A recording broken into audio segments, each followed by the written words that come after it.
Great sports fans, and welcome to another edition of NTV Media's Sports Talk with the Guys, home of the Monday Morning Quarterbacks on Saturday. Yes, good morning and good afternoon and good evening for everyone around the world joining us live and in the archive.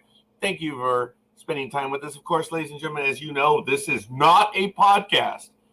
This is live internet. That's what it is. That's what it's always been. We don't do podcasts here on the program. If you're watching us after the fact, then I suppose it is a podcast. But no, this is live television or live internet. That's what I'm coining it as because, as I mentioned, we do not do podcasts here. I know that's a bit elitist, but hey, it is what it is. And I ask you to bear with me a moment. Apparently, I've not done some saving on some of my programs, and I'm doing that now to create space so I can save some of this stuff. And I think I got what I needed to get done this morning. About a minute late, but hey, it's all good in the hood, so they say. And I think I already deleted that one. Well, we shall see then. But anyway, doesn't matter. We're moving forward, and it is what it is. Of course, I'm the Scorekeeper. Thank you for joining us. And as I mentioned, today is Sports Talk with the Guys. It's June 25th, 2022. As always, and forever in the world of sports, even during COVID, there was stuff to talk about. And we're going to be talking about quite a bit this morning. Of course, today in hell, it is 61 degrees right now. It is sunny. And it's going to be 97. So I'm here early. I'm not going to be in the office past noon. It's going to be miserable. It's going to be an overnight low of 66. So it's actually cooler now than it will be tomorrow at this same time or thereabouts. Wow, it's crazy. Humidity is 62%, pressure is 29.89 inches, visibility is 10 miles. The sun did come up at 5:40, which was approximately 22, almost 23 minutes ago. It will set at 8:06. The longest day of the year was just the other day, so they just get shorter from here on out. It's a cyclical thing. The dew point is 47 degrees, the UV index 0 of 10, and we are in a waxing crescent for the moon phase right now.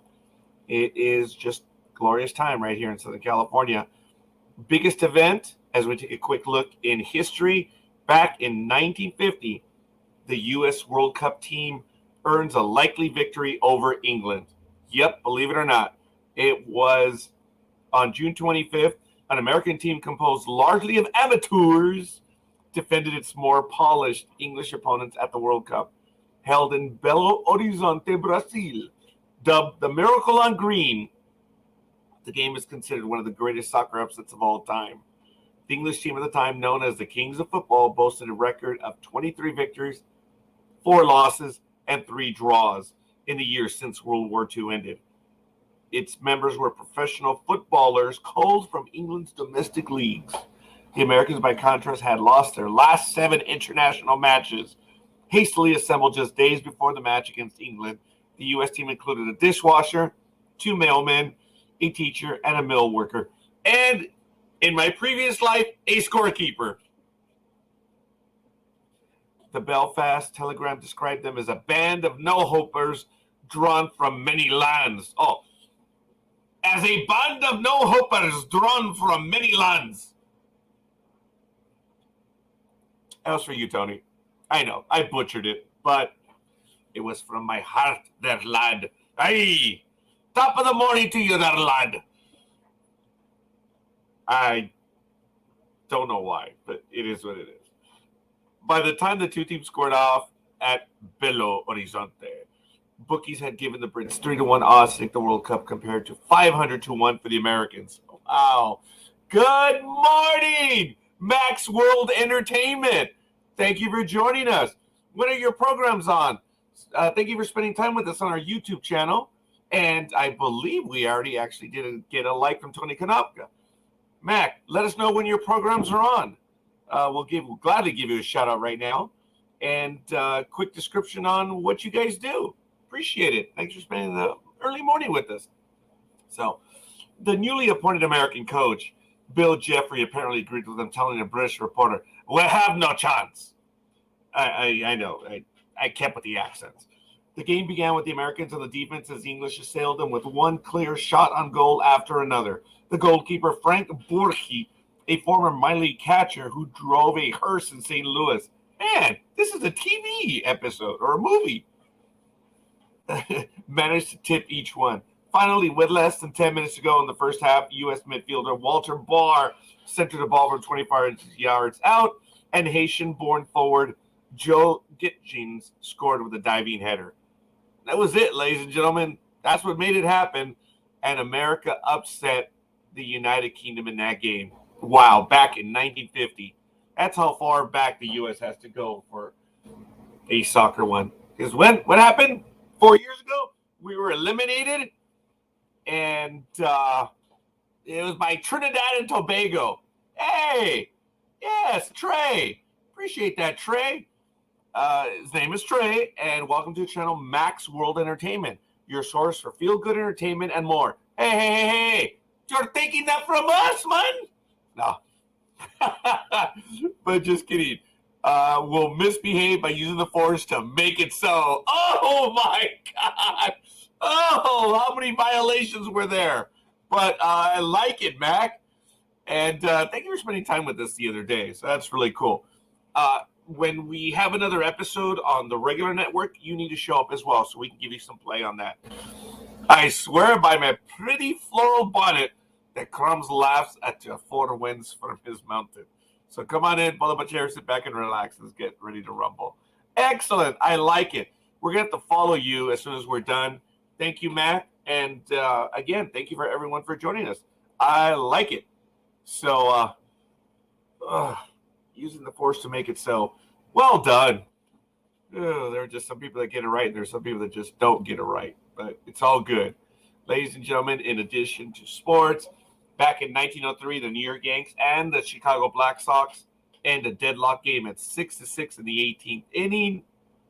Back in 1988, Expos pitcher, did I say Expos? Expos? I think I said Expos, right?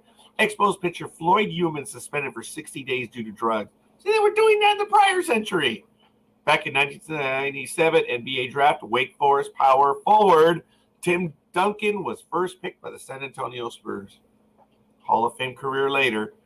Back in 2021, Philadelphia Phillies pitcher Aaron Nola ties Tom Seaver's 51-year-old Major League record of 10 consecutive strikeouts in a 2-1 loss to the Mets in New York. That's a quick look at history. And, folks, speaking of events, Mr. Swanson, who was on our program the other day, is getting married, so I don't want to go ahead and take away from him. But there was a young lady attending a wedding for the first time, and she whispered to her mother, "Why is the bride wearing white?" Because white is the color of happiness, and today is the happiest day of her life, her mother tried to explain, keeping it simple. The little girl thought about it for a moment and said, "So why is the groom wearing black?" That's your first one. Quaking. Hi, Quaker. Queaky. Oh, my goodness. I need another hit. It's just not happening. Oh. Let's see. Max says, I usually do watch parties Monday through Friday with real life permits, promoting various fan film producers and their fan films. I also do a podcast called Core Matter, where I do a deep dive on those that worked in front and behind the camera. Really good stuff. Like that, Trey. This is cool. Watch out for the stuff that we do. I believe we're setting up. I know this is a little early, but we're going to have a Voyager actor from Star Trek Voyager joining us on July 11th. I know it hasn't been confirmed yet, but I just got the notice like 5 minutes before we went live. Looks like we're going to have him join us. He's a return guest that we've had on before when we were doing exclusively just audio. So, yeah, should be on there with that one and others. So, Tony, I'm messing things up this early in the morning. You know how it is. Aisha, good morning from across the pond. Hope you're doing well. But in National Rugby League, we're going to actually, Mac, we're going to be going back and getting a lot of our guests that we've had on in the past. Folks, if you want a quick look on, oh, Trey, I thought you were on with us in another episode. We had a Trey on there. So this is cool, man. By all means. We had a blog talk radio mentality. One lifts, another one lifts, and we just share it. So it's all good, man. We'll be more than happy to advertise your program. You can always contact us on our Twitter feed or here on our Facebook feed or on YouTube. We'll be more than happy to do so, man. We love sharing the love. So, yes. In National Rugby League, on June 24th, in the Ampo Women's State of Origin, the NSW Women 20 over the QLD Maroons 14. And on June 22nd in full time. Yes. Okay. All right. Oh, yeah, we do too. Yeah. In baseball, we refer to man crush. Yeah, there's no doubt. If we have a player that we really like, we call it a man crush. And as far as the fan programs, yeah, Aaron's work is really good. There's no doubt about it, man. So we're hoping to have him on with us again in the future. So whenever he wants to come back, he has an open invitation. Actually, everyone has an open invitation. That's the way it is, man. So thank you for the love, folks. Aisha, appreciate it for the likes, and Tony as well. Folks, we do appreciate the follows and the subscriptions. We do help. They do help our numbers. Man, I'm butchering it. I need another hit. Oh, I went with the regular cup of Joe today. And the reason why I don't have coffee, remember I do this a lot, coffee. I don't know why. I guess it takes the arthritis away. I don't have arthritis, but I don't know. I don't even know what that's like anymore. But I'll stick to this. Gotta stop revealing the personal stuff, man. Yeah, gotta stop revealing that. On June 22nd, full-time in the internationals, Lebanon 30, Malta 14. On June 24th, New Zealand 26-6 over Mare Tonga. Samoa took it to the Cook Islands 42-12. And that was earlier today. And also earlier today, Papua New Guinea 24, Fiji 14. Tomorrow in the Ampol State of Origin, the Blues visit the Maroons. And that's going to be tomorrow at 2:50 a.m. Pacific time. Do the math. And the Maroons will take on the Blues on the 13th of July at 3:10 for Game 3 of the Ampol State of Origin. Wow, good stuff. And a quick look at the land down under. So I kind of hinted, folks, we're trying to return to the regular schedule. As you know, trekking across the universe really has us busy right now. But Sports Talk with the Guys, the staple of the network, is on every Saturday. And we're looking to bring back Monday Night America. It never left. It's on when I'm able to. But at blogtalkradio.com, folks, I ask you to check out blogtalkradio.com/NDB Media. But just head over to ndbmedia.net. That's where you'll find everything. Thank you, Michael. Where you will find everything that we have. All of our programs, everything, there it is on the scroll at the bottom. You can find our Twitter, Facebook, YouTube, everything right there. So we ask you to do that, and you can see our schedule, prior episodes on Blog Talk Radio. Folks, all right, I'm going to brag just a little bit. I'm way off topic. And this is our page on blogtalkradio.com. I'm going to go to it right now. And there it is. Check it out. No, I don't want to follow. I'm doing this. Look at just a few of the guests that we interviewed. This is crazy. Okay, let's do it this way. Harold Perrineau of Lost, Andrea Gabriel, Jessica Nicole, Rekha Sharma, Michael Taylor, Mark Hildreth, Janina Gavankar, Frank Cassini, Vaughn Armstrong, David Stern, Stephen Finley, Tom Draper, classmate of mine, Hollywood acting coach, Robert E. Wood, Dr. Shlomo Schur, Michael A. Martin, Aaron Douglas of Battlestar Galactica, Eric Avari of Independence Day, the Pyramid movie, the Stargate movie, Patrick McKenna, Peter David, you know him, Menina Fortunato, David Gerald, Lanaya Lee, Spice Williams Crosby. As you know, she was in Scrubs. She was also in Star Trek V playing the Klingon female. Christine M. Smith, who is now Chris M. Smith, forgive me.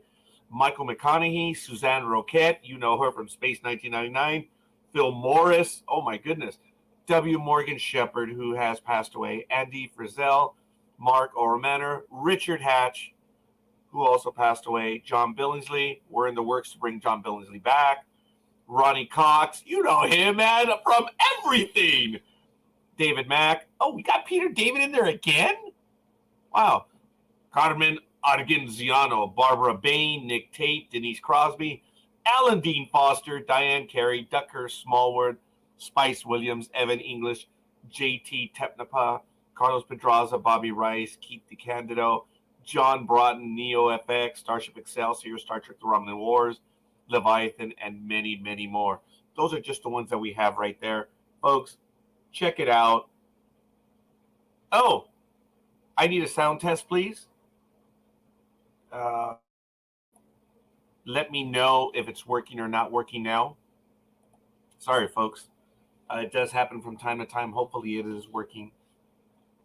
Let me see in my volume controls. But thank you. All right, well, no, it says it's up.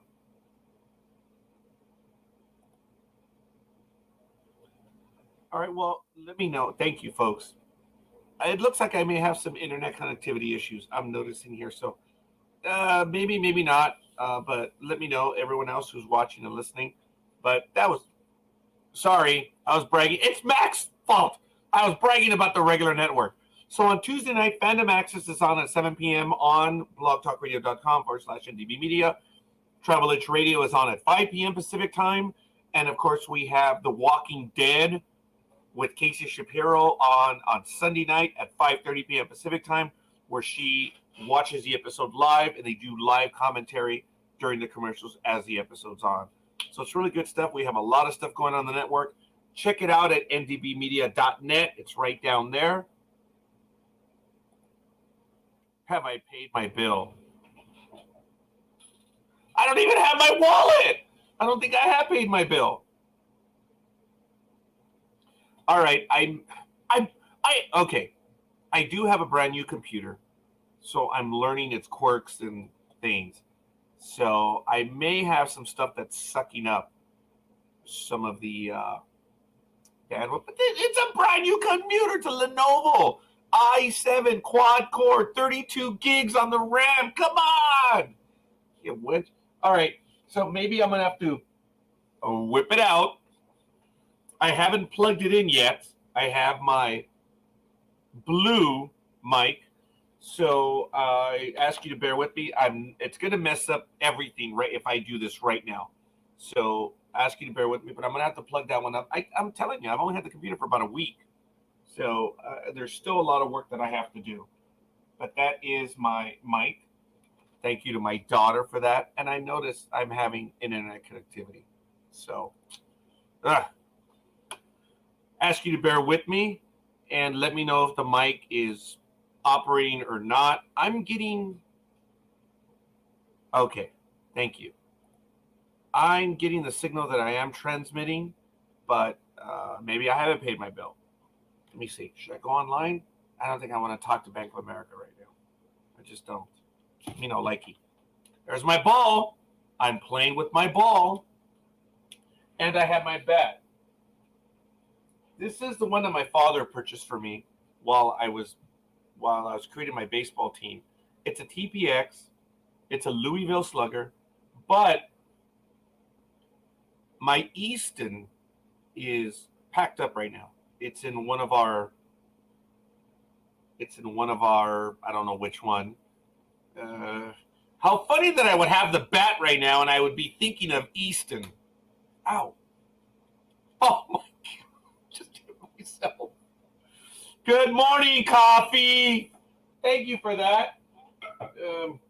Coffee's it's all over the internet, and he tags me or whatever on Facebook.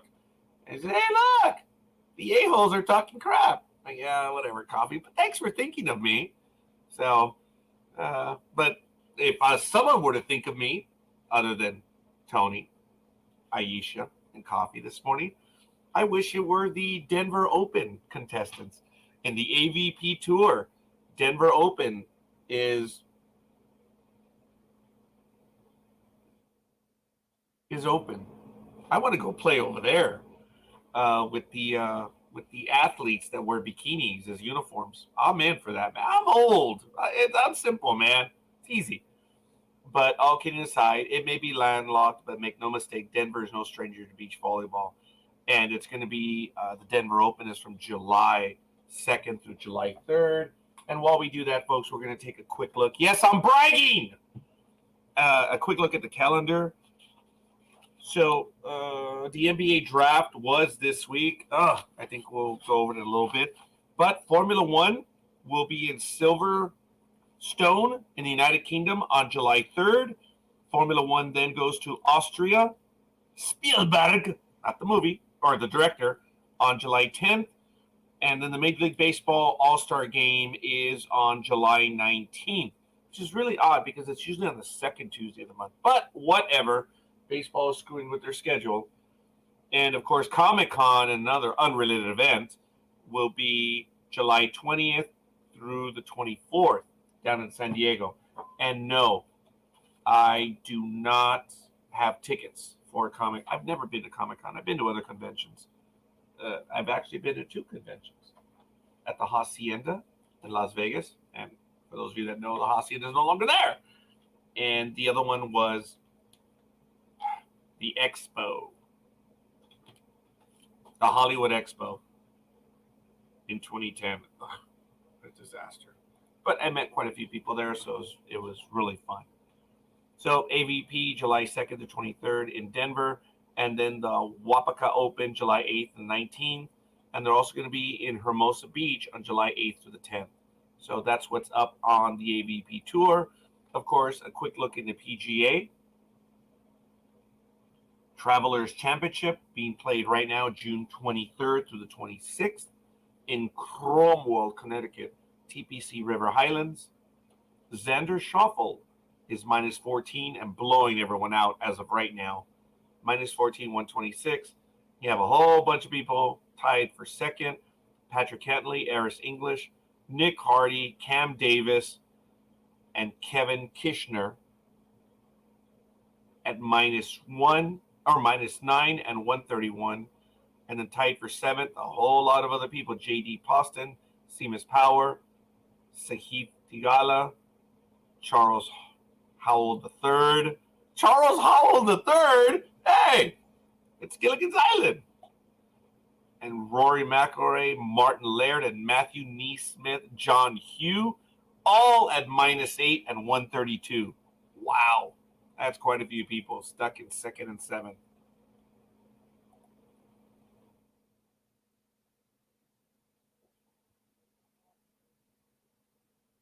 Yes, that's the scorekeeper. That's what I do. So, in the KPMG Women's PGA Championship, Congressional Blue Court in Bethesda, Maryland. I said it, Bethesda. June 22nd to the 26th. Right now, all alone in first, Inji Chun, minus 11 at 133. Coming in tied for second, Jennifer Kupcho, minus 5, 139, tied with Lydia Ko. And coming in tied for fourth place is Hannah Green, Caroline Inglis, Brooke Henderson, Jennifer Chang, Si Young Kim at minus 4 and 140. And then tied for ninth, Lexi Thompson, Minji Lee,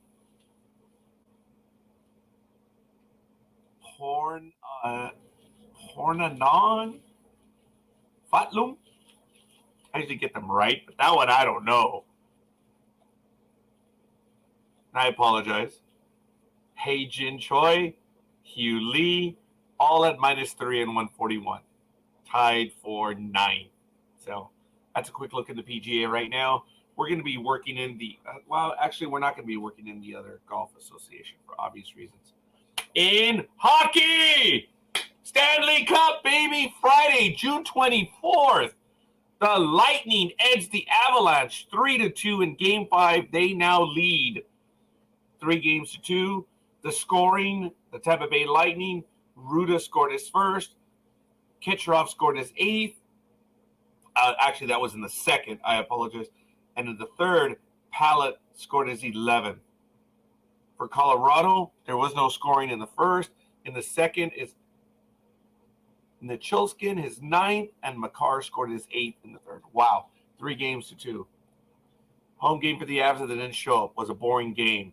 Thank you for that, Coffee. Hey, 3-2, Stanley Cup. It is what it is, man. And I believe there are no games scheduled today, so the next game will be on Sunday. I appreciate that the NHL at least still keeps to a reasonable playoff schedule, kind of like what Major League Baseball does. Thank goodness they've gone back to that. But what the NBA does Tuesday, Thursday, Saturday, whatever. Actually, I think that's from GTA 5. Yes, I played GTA 5 last night. And what I did was I was playing the minority character, Franklin. Eric can remember his name. And I was near Paleto Beach or whatever it is. And he had his car, so I went straight to the freeway where the subway entrance is, and I knocked the bus over and shot up the freeway, ran into the tunnel, of course, and the San Angeles Police Department came in. I was just picking them off. It's stress relief. I am for law enforcement. I think there are, for the most part, great people, and I'm thankful for the thin blue line. But in GTA 5, that's a whole different story. In NHRA, the Summit Racing Equipment Nationals is going on right now, June 23rd to the 26th, in Norwalk, Ohio. The NHRA Camping World Drag Racing Series. As I mentioned, Formula One is kind of quiet right now, so that's all right. And in NASCAR, do they have anything? NASCAR? Or I just didn't write it down. I think I didn't write it down. Sorry about that. The Nashville Super Speedway, the LA 400, is tomorrow.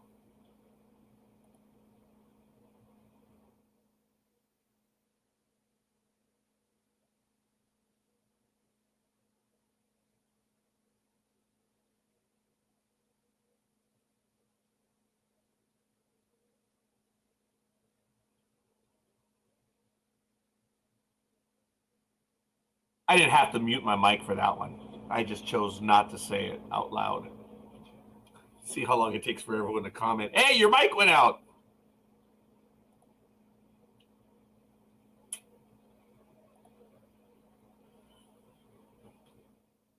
Coffee? When are you going to Seattle? Seriously. Wow.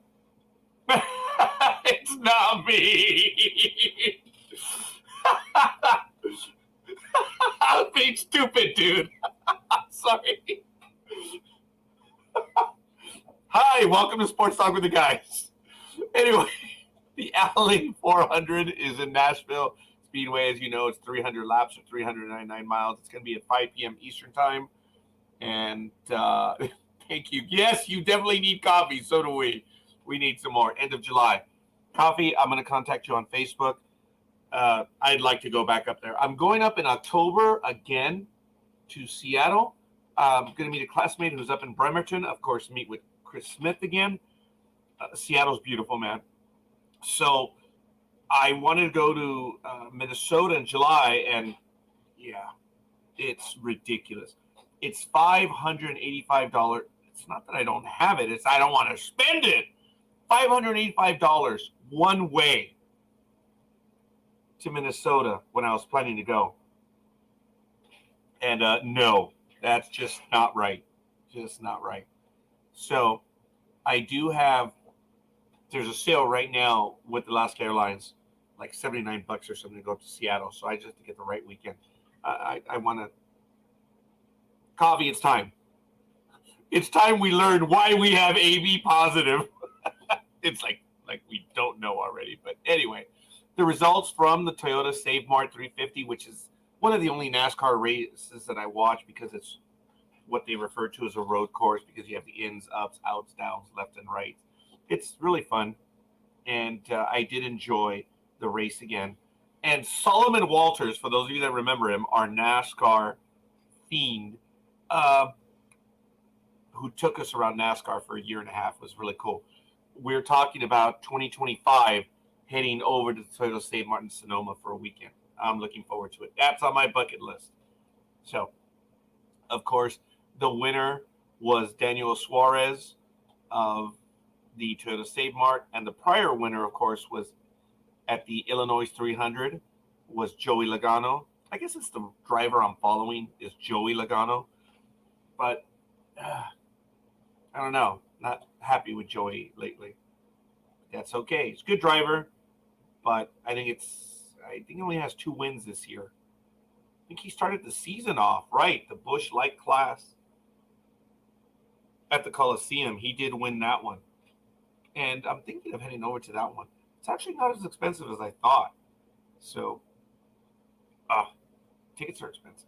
Back in 2006, when I was giving the tickets for the Fontana event, 4 tickets, took my daughters. Of course, I took that woman who is my wife? Well, legally. So, yes, we all went, all 4 of us. And we were in the grandstand right above the sound wall. So you know how the grandstand moves up. So it was crazy. It was loud. Didn't know about getting the headset to listen in to your favorite driver. Didn't know that you could bring your own food. Man, it was $8 a burger for buns and a piece of meat. That was it. $8. The drinks were $8. That was 2006, man. But I didn't have to pay for the tickets. The tickets were $250 each. Didn't have the money for that back then. No way. That was expensive. And we were actually on TV numerous times. A minority family at NASCAR? Because I mentioned to some coworkers that I went there, and Steve, good old Steve, who retired now, said, "Hey, I did see you on TV several times. Dude," and it was very cold. So my daughter, I was, hugging my daughter because it was cold. And he said, "Hey, who was that hot chick in your arms?" That was my youngest, dumbass. But it was still funny. But I've been wanting to get the video from that race because I was told by other people, "Hey, we did see you on TV several times." I said, "Well, of course. No innuendos, but we were the minorities. So, of course, we were on TV. It's kind of funny. I've got to get it. It's somewhere." It's just fun. It was our first event. It was. And we dealt with the cold. It was crazy. We enjoyed it. But it went like 6 hours, man. It was tough. So.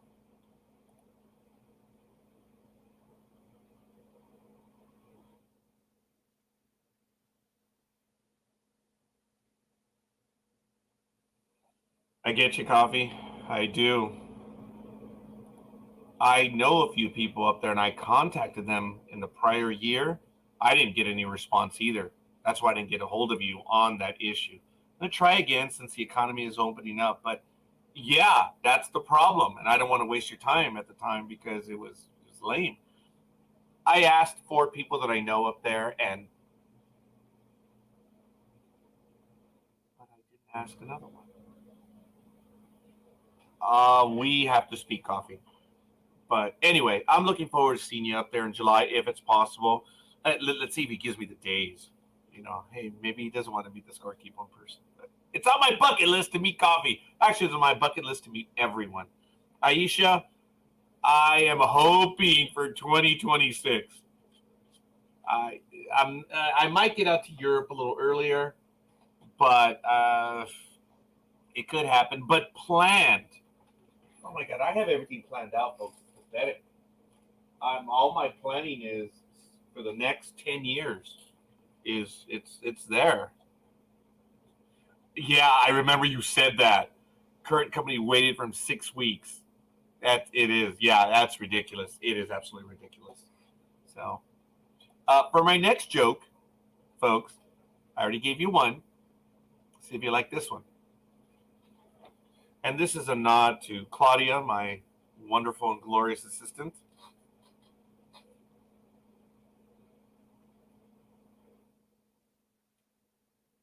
That's right, Friday. It's now Saturday. Anyway, a wonderful nod to my glorious assistant. I finally quit drinking for good. Now I'm just going to drink for evil. Oh, come on, that was fun. After the fall, Adam was walking with his sons Cain and Abel. As they were passing the locked gates of the Garden of Eden, one of the boys asked, "What's this?" Adam replied, "Boys, that's where your mother ate us out of house and home." I had not read that one prior. That one, because I had the other one. So I have one more for you guys. I'm staying biblical. For those that don't believe, I'm sorry, but take the humor for what it is. You guys know how stupid I am. God asks Adam how he's doing. "Well, it's okay, but I'm a bit lonely." Oh, asking Adam or Scorekeeper? Anyway, all right, let's do something about it. I can give you the most wonderful and satisfactory being and friend you'll ever need. You'll never be lonely again, and you'll have everything you need. But it means I need your arm and leg to create that being. Okay. With only your leg, I can make a nice and welcoming partner for you, giving you no grief, only happiness. Adam ponders again. I'm rather lonely, but I kind of want my leg. What can I get for one of my ribs?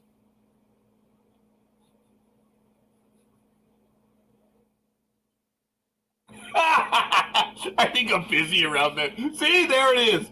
There it is. All right. I guess Michael Day was the only one that took me up on it, but it's good. Like I say, folks, love to meet everyone as Scorekeeper travels around the world. So that was a little bit of humor for today. We're going to take a quick look at the love of my life. No, not her, but the other her in my life. Of course, that is Major League Baseball. And, of course, my team is sitting up at the very top. But as you know, folks, I don't like to brag. Well, actually, people are going to accuse me of bragging right now because they're doing well. I don't brag about my team. I don't like rubbing it in people's faces. The history of the Yankees speaks for itself. Anyway, yesterday in play, the Mets took it to Miami 5-3. The A-holes beat the Yankees 3-1. Boston doubled up on the Indians 6-3. And yes, I'm sticking with those names because I'm going to keep them. Or whatever, coffee. Yeah, whatever. Tampa Bay 4-3 over Pittsburgh. Dodgers 4-1 over Atlanta, and a very emotional game for Mr. Freeman returning to Atlanta. Good for him. And they won, so nice. Washington beat someone. I guess it was Texas, so it was nobody. 2-1. America's AAA team beat Oakland 3-1. Colorado. Is it still appropriate to say whitewashed? Yeah, we don't care. Colorado whitewashed Minnesota 1-0. Baltimore 4-1 over the Black Sox, and Toronto 9-4 over Milwaukee. Chicago whitewashed St. Louis 3-0. Seattle edged the Los Angeles Angels of Chavez Ravine 4-3. The Tigres, there you go, Tony, 5-1 over Arizona. And San Diego, I'm sorry, Tony, I like San Diego, but 1-0 over Philadelphia. And the Commies, 4-2 over the hated ones. Wow. All right. So that's a quick look at yesterday. Today, and Verlander did pitch very well against the Yankees. So that is good stuff. I went to schedule accidentally. I meant to go to the standings in Major League Baseball. Right now in the American League East, the Yankees are 52-19, 732 winning percentage. Toronto, Boston, Tampa Bay, and Baltimore are 11.5, 12, 13.5, and 19.5 back. In the American League Central, the Indians are 36-30, 545 winning percentage. And due to the quirks of the schedule, when people are off, actually Minnesota is tied with them right now for first place at 39-33. So go figure. The Black Sox, the Tigres, and America's AAA team are 4.5, 11, and 11.5 back. In the American League West, I don't know why I do it that way, but I just do it that way. It just is what it is. The A-holes are 44-26, followed by the Rangers 10.5 back, the Angels 11.5, the Mariners are 12 back, and I was going to say the Seahawks, which I normally do. This time I actually got it right. The Mariners are 12 back, and Oakland is 22. In the National League East, the Mets are 46-26, 639 winning percentage.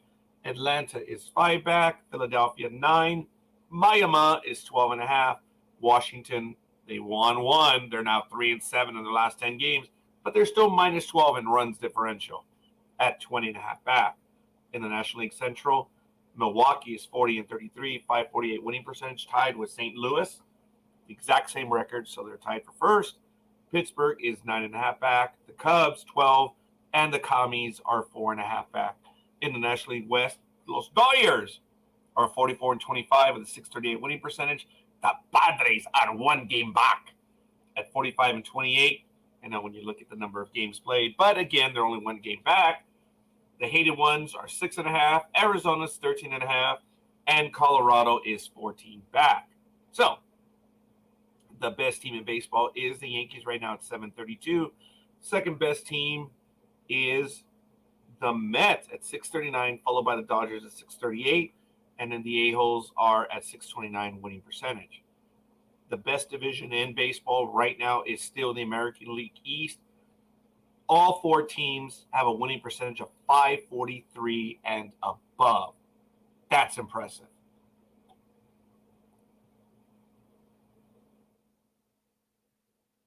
Javier Baez, yeah, he did hit one out, a big one. Yankees did have some incredible wins this week. They've been doing very well. Yankees are 7-3 in their last 10 games. They're at a plus 144 run differential. They're really raking it. Dodgers are at 132 run differential on the plus side. So it is a good thing. Yeah. I am happy that they're doing well right now. The pitching is just way above anything. And they're idiots right now talking about it's just the greatest team of all time. Folks, stop it. It's June 25th. It's a waste of time having that conversation. But I know these are the ones that refer to the Mariano Riveras of the world and the AJ Foyts of the world. I know it's a NASCAR driver, but they're idiots and still say that too. So go figure. You know what? It just is what it is. And by the way, I am remiss at 6:43 a.m. I do apologize. Our thoughts are with the big dog, who is not with us today, and I hope he is in recovery mode. Of course, Almighty, I understand that he's enduring a few things as well. So our thoughts are with Almighty. And Speedy, he probably just has his commitments to his church. He is a committed man, and I admire him for it. So, and Dreem, he's got his awesome restaurant down there in New Orleans. As you know, Dreem was on last week. Yes, he is a waste of money. Yeah, it's disappointing what's been happening with Detroit.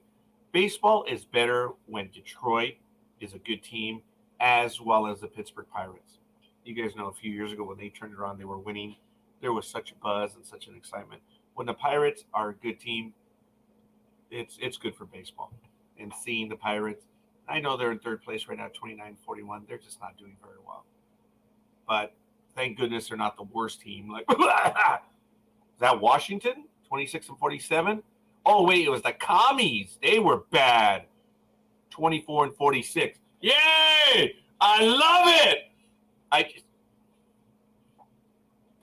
If you're ever feeling depressed, if you're ever feeling that you need to exit this world, folks, it's not as bad as you think.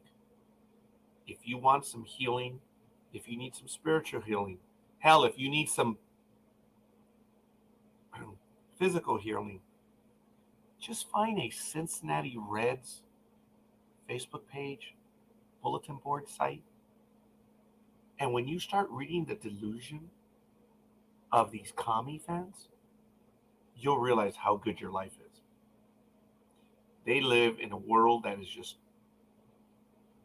Oh, trust me, you will no longer be depressed. You might get depressed at the inanity, jackassity of the Reds world or Reds universe, the commies universe. But if you're ever disappointed and you want to leave this world, just go visit a Reds forum and you'll realize how good you have it and why you have reason to continue.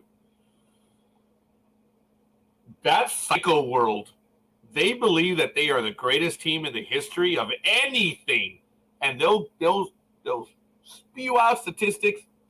Oh, hey, did you know that the Reds, when they lead from the third inning on through the fifth on a blue moon, when the century is this and that, it's like, oh my God, they're like 3-6, whatever. It's crazy what they say. They are psychos. And speaking of psychos, oh, I'm a psycho now, huh? That what you think of me? not at all. I'm saying, speaking of psychos that don't have to be alone anymore. Morning, Speedy. How you doing?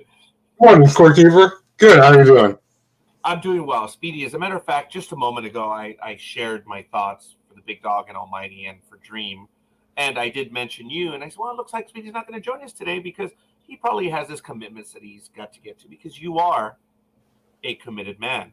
And I admire you for your service, not only to your job, blah, blah, blah, we all have a job, but to your church. I know you give a lot of time there, and it's commendable. I used to do it when I was a young pup such as yourself. I don't do that anymore. How you doing, man? Good. Thanks for joining me. This is the longest intro that I've had in my life that actually stuck around. Usually by the 30-minute mark, if I'm alone, I'm out of here. I'm like, there's no way. But I have people in the chat room, our friends that are commenting. Of course, we have Tony, we have Coffee. Aisha's been here. Mac has been here also.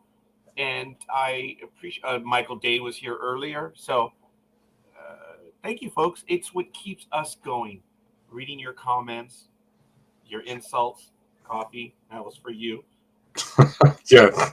You know what's back there, Coffee? Yeah. Notice this finger's folded, and notice these fingers are folded too. So use your imagination, Coffee. Oh, look at that! Tony went to bat for you, Speedy. Not psycho. We are psyched to see Speedy. All right. Tony, I appreciate that as well. And, that is awesome. You know, we get a lot of love for Tony. We don't give him enough credit. No, we don't. The one that has to deal with us, and he keeps coming back. Thank you, Aisha. Yes, that is true.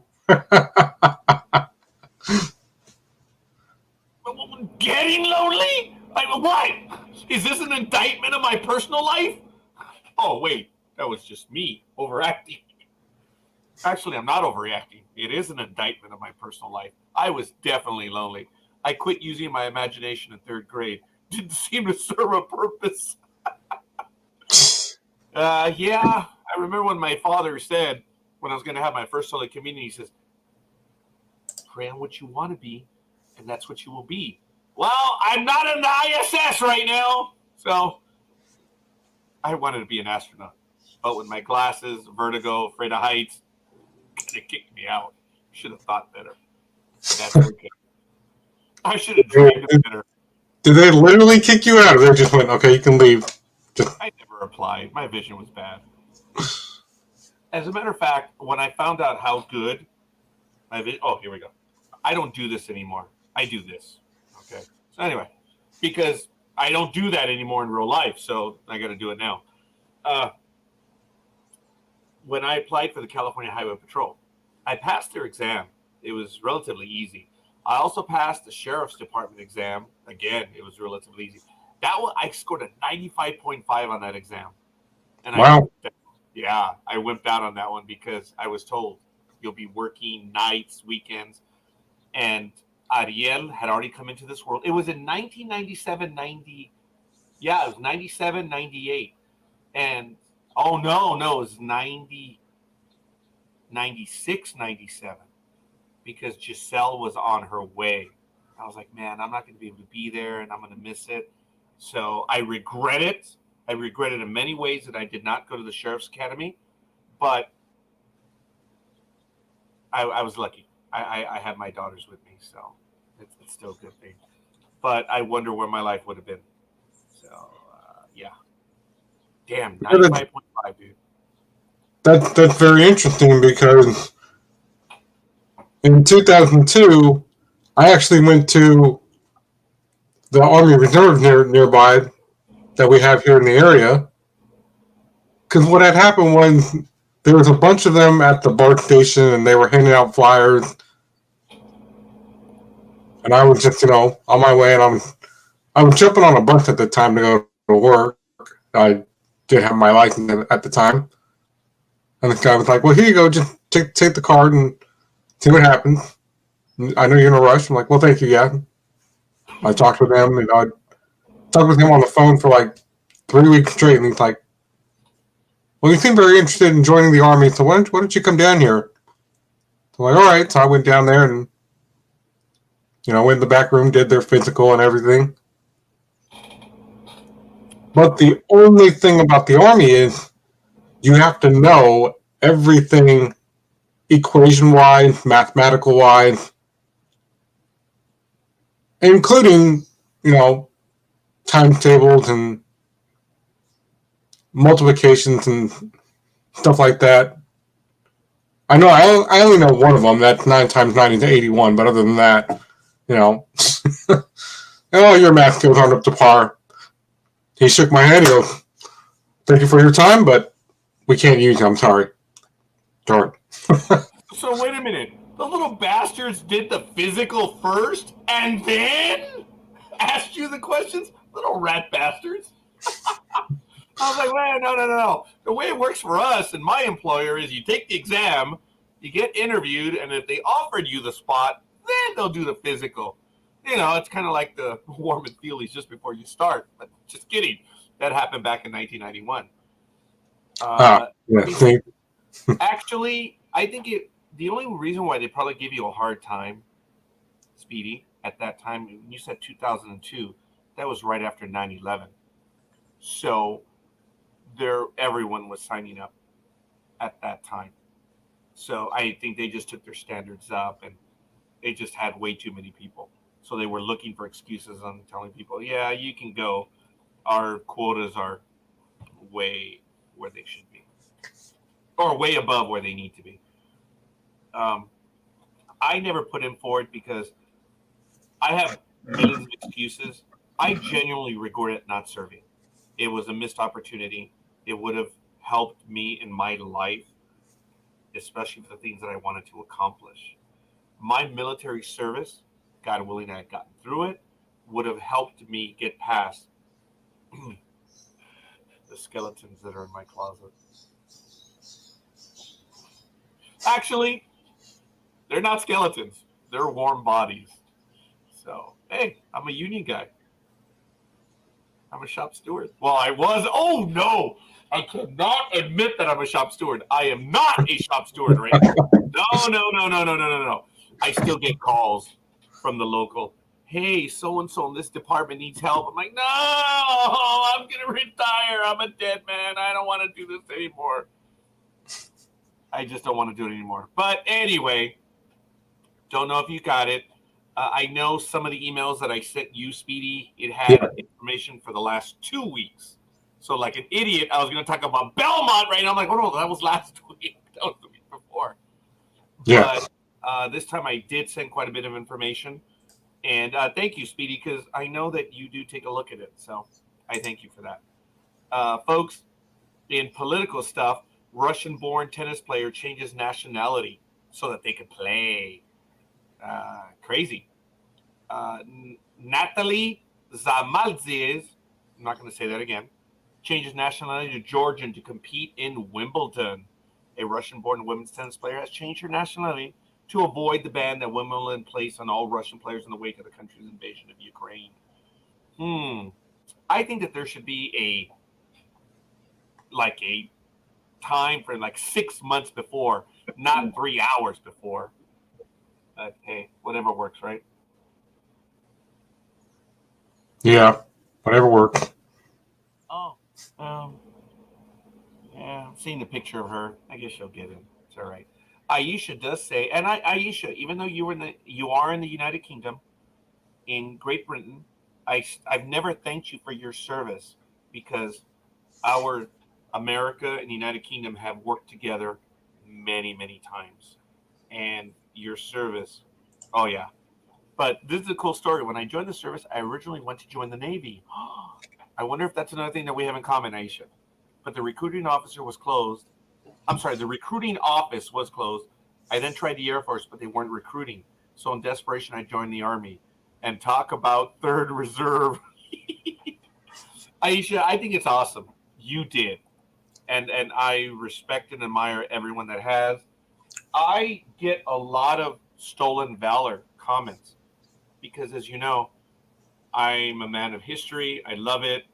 I have a Navy ring, which I purchased.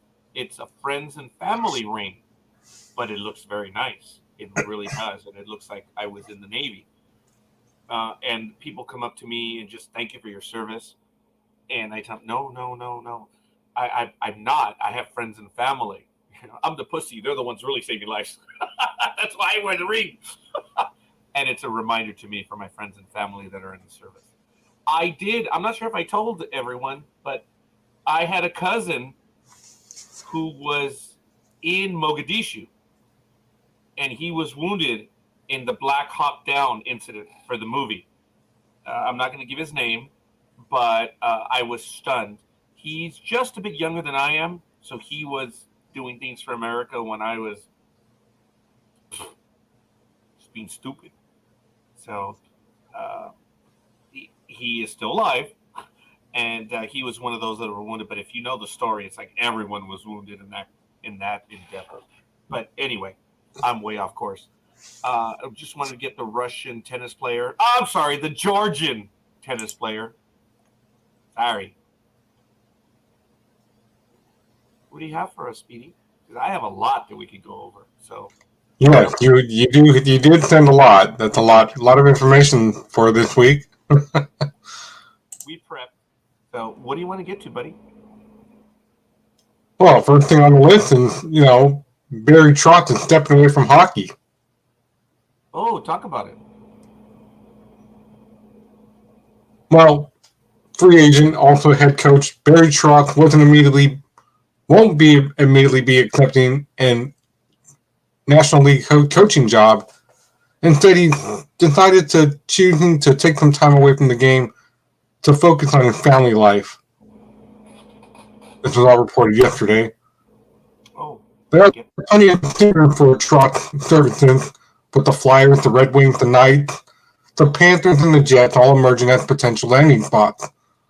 But it appears the latter was the front runner to link the Manitoba native, as Trotz reportedly lamented how hard it was to turn down the main job he really wanted, the Winnipeg job.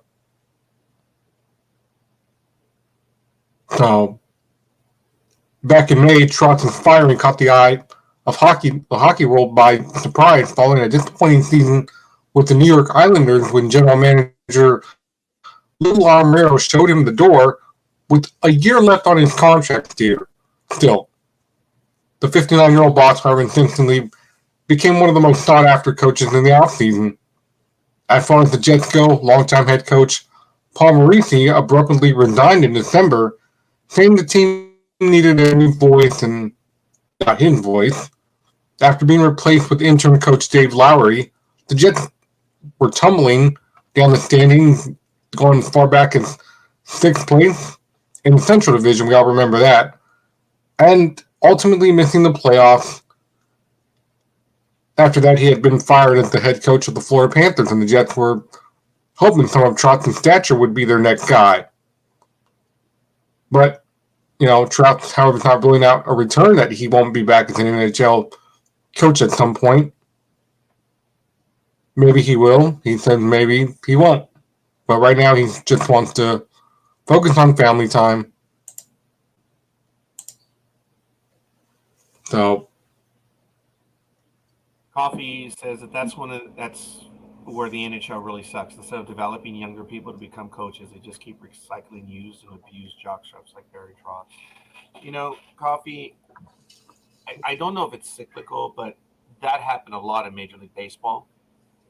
It was going on in football, NBA. I think it's changed, but yeah, I agree. NHL is in that stage right now where you want to go with someone who has experience, I guess.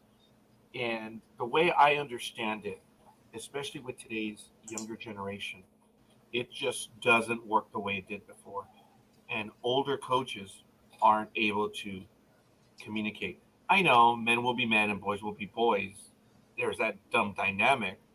But this new generation does not communicate very well with the older generation unless they're able to communicate. And most of the time they can't. So the recycling causes problems. It just does. And the NHL is going to have to get better for that. Hopefully, they'll be giving younger people or younger players and coaches opportunities. But they got to go into the system. They've got to play the system. They've got to get experience. No one's going to give a shot to someone who just has no experience. So they've got to get in there. But Coffee, I'm jumbling your comment. It stands on its own. I agree, and I'm sorry. A little too early. Maybe I've had too much coffee? Oh, I said coffee. Oh, no. Cup of Joe. Oh, I said coffee. We don't have coffee here, folks, because of, and he's using his Twitch TV persona right now, he is Coffee 77. So for me to say that I'm going to have a cup of coffee or enjoying, doesn't sound right. It's just, Hey, do you drink coffee? No. I'm sorry. Do you drink a cup of Joe? Speedy? No. You don't drink coffee? No. In 2003, I told you this before. My grandpa, my biological dad, when me and him went to Modesto a few years ago, and we did that often before he passed, we would go to Modesto a lot, and he would pick me up, and we would just, he would just say, let's go wherever. Let's see where. I mean, years before that car commercial coined the phrase, let's see where the road takes you. Just go with it. He didn't steal that catchphrase. That we did that way before that car commercial came out. So it's not copyright infringement, people. He was just saying, let's go, get in the car, let's see where the road takes us. And sometimes we would randomly stop at his favorite restaurants along the way that he knew. Just to see his older girlfriends. Me being 19 at the time, I'm like, oh, okay, well, you know them more than I do. I'm just traveling with you. That's funny. And we went one day, our last day in the Modesto area, we stopped at a restaurant to have breakfast. And the waitress, she goes, how about him? She was talking about me. Would he like some coffee? And my grandpa goes, you do like milk, so they can do that too. I'm like, really? He goes, yeah. I go, okay. So I tried some coffee with milk, and then I tried coffee without milk. It was okay with milk. Without milk, it had a very strange taste to it. I can't explain it. He's like, well, we can go back to the milk with coffee in it. I was like, no, thank you. I think I'm good. Yeah, you just don't like coffee, and it's not for everyone. No. It is my drug. I do admit, and I do apologize that it is, and I need that stuff to survive. That's how I get by. So. Yeah, that's how most people get by. They're like, I need coffee. Yeah, but like I say, I'm definitely not going to say coffee, knowing that we have coffee in the chat room. It's just, it's not right. And then people still go, I need decaf. I need non-decaf. And I've heard that since I was 12 years old, and I'm like, what is the difference? Well, for me, it was an issue. I'm like, why decaf is like diet? I'm not gonna take diet. I have gone to the fountain drinks, and I think the guy in the back was like, I'm gonna screw with these patrons tonight. No one's here anyway, so they switched the hoses. And I went straight for the cherry coke, and it was diet. Oh my god! It is horrible. It is horrible. There it is. Diet. There it is. Coke Zero. Good for you. If it doesn't have, I'm Mexican, folks. If you didn't know this, now you know. I have to have sugar in my life. If I don't have, however you want. Yeah, I need to have sugar in my life. There's no doubt. Aisha drinks milky. Oops, there it is, milky coffee. And I'm an old duffer in that regard. Look, there's my coffee. I don't know if you can see the color in there. Yeah, it's milky too. I have creamer, I have sugar in there. Sometimes I'll just put the creamers, which I'll do for the sugar, because I do have to watch my sugar as I do get older. Coffee smells so good. Too bad it tastes almost as bad as formaldehyde. Oh, I will ask you, Coffee. I will get you on video if we're able to meet in July. I think that would be so cool. Tastes like formaldehyde. Ugh. I don't know. I didn't get see. Speaking of older girlfriends, Dee Dee needs to get rid of whatever guy she has seen and come to. Double D, folks. Double D. I've known Double D for a few years, and she's really cool.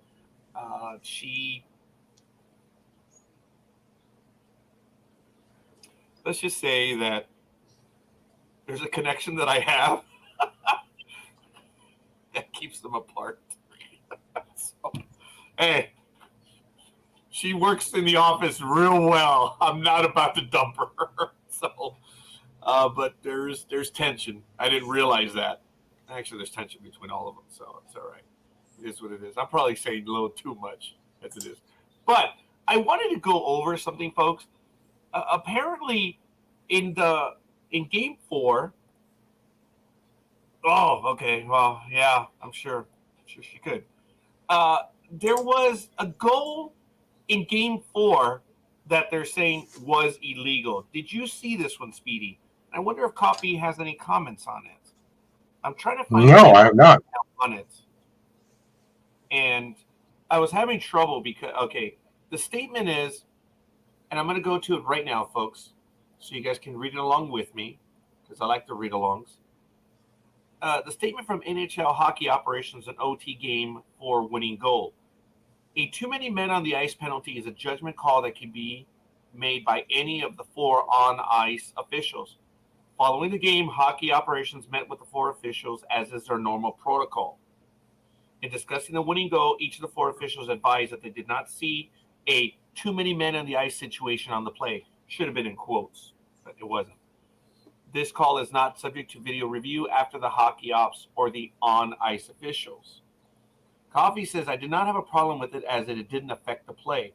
Too many men on the ice is a completely subjective call. And I understand a lot of that has to do when they're transitioning.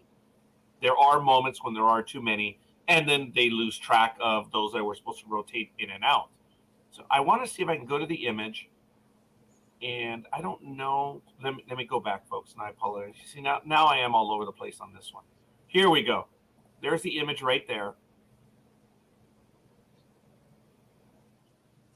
Elliot Friedman, who took this image, there it is. And it was related to the transition. So I think because the Lightning believed Colorado had too many men on the ice when their winning goal was scored. Look, I get that. And me being a rules guy, I would have called it, but it wasn't an issue of being called, I understand. Was it technically illegal? Yes. Looking at this image clearly, did it affect the play? No. No one is guarding this person over here. Is the rule right? Right. And I appreciate Coffee on that one. Nazim Nadir is on a breakaway while the change in question was happening. It had no influence on anything. I thank you, Coffee, as being a loyal fan as you are. I know it's disgusting to him. I have my Kings jersey. I love this jersey. I do. I told you all the story, right, when we went to the Kings game. with the Prodigy and his beautiful wife. I took my daughter along. They had the real nice jerseys, the black ones. And my daughter got one just like theirs. But I was looking at the price of the jerseys and, I was getting real tight. Two jerseys, $450. I don't want to play. Well, turns out that my daughter's jersey was $199 and mine, for some reason, was $119. This one. And I guess it's just because this one was on sale. This is the more traditional one from the Wayne Gretzky era. So, I was pleasantly surprised when, they charged me and they said, total doesn't seem right. Look at the receipt. And I saw it, and on the receipt it said discounted sale price. Like, oh, all right. I felt a little bit better. But I still blew $300 and some dollars on jersey. It hurt. Yeah, it hurt. Now, of course, he does say last night the Avs did, in fact, get called for too many men, and that was because the extra guy jumped on the ice early and actually got possession of the puck. And there it is. Thank you, Coffee, for that. So I thank you. I wanted to go over that item, folks, because it was something that was important. A lot of people are crying about it. I didn't think, like I said, I would have called the whistle. But knowing that it wasn't called, I think it's a fair call. It didn't affect it. Seriously, folks. And I think that one was good. I could just see the imagination going off. Well, this is the way I interpret it in my head, where it's like the Mighty Ducks 3, where Coach O'Brien is like, okay, we're changing out. Goldberg, you're going in, but not as a goalie. You're going in as a goaltender. You're gonna be the fall guy. And then the other coach is like, hey, ref, hey, too many men, ref. That's too many men on the ice. Look at this. And the kid who's doing the announcing for the game, he's like, it's so funny the way he does the announcing for all the games, pretending. He's like, oh, man, Coach O'Brien's Mighty Ducks team sent too many men on the ice. Now they have to get two men down. This is really bad. Really, really bad for the Ducks. I'm like... I noticed that you really do like that movie. That one, that Star Trek for me, Mighty Ducks for you. I appreciate that, Speedy. And everything else that came with the 80s and 90s. I mean, shoot, Ninja Turtles, everything. I told you guys that in 88 or 89, I was working at Thrifty Drug, and we had the comic book rack or the stand that was twirled, that one. I was walking by and something caught my eye. I looked over, I took out the comic book, and I held it in my hands. I leafed through it. I said, this is a creative idea. This is neat. And like a pendejo, I put it back on the rack. I had Teenage Mutant Ninja Turtles #1.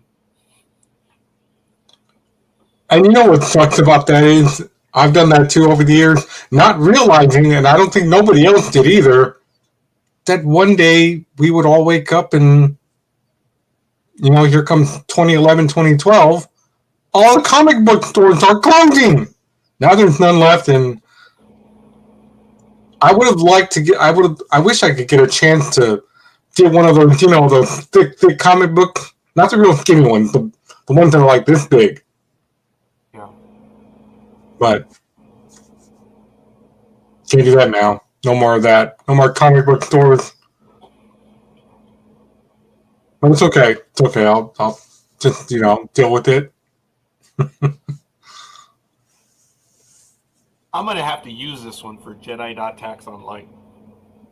I believe we should all pay our tax with a smile. I tried it once, but they wanted cash. I like it.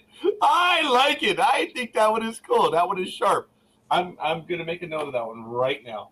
I don't have my pin with, there you see. My Jedi.tax pin. It's in purple. So time is 7:13, 7:14 a.m. Jedi Tax Joe. See, I'm in my office, and it's a money joke, so I'm using my green Post-its. Woohoo! Yeah. Anyway, actually, green is for It's for Sports Talk with the Guys, by the way. Blue is Monday Night America. Purple is for Jedi.tax. So those are the colors. I'm colorblind, so I use colors. Do you believe that, Speedy, that I'm colorblind? No, I believe it. Hey, buddy, I've got some property in Idaho, beachfront, cheap.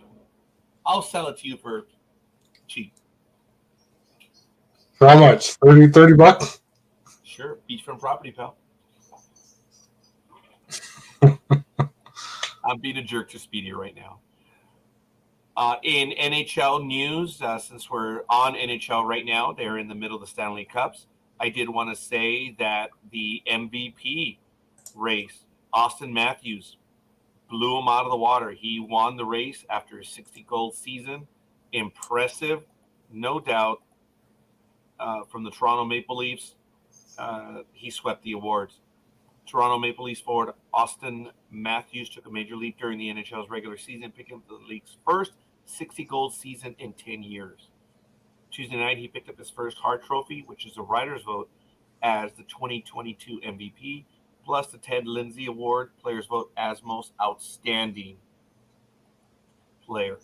Edmonton Oilers forward Connor McDavid, last year's winner, and New York Rangers goalie Igor Segerstrom were the other finalists. Matthews had 41 goals in 52 games in the coronavirus-shortened 2020-2021 season, finishing second in Hart voting. After off-season wrist surgery, he had 60 goals in 73 games in 2021-22, as the Maple Leafs finished with a franchise-best 115 points. Matthews, the second American to win the Hart after Patrick Kane, also set career highs in assists with 46 and points 106. He led the league in even strength goals for the third year in a row. The other award winners were the Zenny Trophy, the goaltender. He had a .935 save percentage, 2.07 save percentage were tops among starting goaltenders. He had 36 wins. The Norris Trophy, or defenseman, Kaylor Makar from the Colorado Avalanche. He set a franchise record for defensemen with 28 points and 28 goals and 86 points. He edged the Nashville Predators' Roman Josi 1,631 to 1,606 in the voting totals. That's close. The Keller Trophy, or the rookie, Detroit Red Wings defenseman Moritz Seider. He led rookie defensemen with 50 points and led all rookies with 43 assists and a 23.02 in average ice time. So, not too bad. I'm going to put a link in the chat room because the first team, second team, and all that stuff was awarded. So you guys can check it out at your leisure. And, of course, Coffee says something about the awards not meaning anything. The awards are BS. The only one in the NHL got was Rookie of the Year. Okay, so he's unhappy with the choices, and maybe Coffee will share with us who should have been the award winners for Norris and Vezina Trophy. So let us know, Coffee. You know hockey better than we do. So, all right, Speedy, what do you want to get to? I think we've covered hockey. What else do you want to go to? Well, I'm going to share this with you first, and then we'll discuss it. There you go. I put it in the chat privately. Oh. You can have a look at that. Ladies and gentlemen, how is it that, so many things are coming up with Major League Baseball? There was another incident on Thursday night. I unfortunately was not able to be home to see this interaction. But again, it had to do with apparently an umpire making a bizarre call. Now the league has decided to release some crazy, what I would call unsportsmanlike conduct. That's an NFL joke, by the way. Sell their 4th of July hat that they're releasing. Take a look at this. I mean, with 4th of July weekend coming up, Major League Baseball released a series of new hats for all teams, all 30 of them, to wear from July 1st to the 4th to celebrate Independence Day. Only there's one issue with the caps that have been designed for the Toronto Blue Jays. They feature the stars and stripes of the American flag. Whoops. As you can imagine, of course, Canadian baseball fans haven't responded well to these unique caps, and rightfully so. They certainly won't be flying off the shelves at retail stores, especially not for the price of $45.99. Wow. And all on social media is blowing up over this, and Sean Preston even said, "It's nothing like saying I'm a proud Canadian by wearing the Stars and Stripes hat, but I'm not American. Neither is the rest of Canada." Yeah, their colors are red and white. That's it. Well, they did get the maple leaf in there, which is cool. But, yeah, they blew it on that one. $46 for the cap. And not going to happen.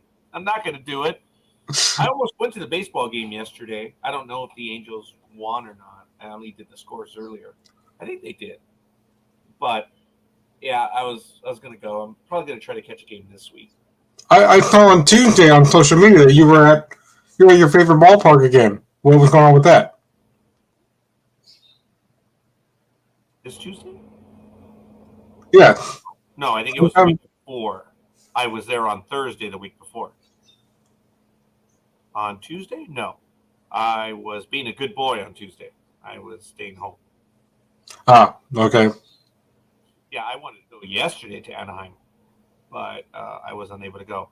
I'm actually trying to find a comment that I had, folks, that I picked a fight. Well, I didn't pick a fight with someone, but since you were talking about baseball, here's the quote, folks. I'm going to go to it right now. Okay. This guy, his name is Brandon Leslie. He is founder and editor-in-chief of Florida's Voice. Is their mission to destroy fake news and accurately represent the greatest state in America.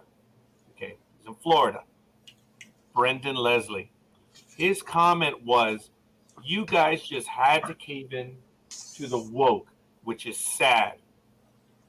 Okay, I don't know what this idiot is talking about. I mean, I know what he's trying to say, but he's a moron.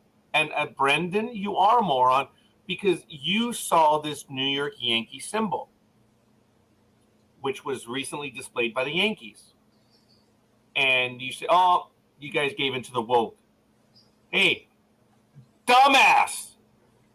The Yankees have had an LGBTQ, and I don't know all the initials, I don't pretend to, since 2019.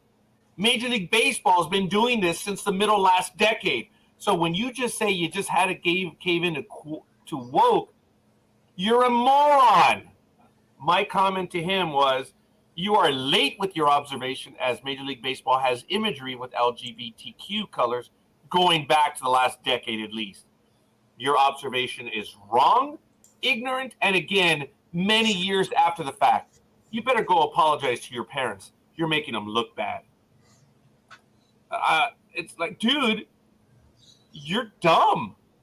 Major League Baseball has been doing this for years. The Yankees have been doing it for several years. So by you saying, "Oh, this new image is woke,"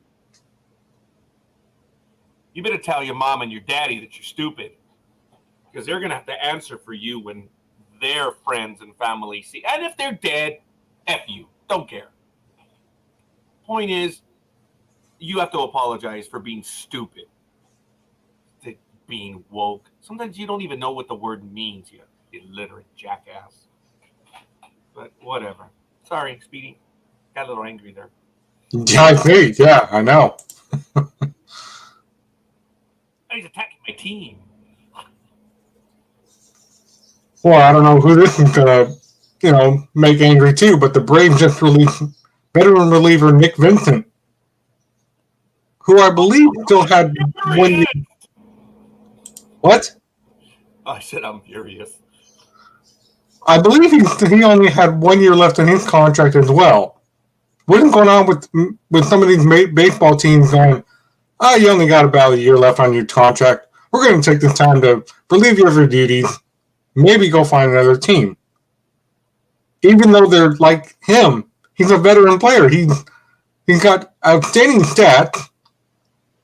He's one of their best guys, and yet they're going, oh, we're going to reserve our right to, dispute this contract.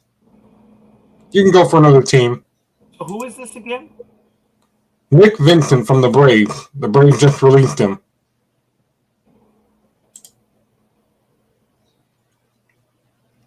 Vincent, okay. Yeah, he's still in his Braves colors. Yeah. Now the Rangers. Oh, wait a minute. Oh, when was he released?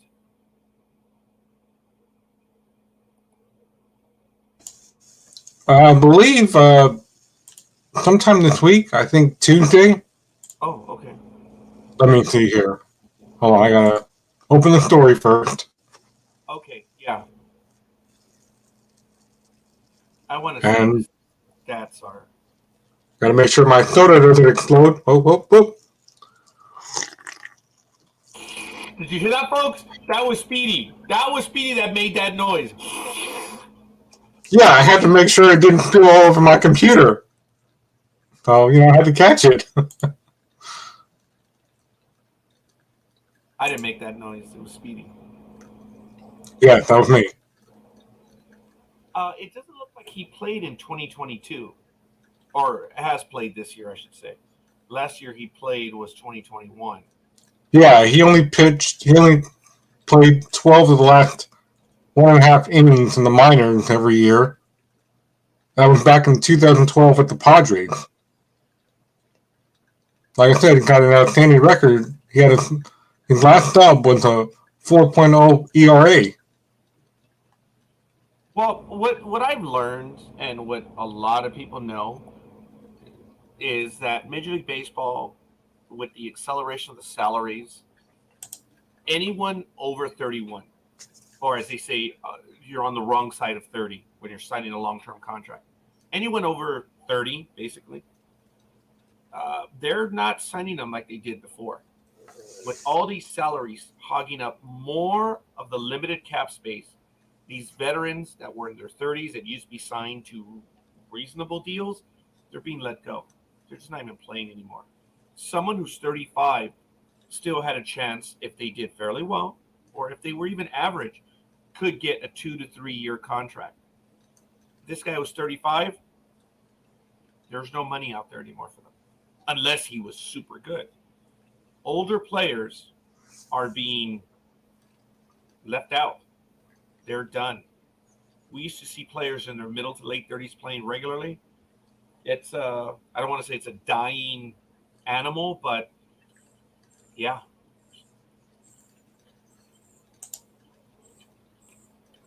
So what is going on with Major League Baseball? Due to the fact that they had limited cap space over the last few years and it didn't increase, when you sign a superstar to a massive salary, the money has to come from somewhere so they don't pay the tax. So, yeah, these guys who are 35, 36, 37, 38, which would normally get jobs, are not. And if anything, they're going to other teams where they're signing for just less money. It's what the market demands. And when you agree to an artificially low salary cap, that's what's going to happen. So. Yeah. I see. Now, Bobby Bonilla Day is coming up on July 1st. Should be a national holiday in baseball. The guy still has like 15 years left on the contract. Or 10 years, I don't know. Aisha has a question. If someone created a veteran league, do you think it would work? In what way, Aisha? Because veteran leagues, a professional veteran league. I don't know. That's a damn good question. I know there are veteran leagues now, but not on the level of Major League Baseball or any other sport. There would be some interest, but I just don't. I don't know. What do you think, Speedy? Speedy, would you be interested in a veterans league? So in other words, once they're done with Major League Baseball, there's the veterans where they're older and they can still play there. Would that be of interest to you? I mean, I'd watch. Yeah, I think so too. I mean, that's why these older players from the NFL are like, we need to start a different league because a lot of us are not being used anymore,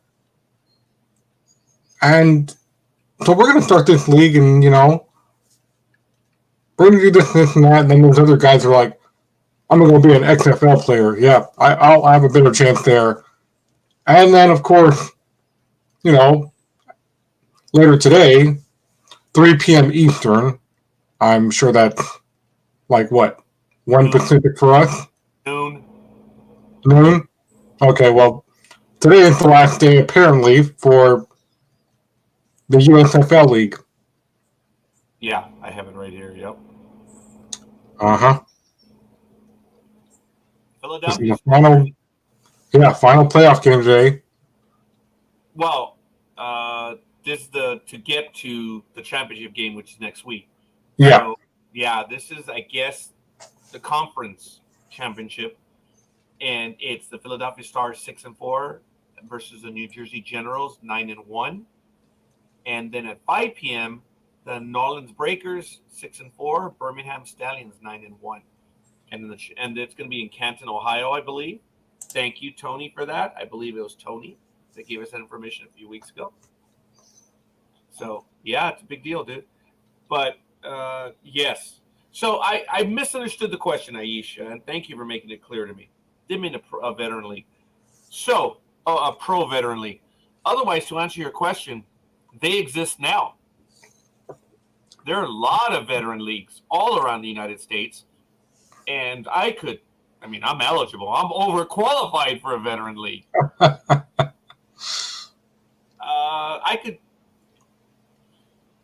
I could go out and play first base right now. Easy. Hell yeah. Because my scoop at first, yeah, I was hated throughout the league. I was really good on defense. I was accused of having no movement to my right, but I don't know, not much got past me. But the point is that we had tight defense when I was on my team, and a lot of it was, I noticed when I started making the plays at first base, God, guys, I'm 5'11". I mean, come on. And then my arms are out to there, man. I mean, I have super long arms. Dude, I would tell the guys, oh, that was my chair. Did you hear that? I heard that. It's getting excited here. Sorry. Anyways, I would tell my defenders, guys, just put it in the air. Give me a chance to get it. And that's where my nickname, Inspector Gadget, came from. I was Gadget because I could, zoom on up and make the play. I never thought of playing veteran. I don't have time, damn it. But I should. I should look into that. Thank you, Aisha. But veteran leagues do exist in the United. I think. Can you guys see the trophies right now? No, because my big head's in the way. My baseball trophies are up there somewhere. Yeah, they're behind those boxes. So I've shown them. It's funny how my third place trophy is this big, and then my championship, the championship ball is that big. Kind of funny. Teams are going for velocity. Yeah, 100 Green has no idea where the ball is going. Yes. Yep. As long as they can stay healthy, Major League Baseball is going for velocity because that's how you strike out these home run guys, because everyone is swinging for the fences. That's what baseball's become. Yeah. I did watch the USFL this year. I did enjoy it. It was very, at times, yeah. Well, and like I said a few weeks ago, it was very interesting when I explained to you and Dreem and, and to one of your friends that was with us from the Star Wars project, where I said, and even with the Almighty, when I told Almighty that the guy went out of bounds clearly right in front of the referee, the line judge is right there. And I said, unlike the NFL where they call the whistle and they go, that's it, the play is dead.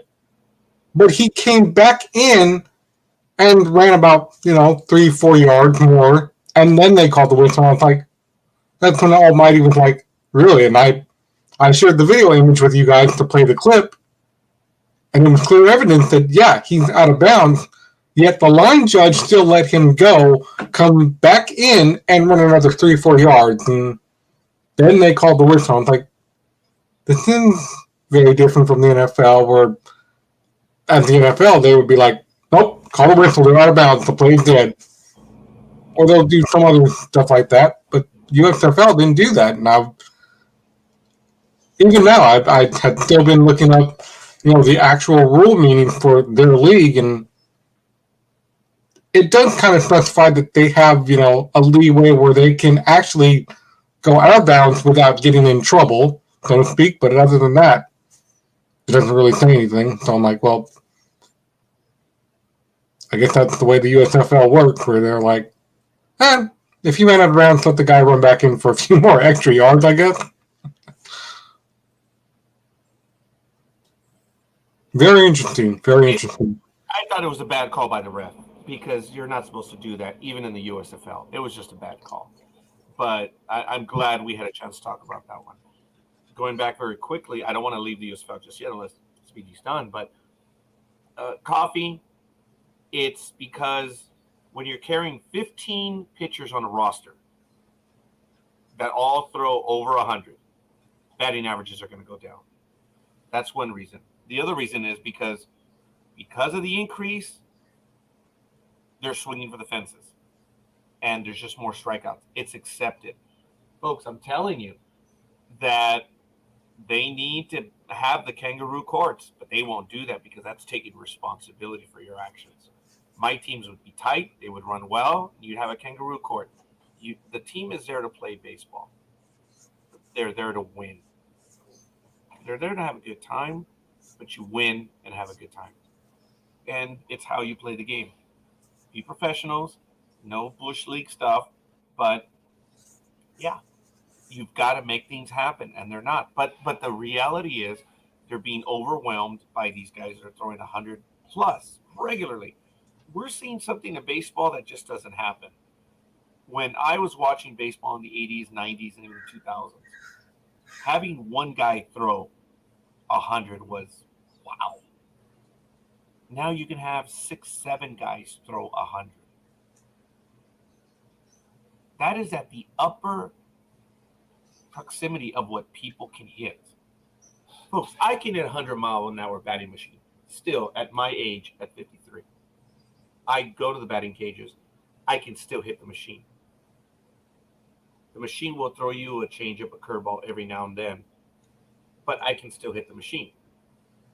But when these guys have movement on these fastballs, they have sinker balls that are coming in at 100 miles an hour. You really can't simulate that on the batting machine. So it does get tougher. And I am not comparing myself to a Major League Baseball player. My point is that you can hit 100 miles an hour, but when you get the complexity of these different pitches and the ability of the pitchers to, up, down, in, and out, oh my God, it just gets all that much more tougher. We are at the upper extreme of what people can do when it comes to hitting. So when you get guys that are hitting under 200, yeah. But I'm not justifying their existence. Why the hell are they playing? You got to get some guys that are doing better than that. But when they have large salaries, you can't cut them. So we're back to that issue again.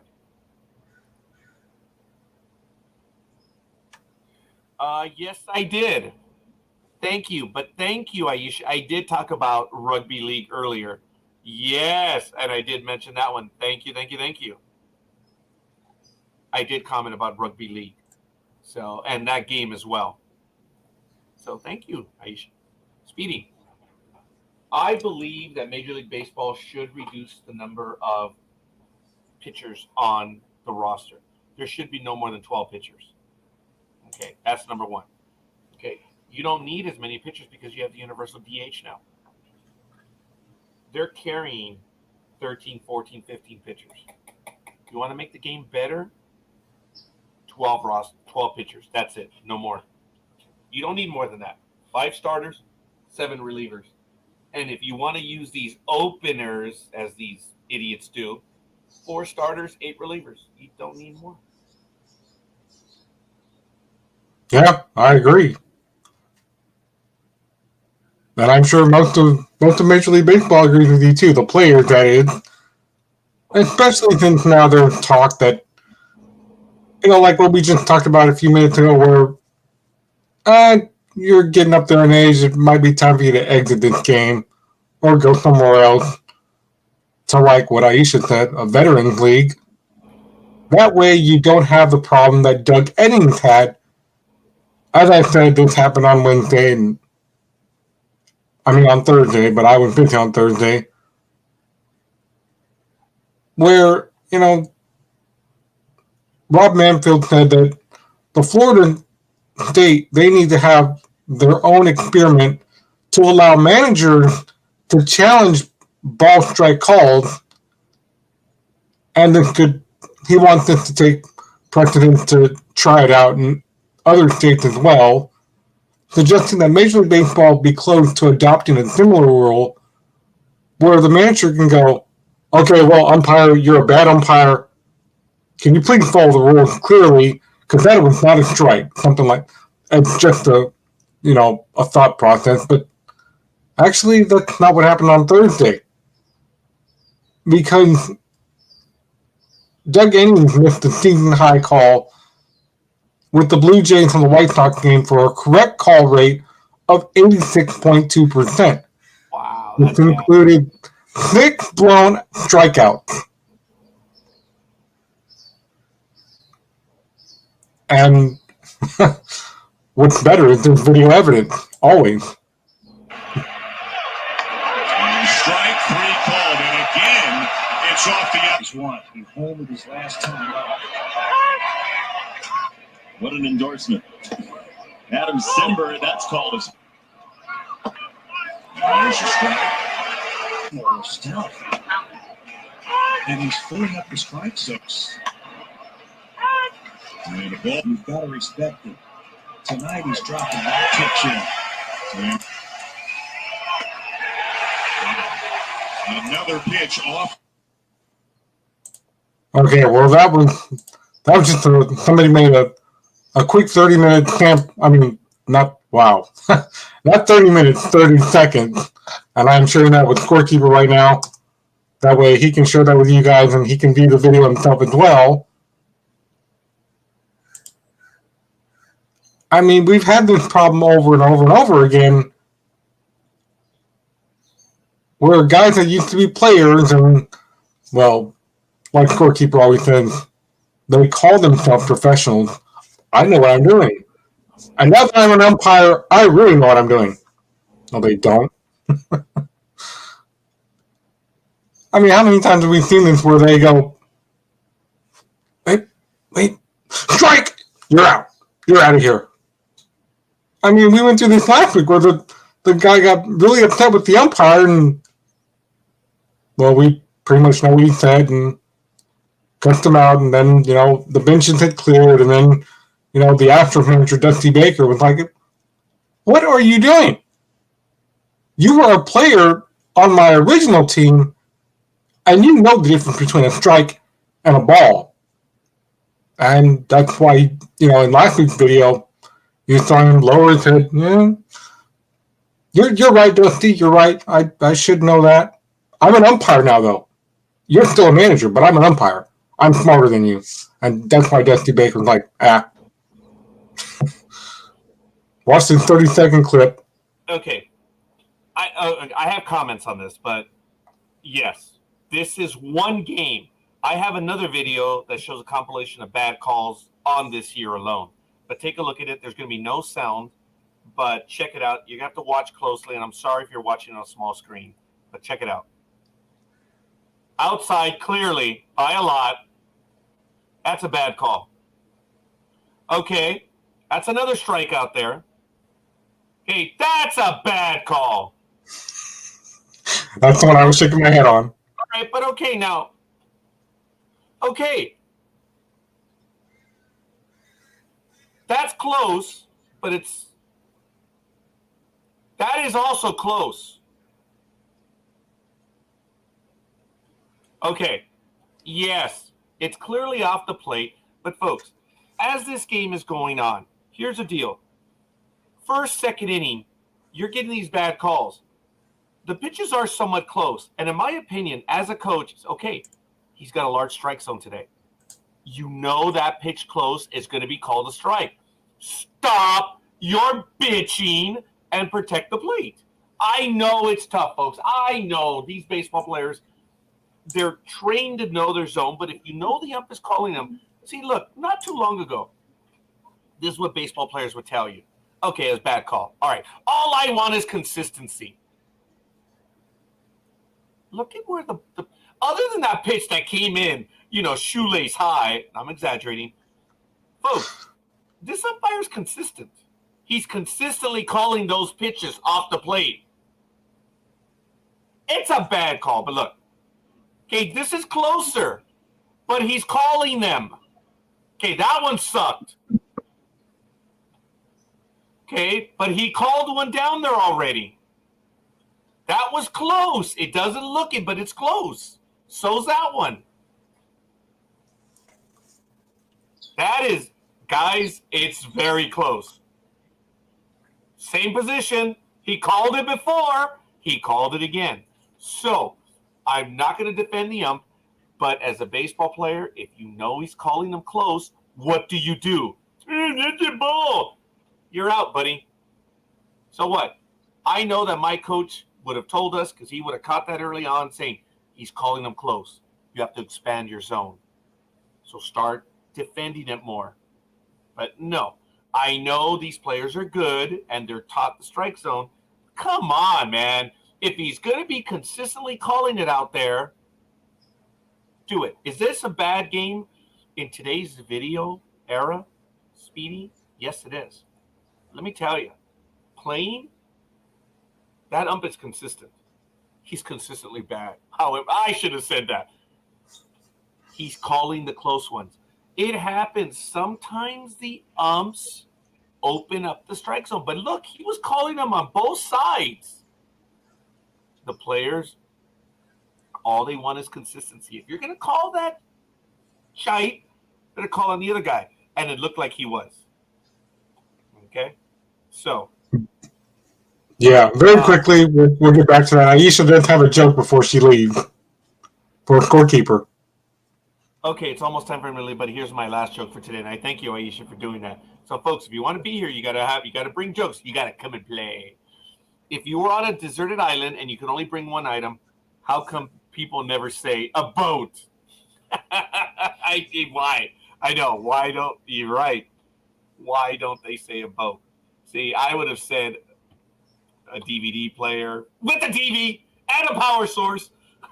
Or even a satellite, or just endless food. You're right. I like that one. So she's got to go visit her mom. Aisha, thank you for joining us. Appreciate it. Thank you, Aisha. And looking forward to seeing you next week. So that's cool. Appreciate it, man. So I don't care if I'm going with the bigger zone. I agree. That's fine. When I hate, okay, yes. Yeah. Yes. Oh, God. We've been talking about that, folks. Uh-huh. Yeah. Coffee, yeah, it's horrible. I'm going to see the compilation that I have. I want to take a quick look at it, which this is every day, one step closer to, robot umpires.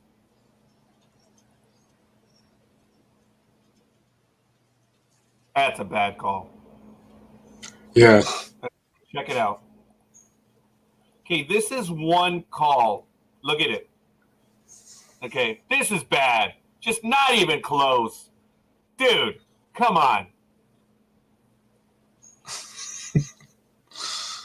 Oh, he was pissed. I would be too, though. Yeah, I would. Okay. Yeah. No! It's not even close. Because remember, you've got the width of the ball, and if it scrapes the zone, you get 6 inches either way. But yeah, that was a bad call. Just flat out bad call. And that was only, it looks like I only have one to go over right now.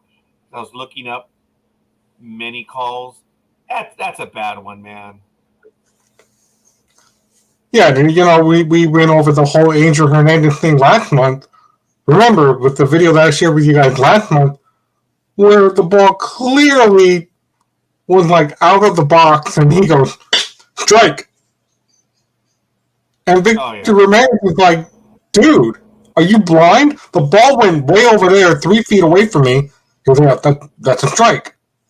And they had this back and forth conversation, and he's like, no, I'm the umpire. I make the final decision, okay?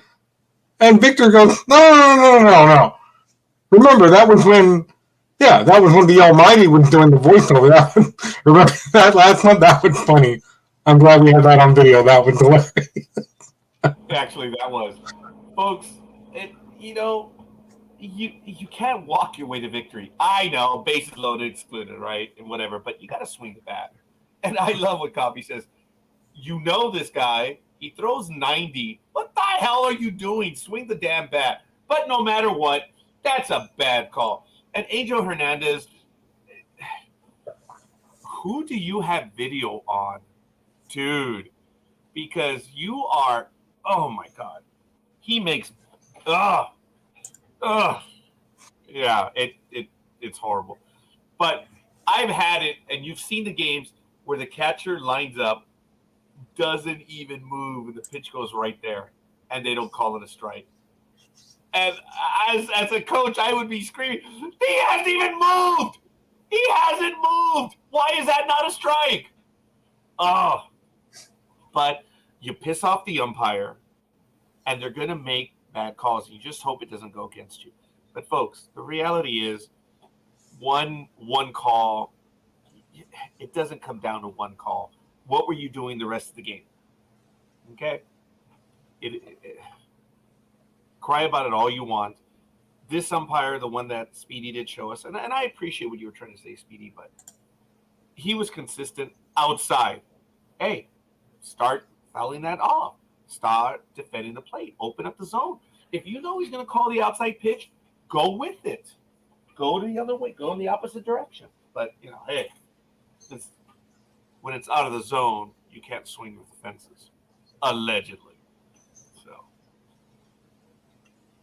I remember when guys like JT Snow and Barry Bonds and a host of other players, yes, I did just name a whole bunch of Giants players off.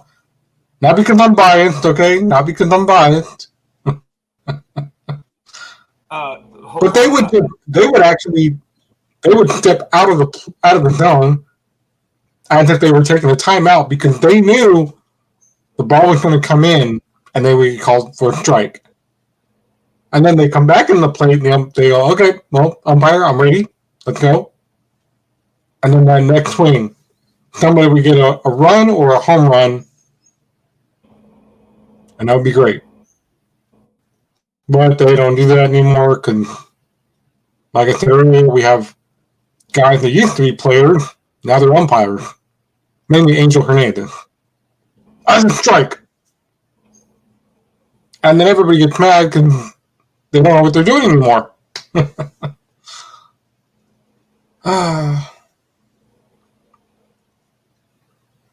I'm not able to see the link, Coffee. Could you send it to me via Facebook, please? And that way I could get it onto the program right here. I apologize.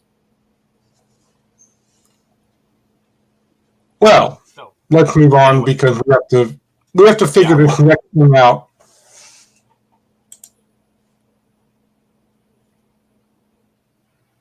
Are you waiting for coffee or? No, it's going to take a minute or two. No, okay. I want to say, ladies and gentlemen, 7:54 a.m. You are watching and listening to Sports Talk with the Guys, home of the Monday Morning Quarterbacks on Saturday. Thank you for joining us. It is June 25th, 2022. We're well into our second hour. We're finishing up. We're going to be going into our third hour in just a bit. That is Speedy. I'm the Scorekeeper. Thank you for joining us. And we're moving forward. Go ahead, Speedy. I'm sorry. Okay, well, as we're talking about fails and things going to crap, ESPN actually failed at the MLS coverage. I know you watch this stuff. Did you see this, Scorekeeper? Did you see this on television? No, let me see. Okay, well, let me set the stage for you. See, 10 games were set to be played on Saturday night of last week. Of those 10 were scheduled to be broadcast on national television, with the Sounders taking on the LAFC and Galaxy versus Timbers. But when fans turned in for Galaxy versus Timbers on ESPN, they were actually not treated to that. They were treated to a pregame show with an analysis lineups and a game preview. They weren't even treated to the beginning of the game. Instead, they were watching a blowout college baseball game drill that just went on and on and on.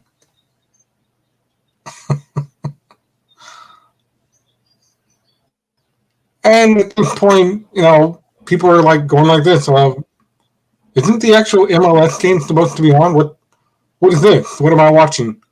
Why are drills going on over and over? And it's basically the same drill. I mean, hey. But then the other game that was supposed to take place on ESPN, fans tuned into that game, but instead they were treated. They somehow got a UFC fight for free that was actually supposed to be, on pay-per-view.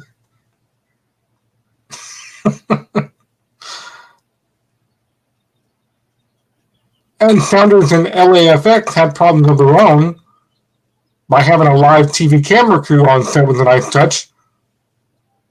The game kind of aired in its entirety on ABC. Of course, that didn't stop ESPN from making some obvious errors in their own game coverage. I mean, this was a catastrophe if you saw this last Saturday. No. I certainly did. Oh.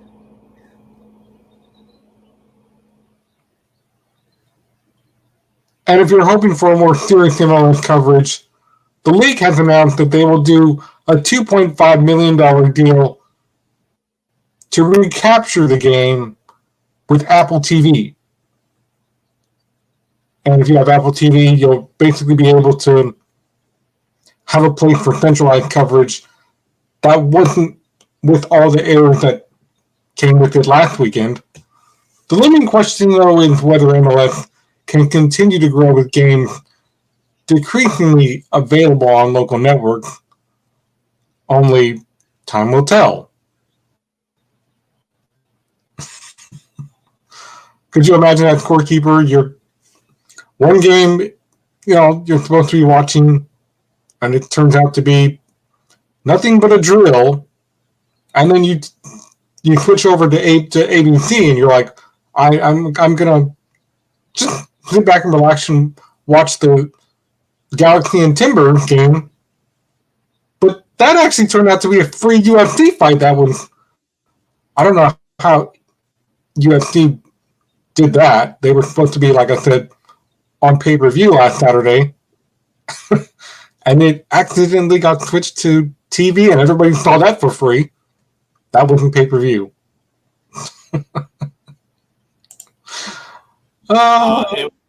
It's a CF. There's no doubt about it. They screwed it up.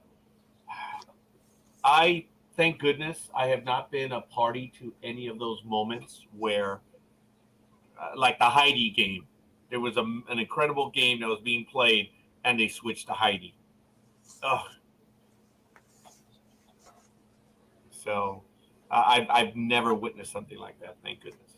I've seen. Actually, what I did witness, what I told you, was in 1989.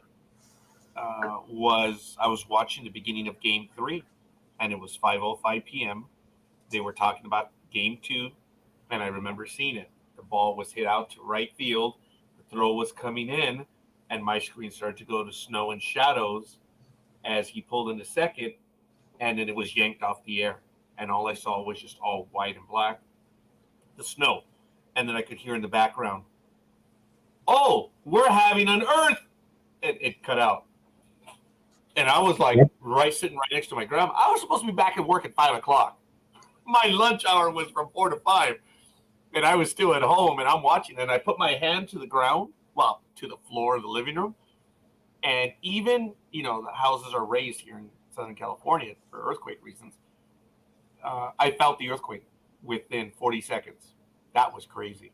So that's the only real interruption I've seen, Speedy. When your hated ones were playing the Oakland Athletics. Yes, I remember that as well. Trying to get them to do the full lineup, and then Al Michaels is like, yes, we're going to have Meltzer is going to be at third base today. Barry Bonds is out there right now practicing, hoping to hit another home run as he has been. And then all of a sudden my TV started flipping over to, oh my God, we're having an earthquake. Like, yeah, we are. But when we were living in Oakland at the time, all I felt was this. It was like a snake that just went through California. And it took about, 3 hours, and then people were able to get their TV services back up. Not cable at the time, kid. No cable back then. But everybody was able to turn on their TVs. And then seeing all the buildings crumble like kids' toys. I'm like, oh my God. They showed parts in San Francisco that were just, down.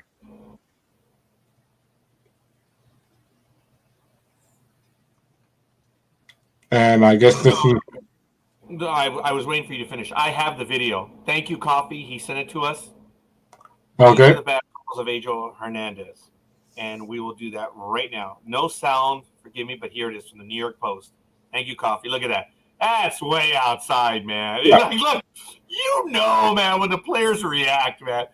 Okay, again, relatively, if he consistently calls them, okay, but he doesn't consistently call them. The longtime umpires anger teams across the league with questionable calls. Yes. During spring training, broadcasters for Cardinals versus National games slammed Hernandez for calling the ball what they felt was clearly a strike. Look at this.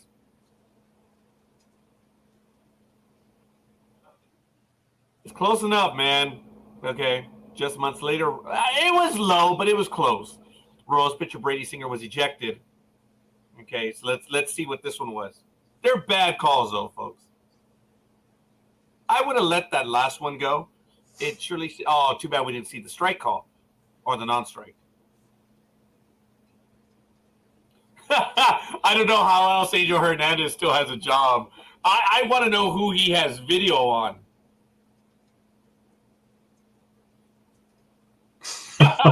Oh, that's good, Brian. I like that one. Yeah. Yeah. We're going to check pictures for cheating, but we're not going to check Angel Hernandez. That was a good comment. I like that one.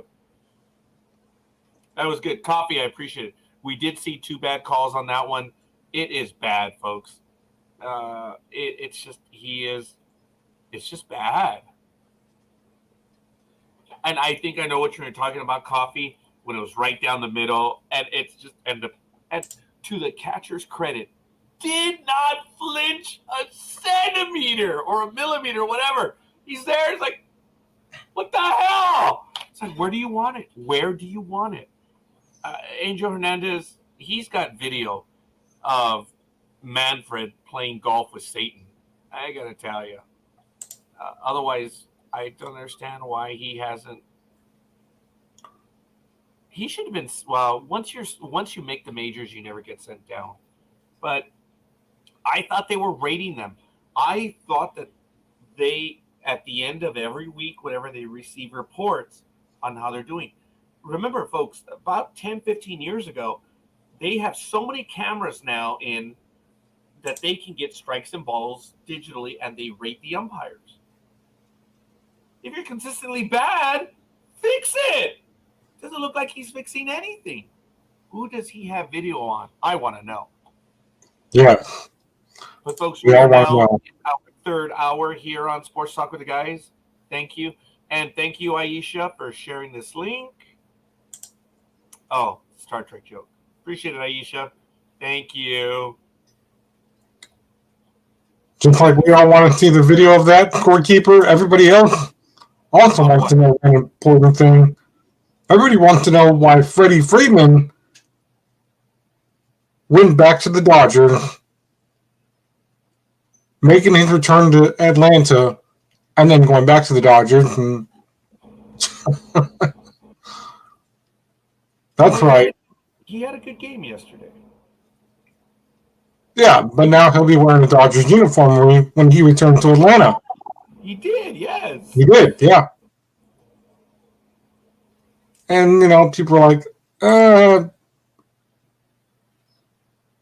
some people feel like he betrayed them now that he's wearing a different jersey. I'm not going to watch this guy anymore. Some people were talking about that on social media too. I hate this guy now.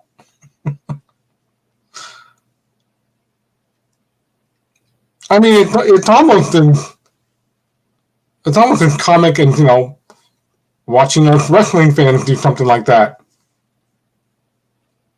Like the first time that, Raw faced SmackDown, and then because they wanted people to basically pick sides. Are you a fan of Raw? Or are you a fan of SmackDown? Pick your side, red or blue. And people were like, I like Raw. Raw's got good colors. And then other people were like, no, SmackDown is better. They got Paul Heyman as their head writer. And now with this, they're like, Freddie Freeman changing jersey on us. I don't like him anymore. I hate him. Okay.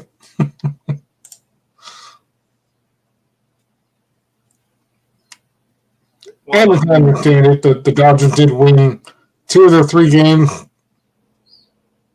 between April and now, right? Yeah.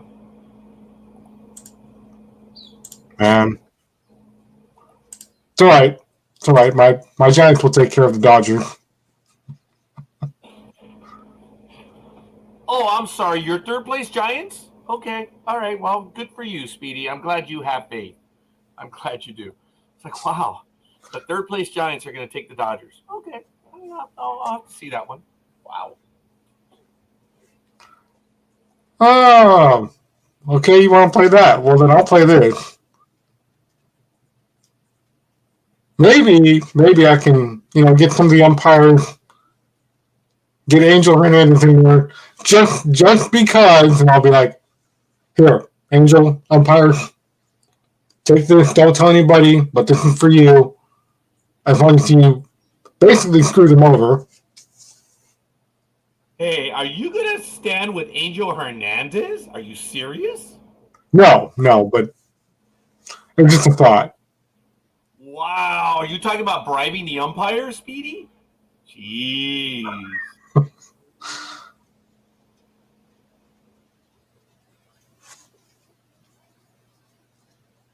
Well, I mean, what do you think they got that from? Everybody got that from wrestling.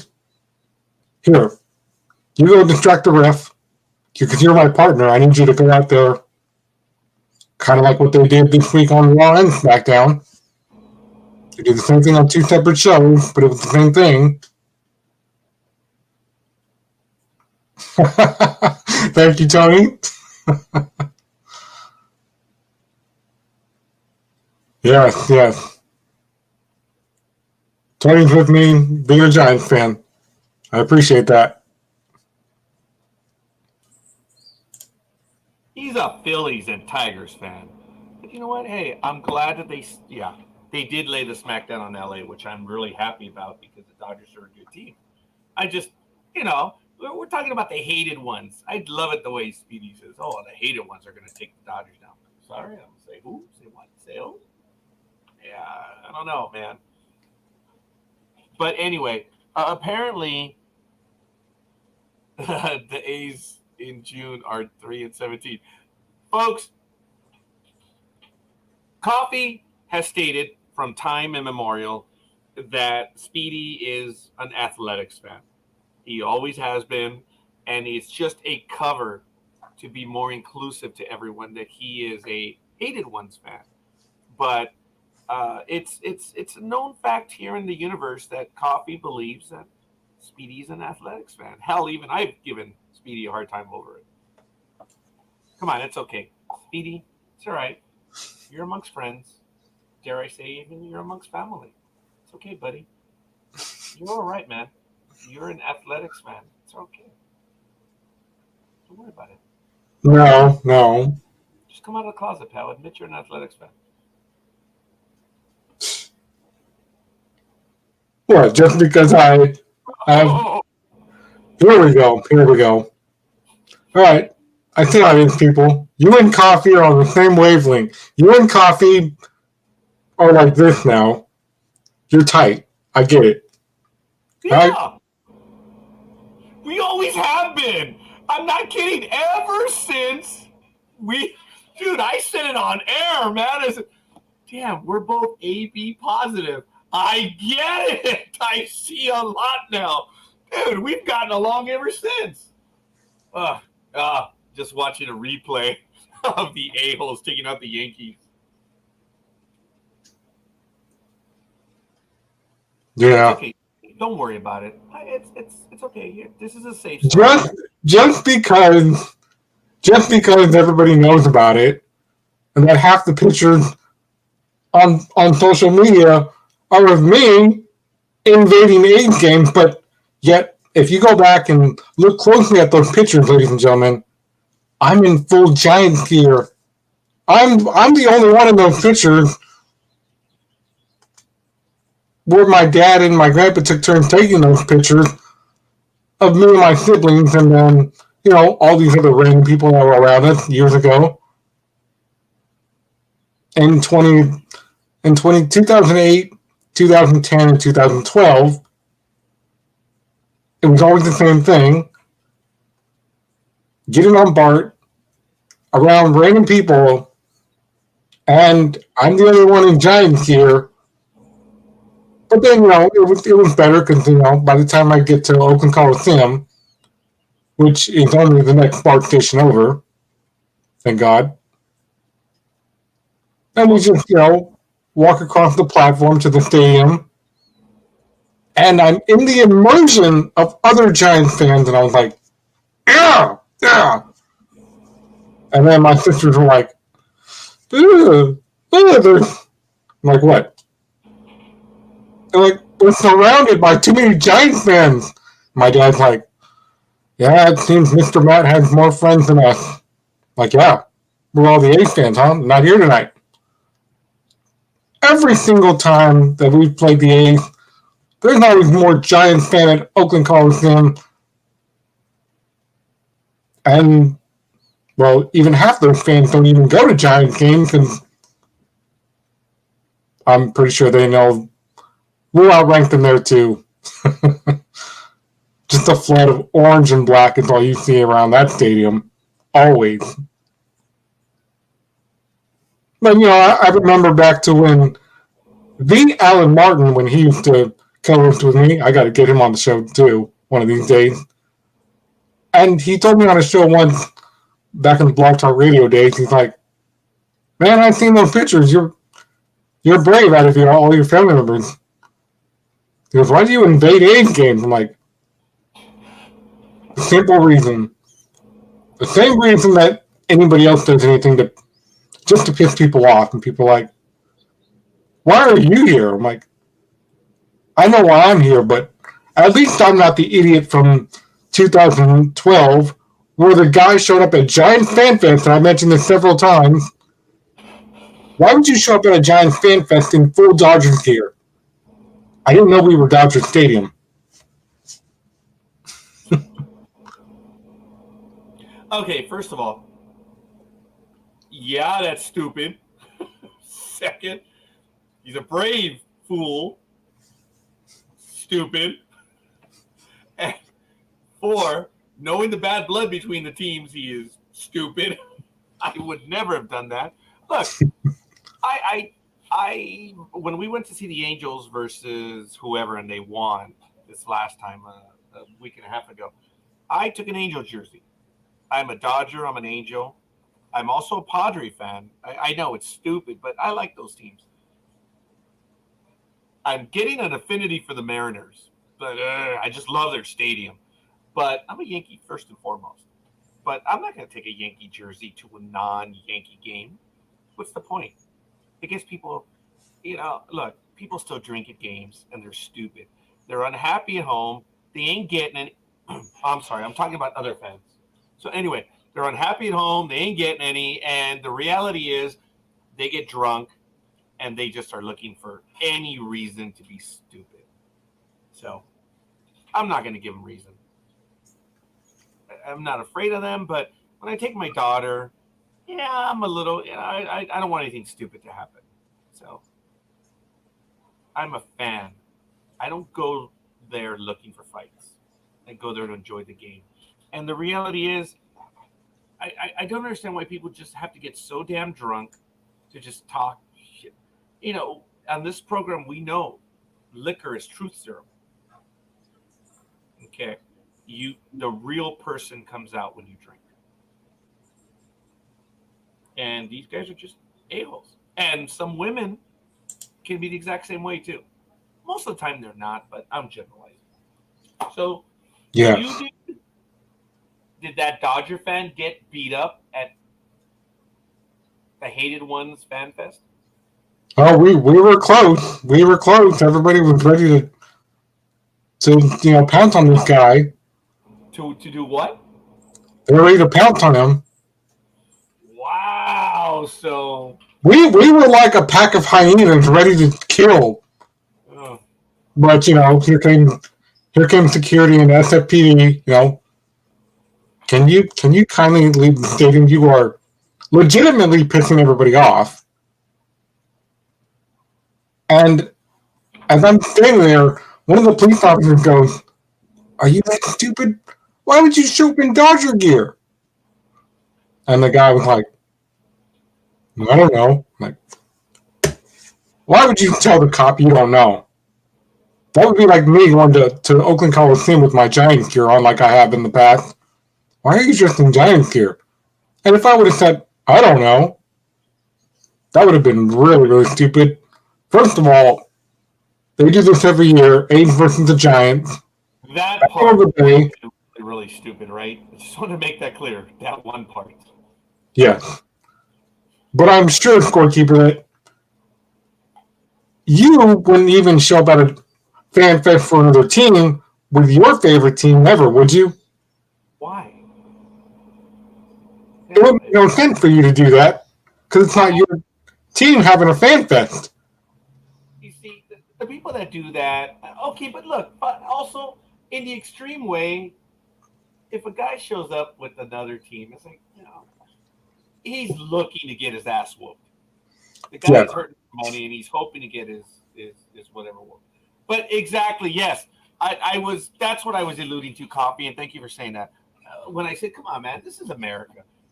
Come on. You can go wherever you want. Because you're wearing team colors, these aren't gang symbols, but I won't get into the psychology of why fans dress up in their uniforms. Okay. Psychologists have an interesting opinion on gang membership when it comes to athletics, but that's neither here nor there. Yeah, who gives a shit what people wear? Why can't a baseball fan just be a baseball fan? Quit pretending these teams belong to you. You don't own them. They aren't yours. Oh, mon contrario, Capitan. I was for a short while. Like I said, I don't remember if it was the Janus Enterprise or Mercury Fund. They were invested in the Steinbrenner Corporation. And I think it was $50 invested. So that made me a trillionth owner. Sorry, baby. I actually did own the Yankees for a short while. I was an owner. So, but yes, I agree. It's a better question. Now, remember, when we wear these colors, we associate. I am a fan of that team. So, very good, Coffee. Thank you. Yes, and another hit, Speedy. Take over, please. I need about 2 minutes. I got to get my coffee. My cup of Joe going. He had to correct himself. There they are. God bless America, ladies and gentlemen. Speedy. Okay, That was embarrassing, to say the least, right, ladies and gentlemen? Did Scorekeeper really have to show us his underwear and what he was wearing? Come on. I mean, even you, Coffee, have to be disgusted by that. Ugh. Holy crap, that's a big one. A big spider, probably. That he's probably not going to kill. Now, me, on the other hand, ladies and gentlemen, you've seen the multiple pictures, you've seen the multiple videos on my Facebook. Oh my god, I gotta get a picture of this. There's 4 Blackhawks that just went overhead. 4 Blackhawks.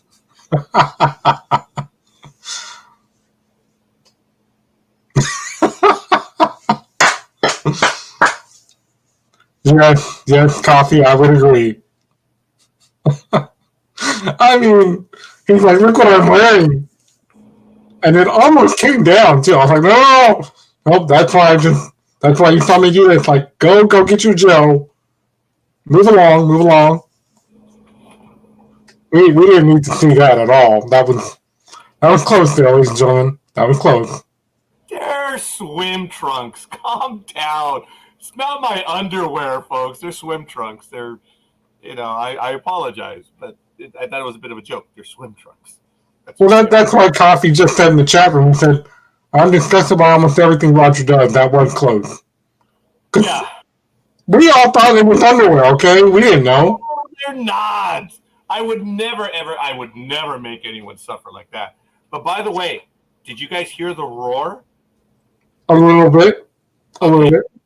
4 Blackhawks just flew over. And that's why I ran back in to see if I could get an image of it. And yeah, I did get an image, but they were already too far away. And there's an electrical pole in the way. So, yeah, actually, they're there. You can see 2 of them. It's probably not going to show. Oh, yeah, there they are. Oh, yeah. But they're very small. But you can see them. There were 4 of them that just roared by. It's like, wow. Actually, you can see 3 of them. There's 1, 2, and 3, and I guess the 4th one was over there. Man, it was loud. So I was like, whoa, something big is going by. It was actually 4 Blackhawks.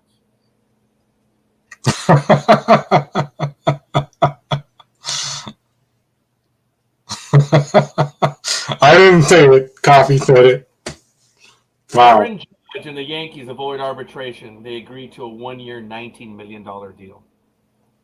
He was already being paid $17.9 million, which is what the Yankees offered him in arbitration. So yeah. He was either going to win $21 million or 17 point whatever. Well, they went down the middle, $19 million. It's done.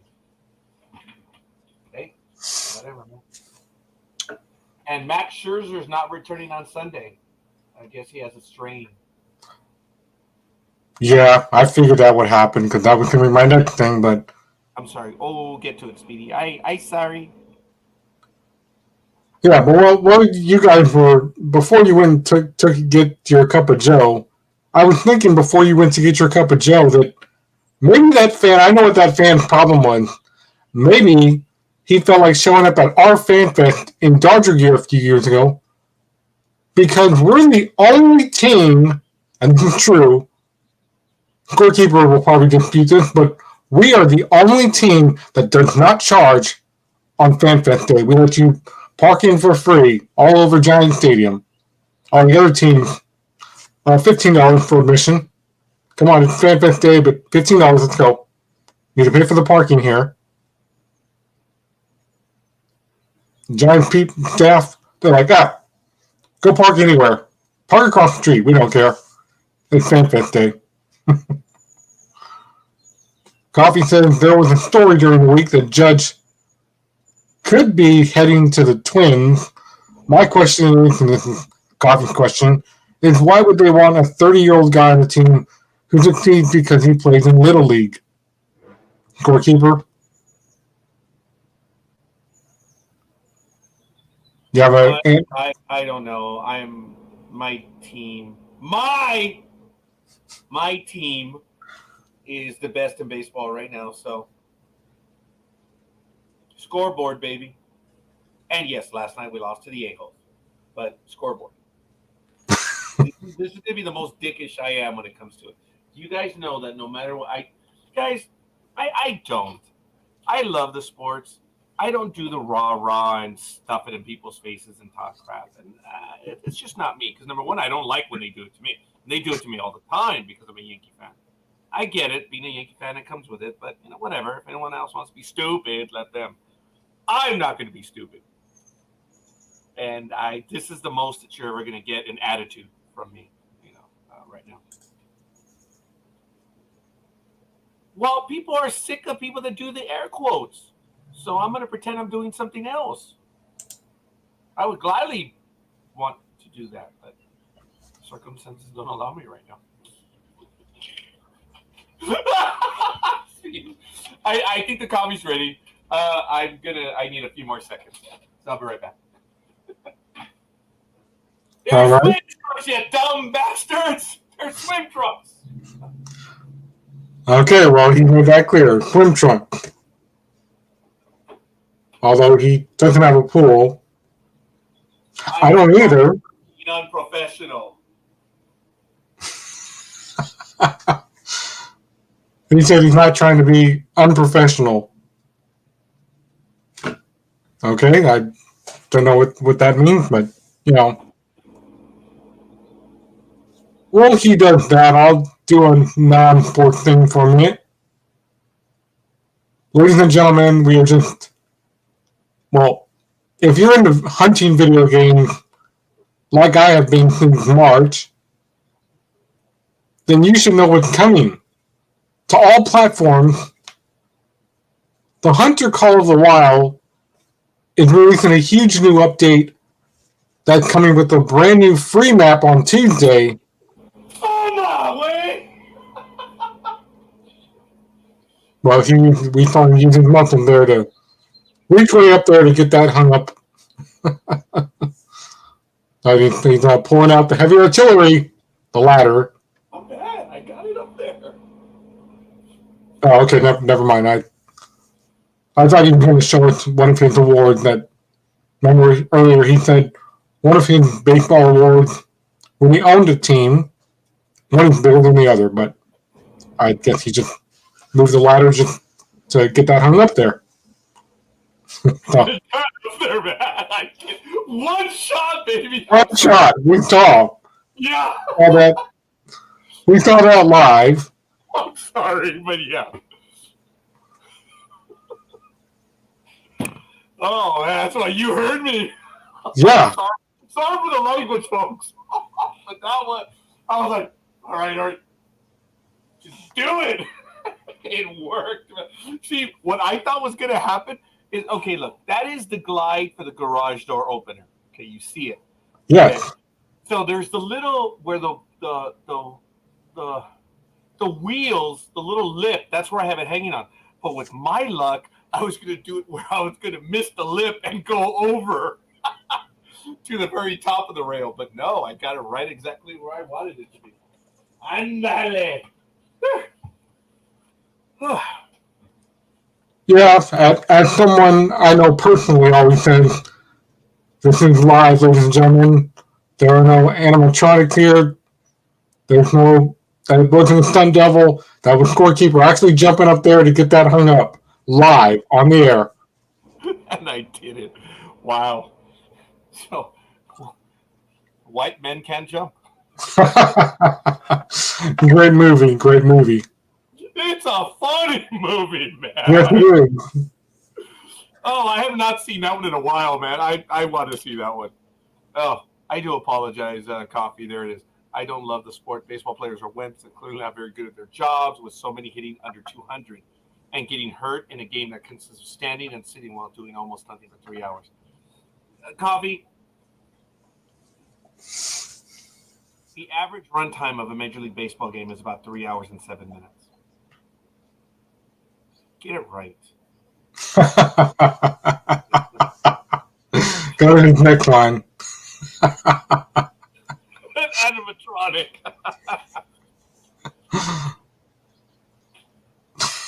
I'm an animatronic. Yeah, I could see that at Disneyland or Magic Mountain, either one. I haven't been to Magic Mountain in a while, so. Well, I wasn't going to say anything till towards the end of the show, but since you brought that up a little early, yeah. Oh, look at that, baby! Yes. See, that's my other team there. Robots in disguise. I'm an Autobot, okay? I'm an Autobot. I would never be a Decepticon. Oh, I'm an Autobot too, buddy. Oh, hell yeah. Which brings this conversation between me and you on the air.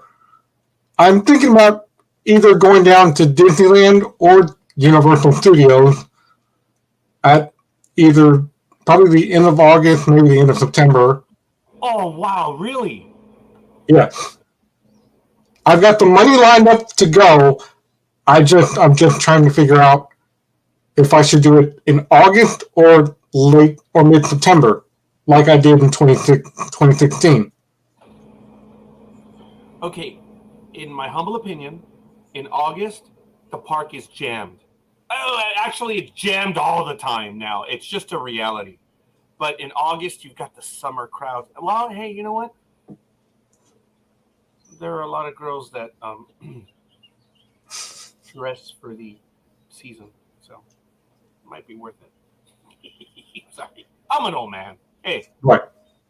Well, I feel I need to go back to Disneyland to redeem myself for the fact that, remember, everyone remembers what I posted on Facebook for the very first time when I said, this is my first time going to Disneyland. And what did I say on Facebook? I'm going to stay for all the night shows. What? They have night shows? You can watch the fireworks? Oh, you can stay there till they close? Literally? Yeah. Everybody's like, well, you got the passes, right? Like, yeah, I got the passes. Cost $200, but hey, if I can get an early access to get in there and while everybody else has to wait their $5 in line, I'd pay the $200 for that. So I did, but here's me. I took my neighbor down the hall with me. We had enjoyed our time at Disneyland, but then, this is me, 2:30 p.m. Let's go back to the hotel. And then we would go back to the hotel and I would just sleep for no reason at all. And yes, I'm admitting this live on the air. And then I would wake up and I would go, what time is it? And my neighbor went, well, it's almost midnight. Dang, I missed all the night shows and everything. But then again, I've never been to Universal Studios either, so. Dude, you were tired because of the trip. You were tired because you do a lot of walking. I can understand that. How many days did you stay down there? Was it 1 day, 2 days? What? We stayed down there for a week. And we only did 3 days because I had a 3-day pass. And you never went to the night shows and all that stuff? No. And I never got to do the Pirates of the Caribbean ride either. But then, like I said, I've also never been to Universal Studios. You know, I think the Pirates of the Caribbean is being revamped right now. So, I also know that because my other good friend Justin Scard, you should all know him from YouTube. He lives down in Southern California. Of course, he just flew back because he had problems with he got a lemon van. You can check out his YouTube channel for that. I'm like, I told him personally, don't buy the van, and he's like, my dad and my girlfriend warned me about that too. I'm like, and halfway through his trip, because he had to go through parts of the famous Route 66 to go visit his uncle who needed surgery, and he wanted to visit with him, and but halfway through his van got stuck, and then the van had one problem after the other, and they were like, we don't have parts for that here in this state. Just fly back to California, and then we'll call you when the van is actually fully done, and then you can come back and pick it up. I was this close, Scorekeeper. Can you see it? This close to actually going with him on Route 66. But then when the van broke down and then he had to fly back, I, of course, can't do the flying thing anymore, so that wouldn't have worked. But, the other reason I was tired is because, number one, Amtrak said they would get us there at 2:30 because they were scheduled to leave at 7 a.m. that day. No. We didn't leave Oakland Amtrak until 11 o'clock. And then all the fires in Southern California that you guys had down there at that time actually impacted parts of, the Amtrak ride. So we had to wait, we had to stop, and, and then because we showed up at the hotel at 2:30 in the morning, the guy was like, you have to show up here at 3 p.m. Don't you know the rules? I'm like, yeah, I know the rules. And almost didn't let us get our hotel room. So we called a friend, and she was like, no. These guys paid a lot of money. They're good friends of mine. They need this hotel room, damn it. And so, like I said, we almost didn't get our room. That was at the Clear On Inn. Don't ever stay there. These guys are jerks. Because I actually, Scorekeeper, I printed a thing out, a coupon for a free breakfast meal for me and my neighbor. And they're like, this is not from our hotel. You're a scammer or something like that, aren't you? Or what are you? And I'm like, what? And they insisted you either pay us for this breakfast that you're stealing. I'm like, stealing? The coupon I printed is from your website. What are you talking about stealing? And he's like, so-and-so, call the cops on these two. They're not paying. We need to call the cops. I'm like, so it was either we pay them their $15 or $20, however much it was for the damn free breakfast. Nobody else was being harassed. Everybody else was walking through the line, getting their breakfast is fine. I think they had a problem because I was the only Mexican in that hotel. Everybody else is white or black. I guess they don't like Mexicans. But my neighbor is white, but then again, he's with me, so. And the owners were insisting, we're serious. You either pay us our money for the stolen breakfast that you stole, or we're calling the cops. And I was like, I'm sorry you had to deal with that, Speedy. I really am. that was the other thing that ruined my experience too. So now I'm looking at staying at Best Western. I know that there's 4 Best Westerns right across the street from Disneyland. So. Wow, Speedy, I cannot wait for you to head down here. I'm so looking forward to it. I don't think I'll join you at Disneyland because, folks, as you know, my trip to Alaska. Oh, and by the way, good morning, Louis. Thanks for the like. I think my brother Louis is watching now as well. Thank you. He used to work at Disneyland there for a while, which is kind of neat. Folks, my heel is still giving me a lot of problems, and it's not healing very well of my heel. The ankle that I rolled when I was up in Alaska, within a day, I was actually okay. It sucked. It hurt, but the heel. I have to stay off it, folks, for like a month for it to recover. I can't do that. I just can't. So it is still with me.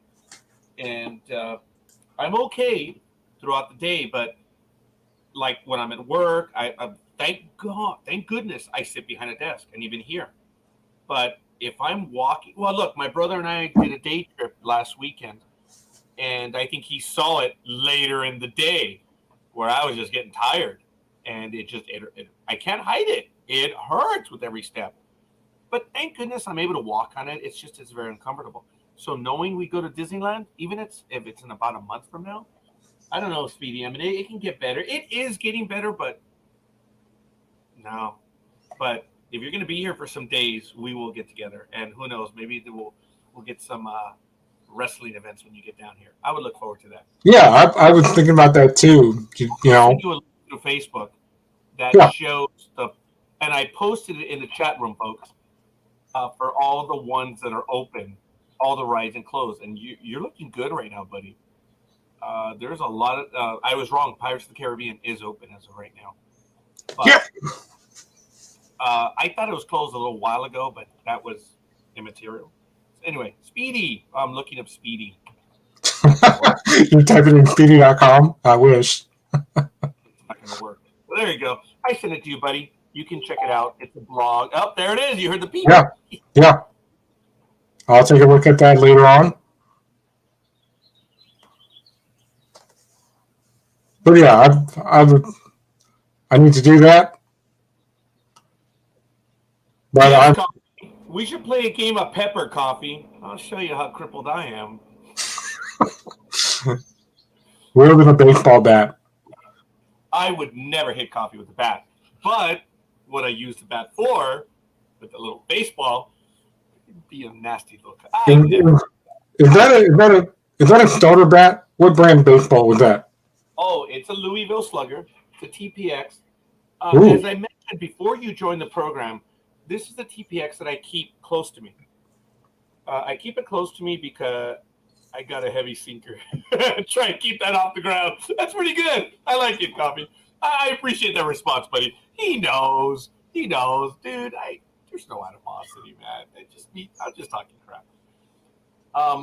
When I was forming my baseball team, I was going to the swap meet and secondhand stores to get equipment. And there were several places where I had all the catcher's equipment. Everything was new. But, I had bases, I had everything, but it was starting to get short on money. So they had this baseball bat for $15 in any world. Even 20 years ago, that was inexpensive. I didn't have the $15. And I looked at the equipment and I asked the guy, and I was like, $15. I had the money, but I was like, I already got 2 bats. The third would be nice. No. I walked away, and I was starting to walk with my mother and my father without even asking. I guess he saw. Didn't even bother to ask. He went right up. He asked the guy how much, and he paid him the money. And so my father purchased this one for me. So that's why I keep this one close. And so, yeah, I got a few hits off this bastard, and he saw me get a few hits with this one. So it was nice. This is the one I keep close. As you know, I have my Easton, which is the all black and gold. Oh, that's the one where I joke when I get frustrated. Oh, instead of saying, "Where's Lucille?" from The Walking Dead, I say, "Oh, where's Easton?" That's what I mean, Yeah. So anyway. And just on the subject of Disneyland, ladies and gentlemen, I'm telling you right now, because I don't know when, but I don't want to get messages and text messages on my phone here going, "Oh, you just walked past me, didn't say hi? I see how it is." Because 2 of my former LA friends, when I was actually down there, I saw them when they were leaving Disneyland, and I go, "Hey, what's up? Hey, Crystal." And my friend Crystal, she's like, and her sister's like, "What's wrong?" She's like, "She's very mad at you." I'm like, "Well, of course, you're women. You're always mad." I'm like, "Why?" She's like, "Well, Crystal's upset with you." And they swear that 2 weeks before I was even at Disneyland, that they saw me on the south side of LA. I'm like, "You guys know I don't live here anymore. I live up in Northern California. I'm near Oakland. I have no business out here anymore." And they're like, they both swear, both of my both her and her sister, they swear that they saw me along with other people that swear that they saw me too. I'm like, and I have to tell everybody, I don't know who you guys saw walking around East LA, Anaheim, or North LA, but that wasn't me. I've only been here for 2 days. You see, had Speedy, had I been in that conversation, I would have said, hey, folks, calm down. I'm sure those were kids from another school, middle school kids going somewhere, okay? So don't worry about it. It wasn't Matt. It wasn't him. So, dude, you have a Latin disposition. Your face is common in the Latin world. I could see you being mistaken. I even thought I saw you one time down here, but I was like, no, that's not. No, because the Matt that I saw had a white T-shirt and the baggy pants. I'm like, yeah, it's not Matt. It's Baggy. When have you ever seen me wear baggy clothes? That's what I mean. That's sort of the guy that I saw was like, yeah, it's not Matt. But if it were me, I would have just said, bring it, bitch. That's right. Yes. Oh my goodness. So we got another like. Good morning, Roz. Good morning, Ron. So we have almost every corner of the United States. We have the Minnesota area, we have the Great Lakes area, we have the Northeast, and then we have the West Coast. That's us out here. So good stuff. Yeah, but there's been times, like even a few weeks ago at work, I thought I saw one of my good friends that I used to work with at Safeway. He's black, and so I'm like, no, never mind. I thought that was Martin. That's not Martin at all. Looks just like him, but it's not my friend that I used to know at Safeway. So yeah, just remember, ladies and gentlemen, we all have twins somewhere. Oh yes, I've been told that there's a twin and she's female. Like, oh, poor girl. A female twin of you? Yeah, and other people have said that there's a male twin, so I guess there's triplets. There's one out and of course, as you know, folks, when I have the beard and I wear my derby, there is a Latin singer that is a spitting image of me. You guys have seen it. I posted images of him when he's performing. People are like, Raj, when was that? Like, never. The guy does look like me. And I'd say, oh, you look like him. No. The world revolves around Roger. Remember that. Roger, the famous singer, not. Be your understudy, Roger. When you retire from it, I can take over. Take over for what?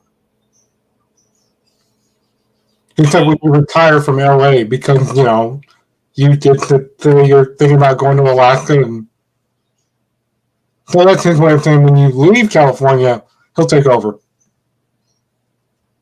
You know, folks, all kidding aside, the reason why I went silent right now is because I do announce it from time to time. But the county of Los Angeles, we are shorthanded. We are. And our bulletins are regular. If you guys are looking for a job in the county of Los Angeles, a government job with benefits, folks, what the hell are you doing? lacounty.gov. Seriously, I will help you. You know what? Okay, I'm going to do this right now. I probably shouldn't make this connection, but I've been on my best behavior today, so I'm okay. If you guys are looking to move down here, let me tell you, there are some incredible opportunities. I'm going to find it right now. It's usually lacounty.info, but here you go. I'm going to show you guys right now. There it is. This is hr.lacounty.gov. County careers, folks. Here it is. There's a lot of opportunities, but look, there's my box and there's your box. You do a search and it shows you everything that's available right now, and you sort. I always go by newest date first. Parking control officers are open right now, folks. These are meter maids, a steam fitter, children's social worker, application developer. Oh, there it is. Coffee right there. Helicopter mechanic. See, folks, these are the positions that are all open right now. There's over 10 pages, and they run the gamut. Look, let me type in the word laborer. Okay.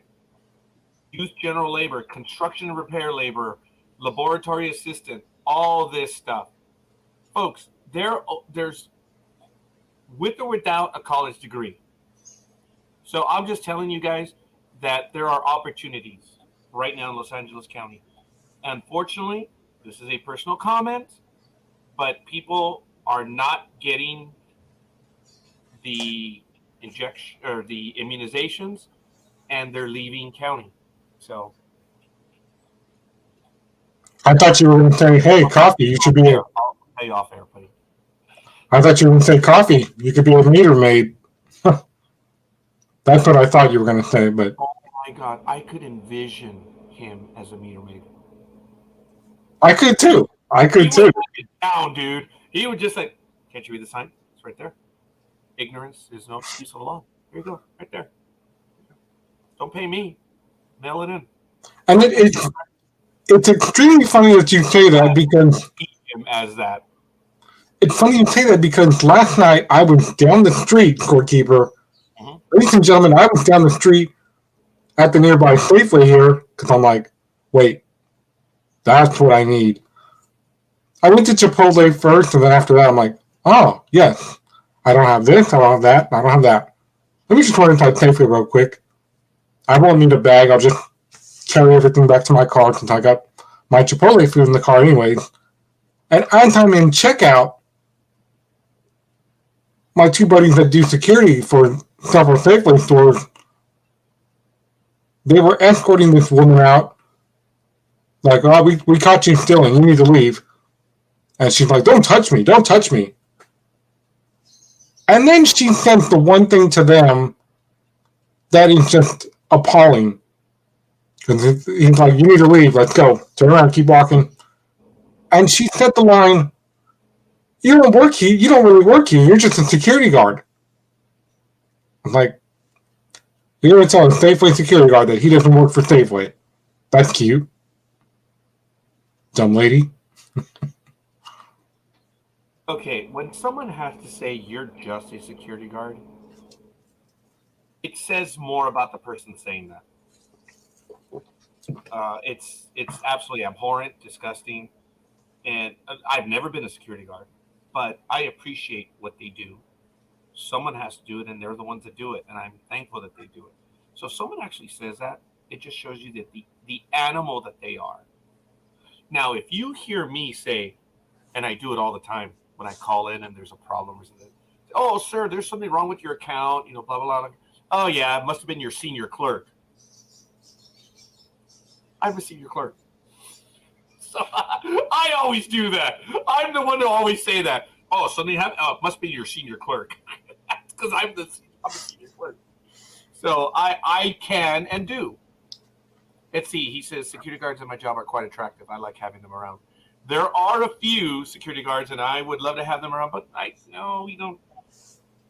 Most of the security guards, especially at my employer, they're all armed.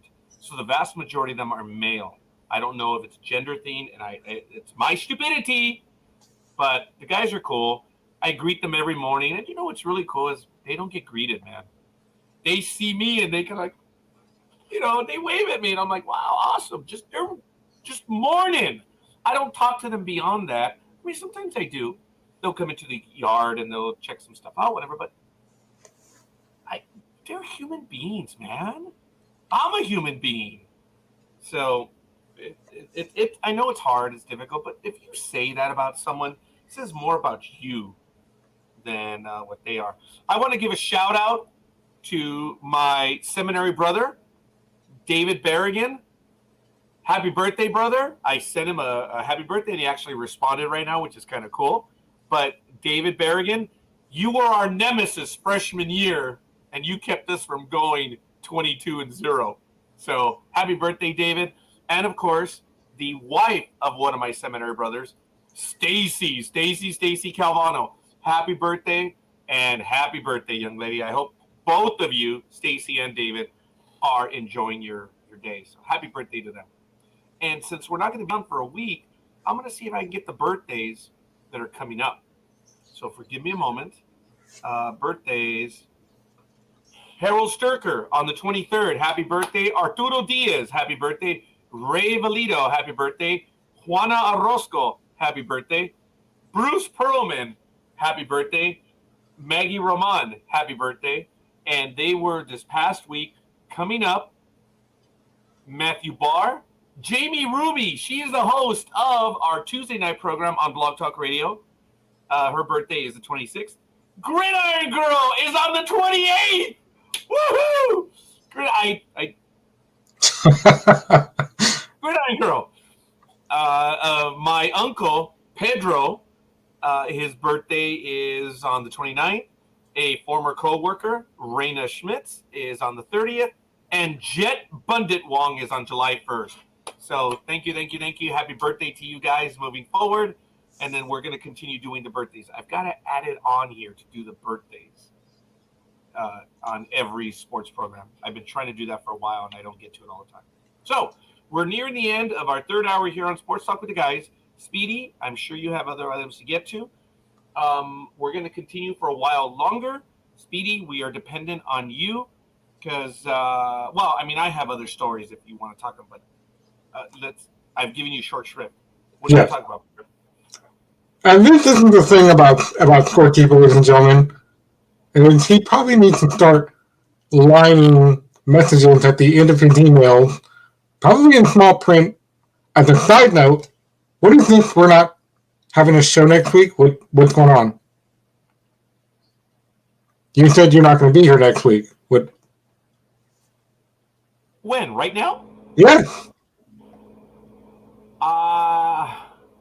You have something in the calendar that No. you need to do?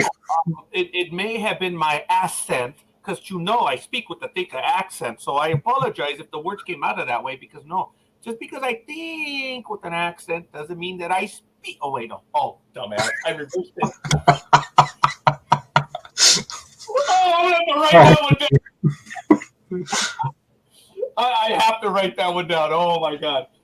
Okay, it's a walk in the clouds.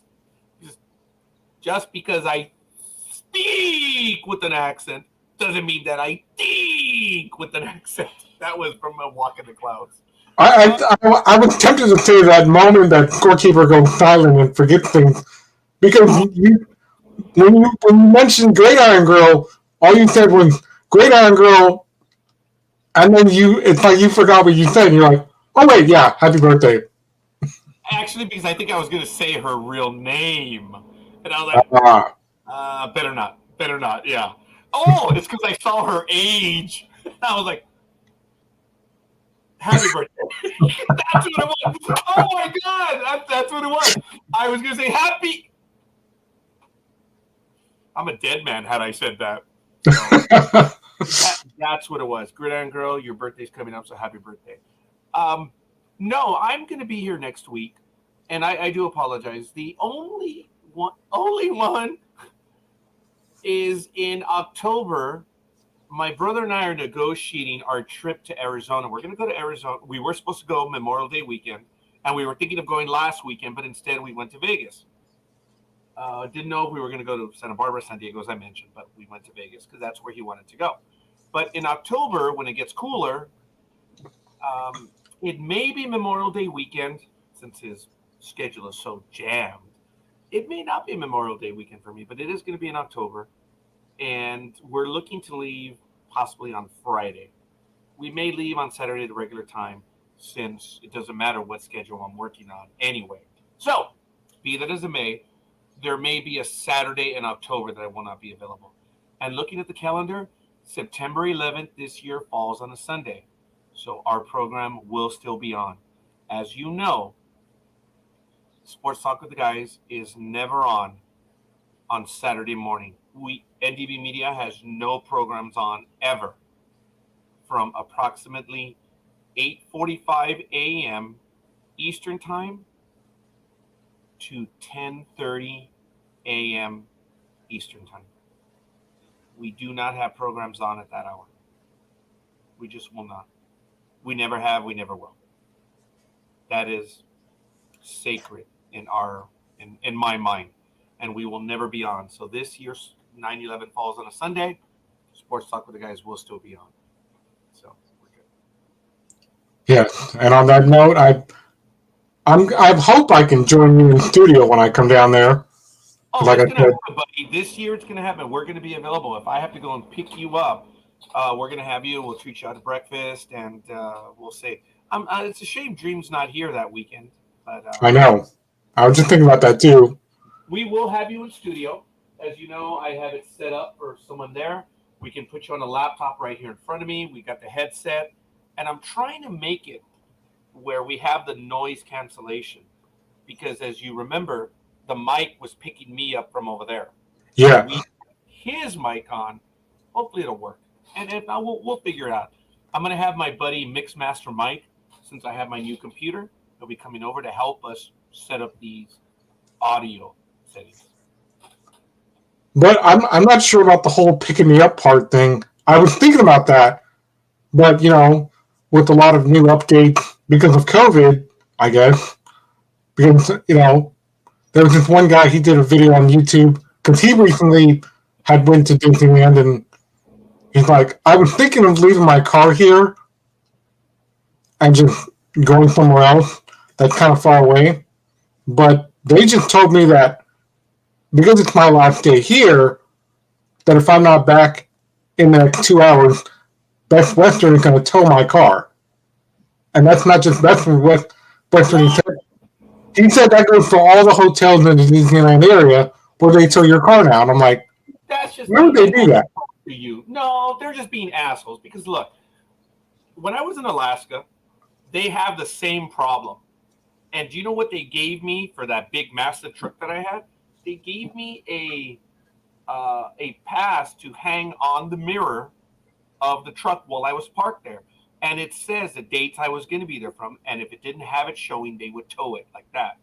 So if they're saying that you're going to, that's, find another place, Speedy. They're just being assholes. I know they have trouble down there for parking and stuff, but it's not that difficult to write down the damn license number. And if it doesn't match, kick their ass out. They're just being lazy. They have video cameras. I think they're just being jerks. Coffee says an outbreak from yet to be confirmed virus has infected at least 118 people visiting the Grand Canyon since May. Believe that norovirus is the root cause, but researchers are still looking for a definitive answer. I didn't know that one, Coffee. Thank you, but we're not going to be at the hotel. At the hotel. Oh, I'm so sorry. At the hotel that I stayed at, it was an extended stay America. It was in downtown. Yeah, there's really no parking in downtown. You have to pay for it.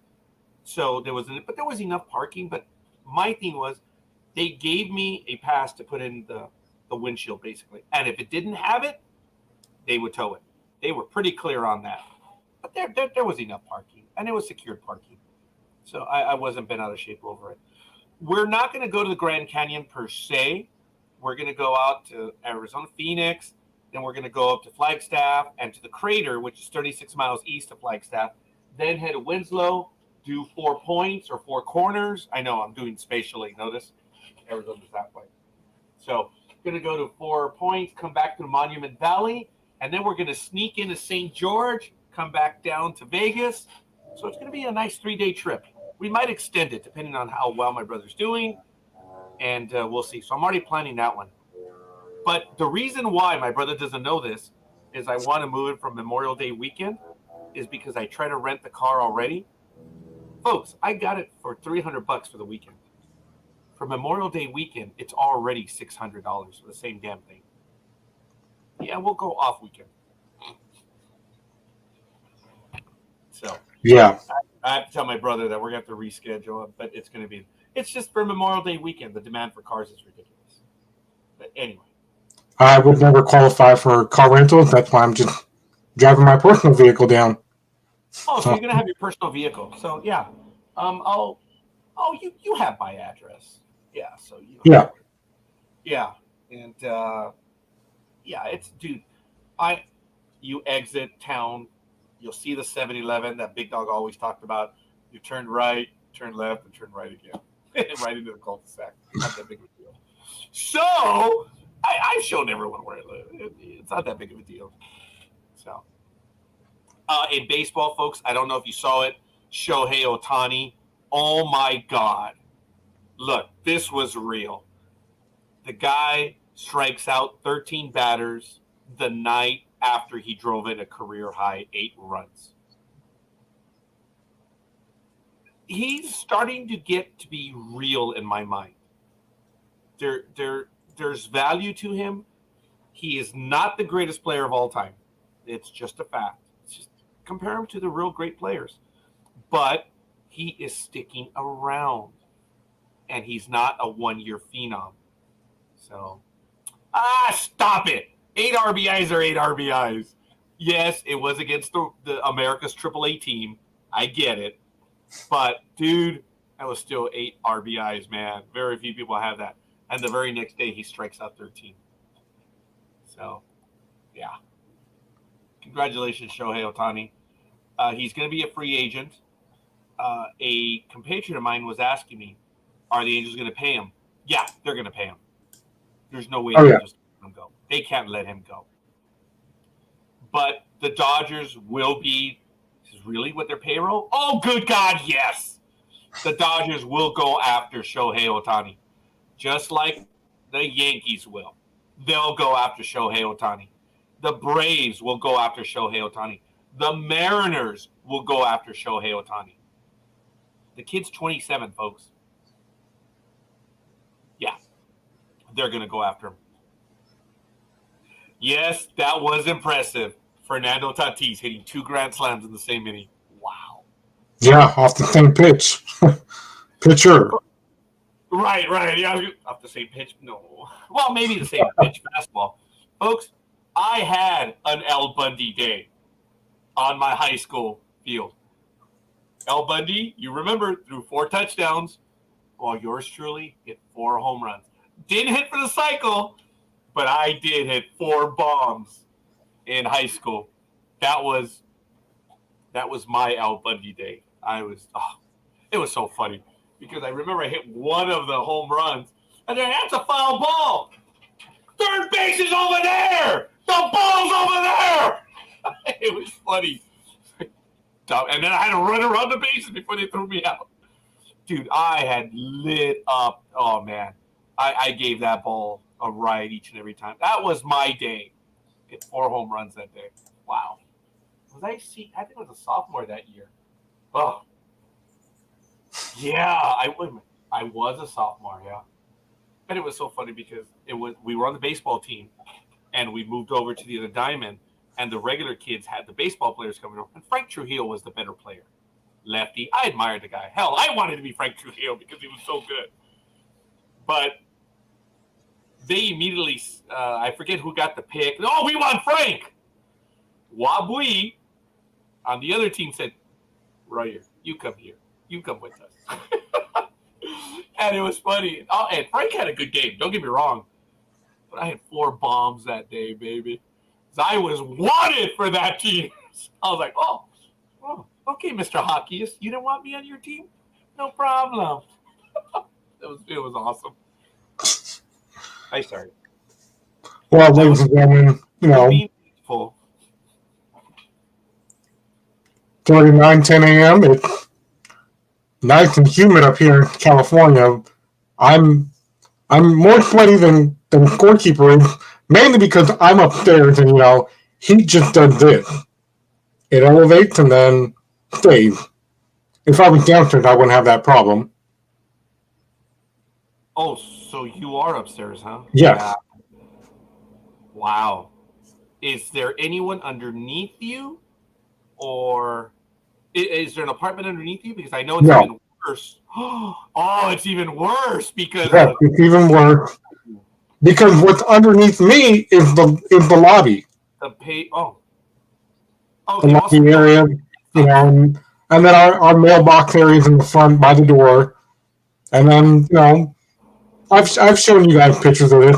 Right over here to my right, your left, is the parking lot. So, parking lot is out there, and so I have all the windows and everything open. It's just, So that's why I'm more sweaty than Scorekeeper. And the reason I said that was to say just one quick thing. Going back to last week with that hockey fan, remember we showed the video. Okay, but look, do you see she's sweaty too? So you're not the only one. I'm sorry, brother. The minute you said I saw the oh, she's sweaty too. Yeah. Now remember, Scorekeeper, all the time he throws me off.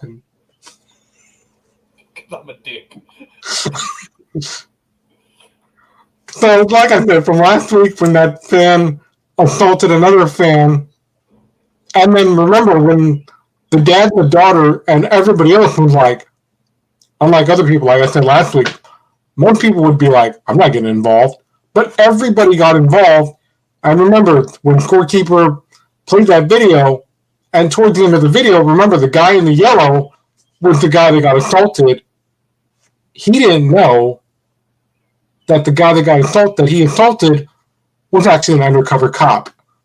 Which brings me to what I went through last night with watching that lady tell that guy, "You're not a real security guard. You just help safely out." What if he's an actual cop for the city here, or an FBI agent? He could have gotten rough with her. He could have, did what we see everywhere else, where they slammed you to the ground even though they're a security guard. And then he could have pulled out his badge and be like, "You see this badge? You see this badge? I'm not just a security guard, lady. You're under arrest." But he didn't do that. He gave her more than one chance to vacate the premises before they actually did call the cops. But, you got to be careful of that. Yeah, it's, again, treat people well. Don't be an a-hole. And, yeah. Like, remember when we discussed the lady who threw beer on the guy and his kid was watching? Oh, yeah. And she didn't know that the other person that grabbed her was also an undercover cop too.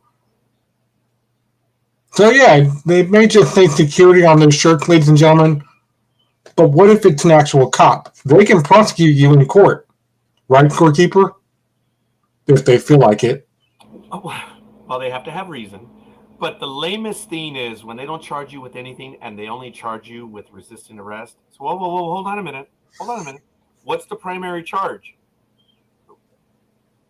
Okay, forgive me, folks, but they're making shit up when they nail you for resisting arrest, and that's the only charge. Those are the dirty cops. If that's all they're charging you with, resisting arrest, yeah, forgive me. Those are the dirty ones. Oh yeah, you see, he's having a Woody now because of the lineup that I mentioned. If Ohtani, folks, the Mariners are good. If he's a free agent, the Mariners are going to make a play for Ohtani. So they might be the dark horse because they're going to make a play for Ohtani. Oh, Anthony Rendon has season-ending wrist surgery, so he's out for the Angels. Yep. Very quickly, Speedy, because you've got my mind going now about either August or September. How many days are you going to be down here for?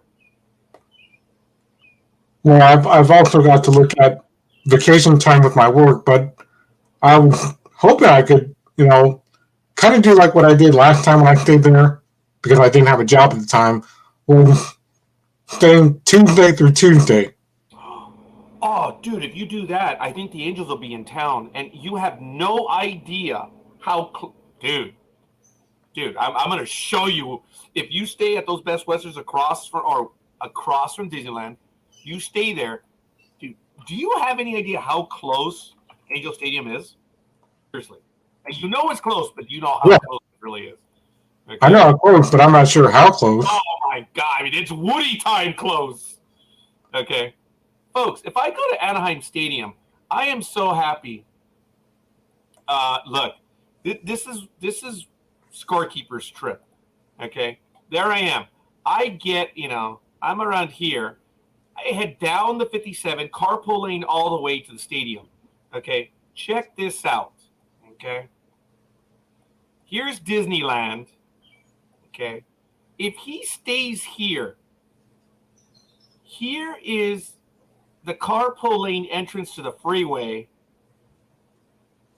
to the other carpool lane exit. You could actually walk all this distance to the stadium. Dude, that's about a mile. It's really cool, man. And I usually like coming in just for parking purposes. I like coming in through the back way. And it's really cool because I get great parking because usually I come in through here and they bring me in all the way and I usually park right up here in front. Those are only $20 for parking. It's a secret. And since you have this open right now very quickly, do you think it's easier for me to take the 5 or the 99 to get there faster. Because I haven't. I mean, I've driven to Bakersfield, but I haven't. The 5. You get more truck traffic on the 5, but on the 99 you got to go through the cities. But the freeway does get wider on the 99 because I've driven the 99 once. I would just take the 5 because I'm a speed demon. Oh, good God! Do you know what the funny thing is?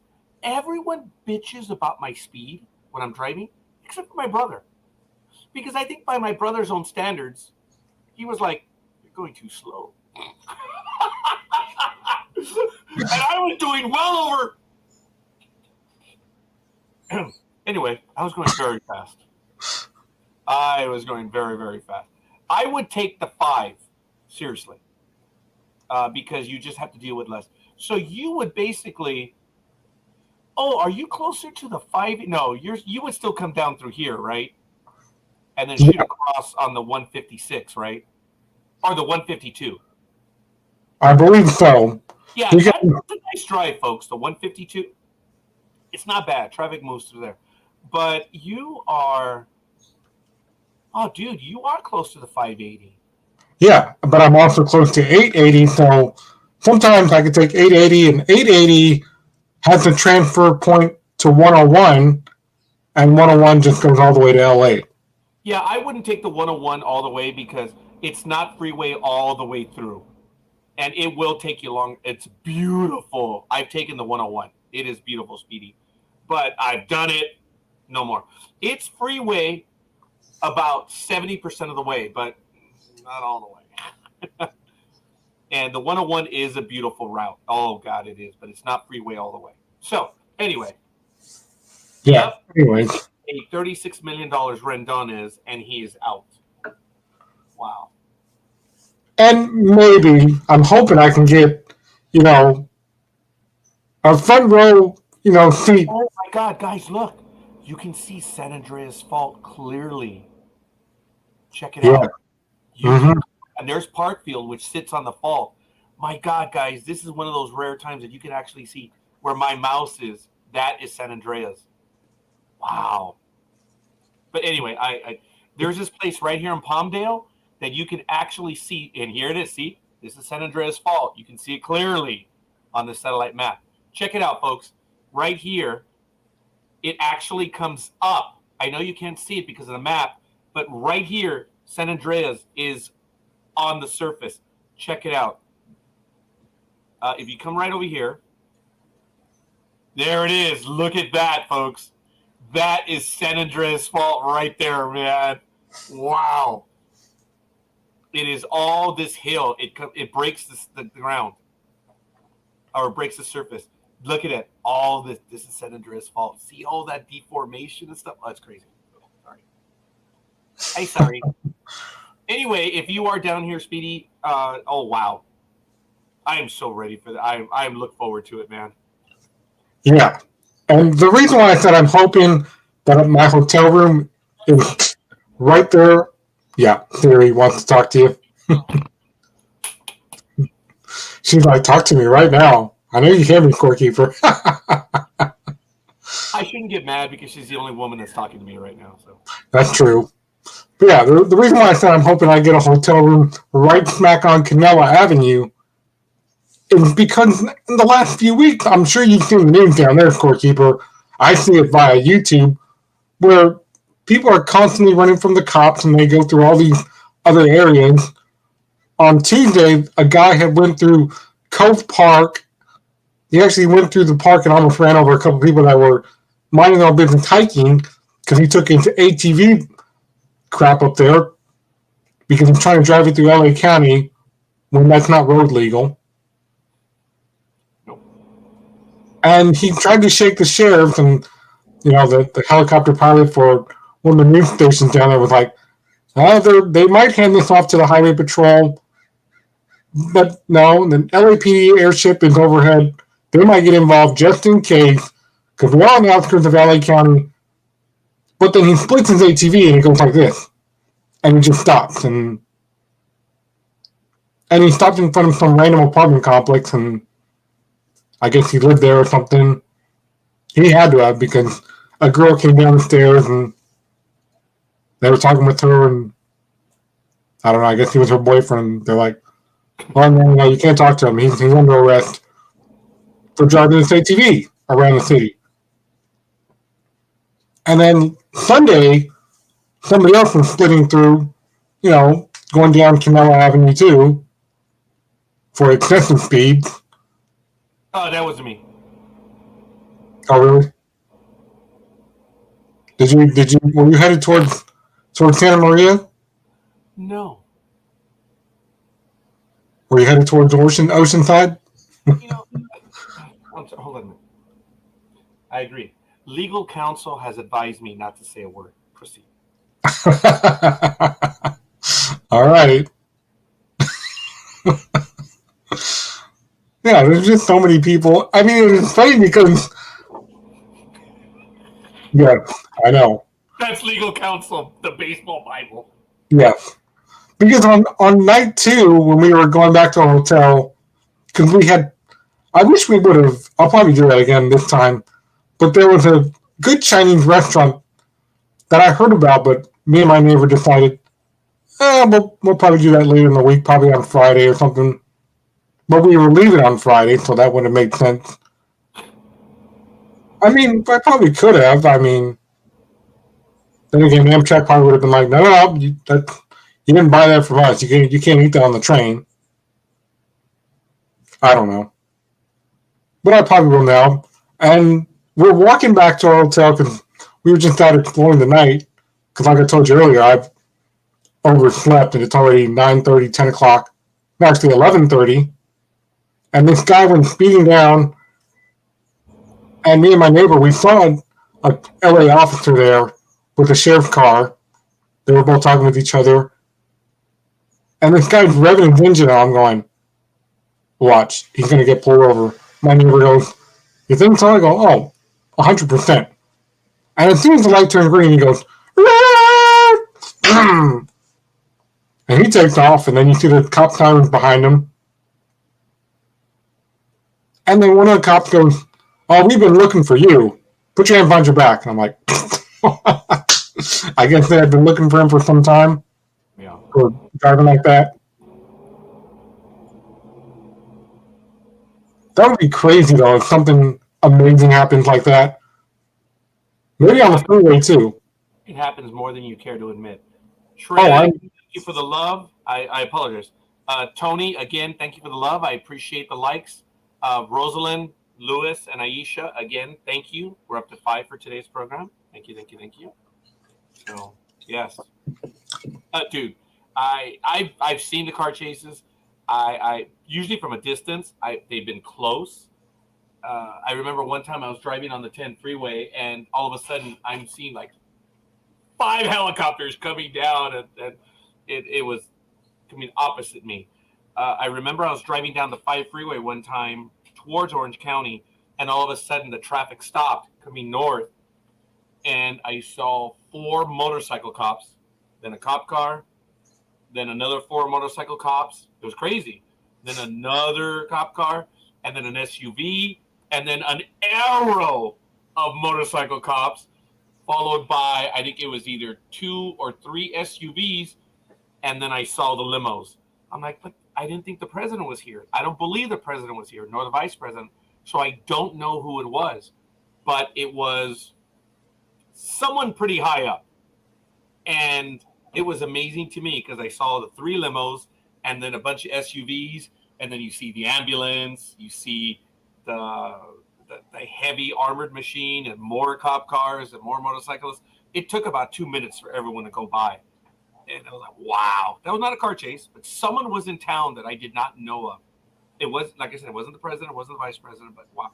I've been in Washington, D.C., and I've seen when the vice president leaves the Capitol building, dude, he has 2 motorcycles, 2 cop cars, the limo, and like 2 SUVs, and that's it.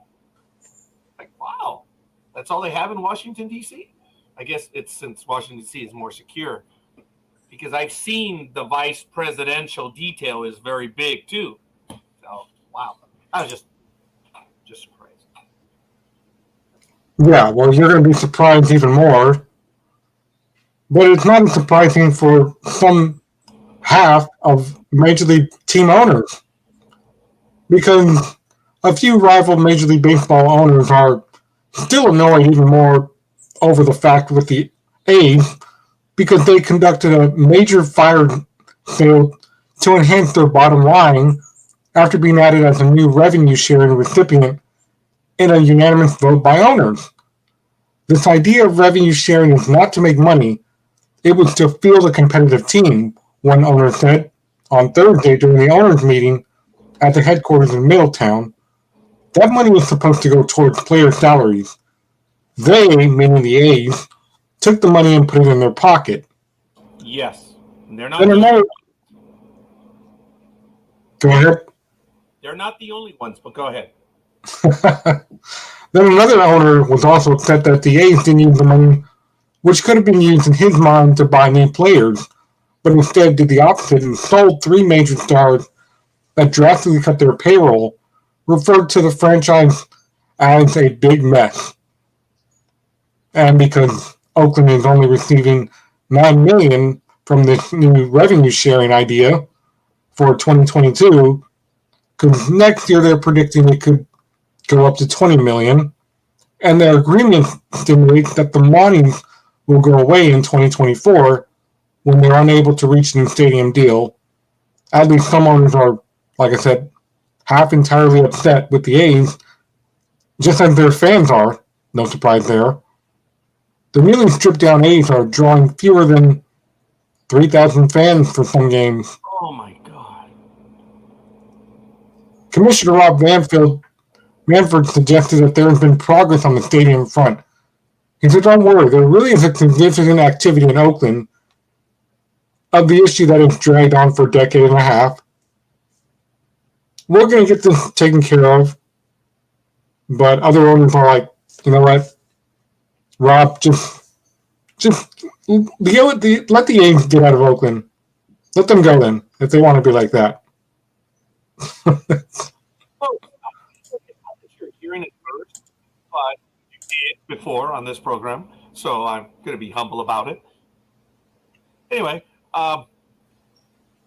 in Las Vegas, it's the worst kept secret. A's management and ownership are there regularly. We've already reported about, we've talked about this. In Las Vegas, they're like, well, it's only a matter of time before Oakland gets here. See, one of the problems that we have, I guess, for us that are like, oh, make a deal, make a deal, make a deal, is that Nevada has a part-time legislature, meaning they only meet every 2 years. So it's going to happen on their timeline. They don't care about where the money goes. It's casino money. It's taxpayer money. They don't care. They're going to bring in more. I don't know if you guys, we were at the Raiders Stadium this past Saturday. It's beyond gorgeous. It is unreal. I don't know what my brother's thoughts are about it. I haven't asked him, but oh my, he wanted to take a studio tour. He wanted to take a stadium tour, and I said, well, Louis, I'm not ready to go today. I'm having trouble walking, and so do you. So no, I'm a big pussy about it. He said, I'll find out about the tours. I told him, dude, it's about $200 per person. I don't want it. That was a cheap SOB. But I do want to do that. But the team, Las Vegas, will pay for it. They want a baseball team, and I see it happening. Let me tell you. And if Oakland doesn't do it, the Angels could conceivably go to Las Vegas. If it becomes an issue. I don't know why, but we talked about it very briefly, and I'm going to do a segue, but we're going to come back to Oakland. Long Beach is now back in the play. Remember, they offered them to build them a brand new stadium, and I guess we're going to go back to the Google Maps, folks. Okay, look. Here's Anaheim, right here, part of the Platinum Triangle. Look at all that land. Selling the stadium and the land for $380 million. BS. BS. There's way too much land there. That's $1 billion easy. Easy. Yes, the stadium was built in the 1960s. Immaterial. Immaterial. All that land. This is in the Platinum Triangle. You have the new high-speed rail stop. You have the Honda Center right here. You've got Disneyland right across the way. Folks, cut it out, man. Disneyland's right there. But okay, this is what Long Beach wants to do. City of Long Beach, which would be sucky for freeway access. I mean, it would really, really suck.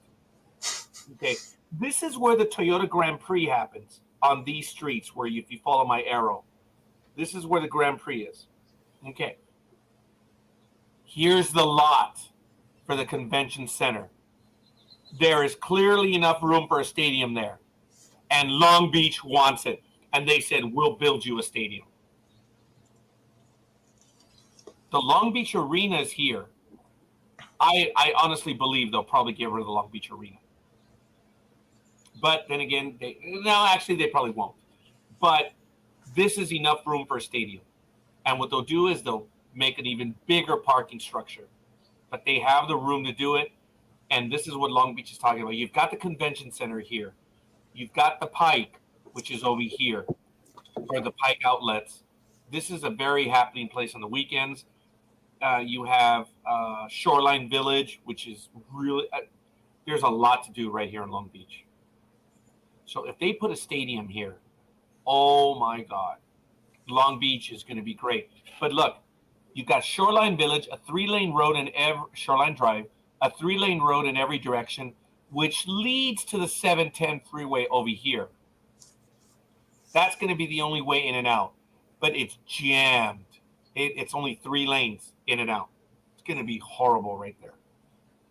But Long Beach is ready to take the Angels. They can do it. Tell me that view would not be gorgeous right here of the marina and the ocean. I would want to be there just because of the cool breezes all the time, but it doesn't matter. Yes, there's argument that Long Beach is LA territory. So what? They'll work out a deal. Yeah, or like Coffee said, just move the A's to Mexico City. They'll survive. Yeah, look, folks, they're waiting for the Athletics and the Angels to settle up. Okay.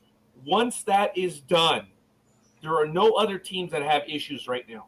And actually, the Angels don't have an issue. Forgive me. They don't have an issue. They have opportunities. Oakland is the one that's in the worst case of all.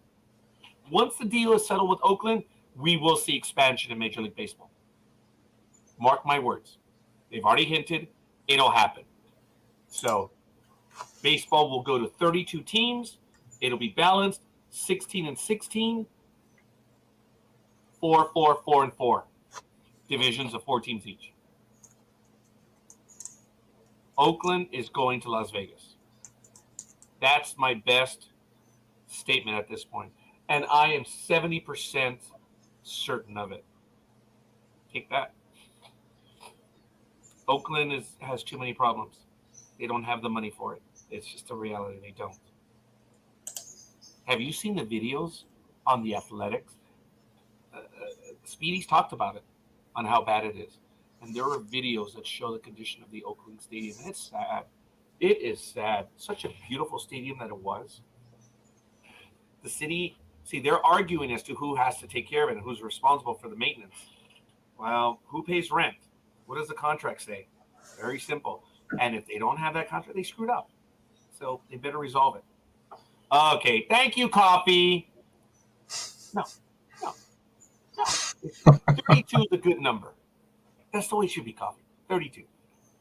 And yes, Doodle. That's why when the NFL is talking about expansion, that's going to throw it off. They're even numbers right now. It's perfect. They're 4, 4, 4, and 4. But, and what I mean by that is each division has 4 teams. It's perfect. Major League Baseball will go to that. 4 divisions each team. What else do you want? Doesn't get much better than that. See, they're already expanding the Major League Baseball playoffs in preparation for the new divisions coming into play. Those are my thoughts on that. What is the issue with Oakland, Speedy? Because Oakland doesn't have the money. They would have done it already. Yeah, they would have, but they let all these other things come down on them. Literally, and figuratively, oh, we got all this water leaking in the building. We got urinals that are broken. That's why the bathrooms smell. What are we gonna do? Oh, now we've got all these hundreds and hundreds of stray cats coming in here. Who's been feeding them? Well, gee, I don't know. Fix the problem. And they're like, well, we can't. Then, like Scorekeeper said, the mayor blames the city blames the mayor and the elders, the leadership of the city. They run the city. We're just the guys that do the work. See, and then on top of that, Mayor Libby Schaff actually said over, right before Christmas, this is all on Major League Baseball, not us. Major League Baseball is the one that owns the team. It's their problem. But it's in your city. folks, tear it down. You can look at the room that they have. Seriously, look at the room that they have. This is a beautiful complex right here. There's nothing else they need to do. Tear down the stadium, rebuild a new one, and they could build it here. They could build it here, whatever. Folks, what more do you want? You have an Amtrak stop right there. You've got BART. You also have, I believe it's Caltrain. I may be mistaken on that one. But if the transportation connections are there, it's what more do you want? But the stadium is bad. Also, it's the city. There's issues there too in the city. But if the team's going to build a stadium, then they're responsible for everything. And yet they get every benefit of it. If the city builds it, they get the benefit. They get the revenue, they get the rent, they get whatever. If I were the city, I pay for the stadium, but I get everything. And you have to pay me rent. And there's no 20, 30-year deal. There's no opt-outs. You are out, 50-year lease. It's the way it is. That's it. But no one will make those deals. So Coffee says there's 30 teams currently. Yes, that's why I say get 2 more, you go to 32. But he says that these teams should be folded. I can't say I'm a traditionalist because it means nothing anymore when it comes to baseball. But I don't want to. The Yankees have to beat up on someone. Actually, they're beating up on everyone right now, so it doesn't matter. Yeah, that's true. That's true. We'll have to see where that goes because now I tell you, it's getting crazy in the world of baseball. Oh, last thought. I believe this is where they wanted to build the new stadium, right? It was in this part right here because they wanted to have it beachfront or waterfront. Somewhere along here, folks, because of all the industrial stuff. So if I'm not mistaken, it was these might be wetlands, so they may not be able to do it. But look, you have a soccer field there, and then you have an open spot. This is probably where the stadium was going to be, somewhere around here. And look, proximity to this, here's San Francisco. A beautiful stadium. Privately owned, right, Speedy? The team owns that stadium. Yeah. They built it, folks. It has a small footprint. And right now, they've got all the Caltrain comes in down here.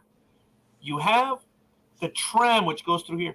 And I understand they're opening up a subway stop. So there's going to be like a subway or another line that takes you directly to the main BART line up here. Wow. My daughter and I walked that. We went from right here, Powell Street, all the way down to the stadium, which was an all right walk, but it's uphill. So when we walked back, we were tired, man. So yeah. Subway, and then we took the subway back all the way to the airport, which was nice. And we got to this stop right here. We switched to the air train, went into the terminal, and we flew back to LA. It was nice. When we go to the game in September, to the Athletics before they close, I'm going to fly into SFO, take the subway all the way through San Francisco, and there's a BART stop right there at the stadium. There it is. It's about an hour, but one ticket from the airport directly to the stadium. And when I leave the game, subway all the way back. Awesome. Yeah, that's if you don't get claustrophobic, because BART actually goes underneath the freeway. Yeah, well, in San okay, yes, and it goes under the bay. Yeah. I was okay with it when it was in the tunnel. Oh, How okay. long did it stay under the bay? You've been on BART. Yes. How long is it under the bay? Oh, it just depends, What, 10 minutes, 20 minutes? Sometimes 20 minutes. Yeah, that's quite a But bit. if there's a lot of people and it gets crowded, then that of course slows the train down because they got to pick up more people. Oh, yeah, I guess you could get claustrophobic. Yeah. Because on the way there, it always happens. On the way to the Giants game, they're stopping, they're picking up people, and not everybody in every single car is getting off at the same stop. They're staying on so they can go all the way to the Giant Stadium. And then when you get to the Giant Stadium, the last 3 stops, some people get off at 12th Street. I prefer getting off at Powell Street because it's just a straight up walk. I do have to walk up here a little bit, and then it levels out, and I just go straight on through Powell and on to Grand, and then I'm at the stadium right there in front of me. Yeah. The airport for Oakland is just to the west of the stadium. Yeah. That's crazy. Oops. You really there's a BART stop. Oh my God. So if you fly into Oakland, it's Yeah. like a stop away. So either way, yeah, you're right. Okay, I'll have to look at that. Yeah, you can get off at SFO and I believe you just walk down the stairs to the BART terminal, and that'll take you to that long gate that I talked about. Yeah. And you just walk to the stadium from there. So. Anyway, that is good stuff, folks. We talked about Oakland. There's still an issue. I'm seeing resolution within the next year of them going to Las Vegas. It's only a matter of time. Well, now we're just going to have to quickly end our time with some wrestling news. I'm sure everyone was aware of what took place on Sunday. Impact Wrestling did their pay-per-view.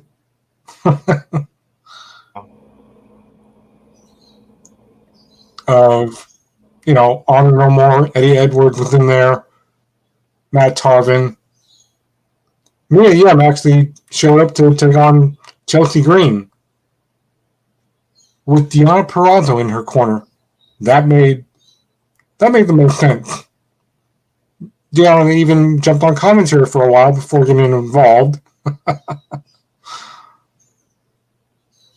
Shark Boy and Buhinder Gager, yes, say that 3 times fast, defeated Johnny Swinger and Zicky Dice.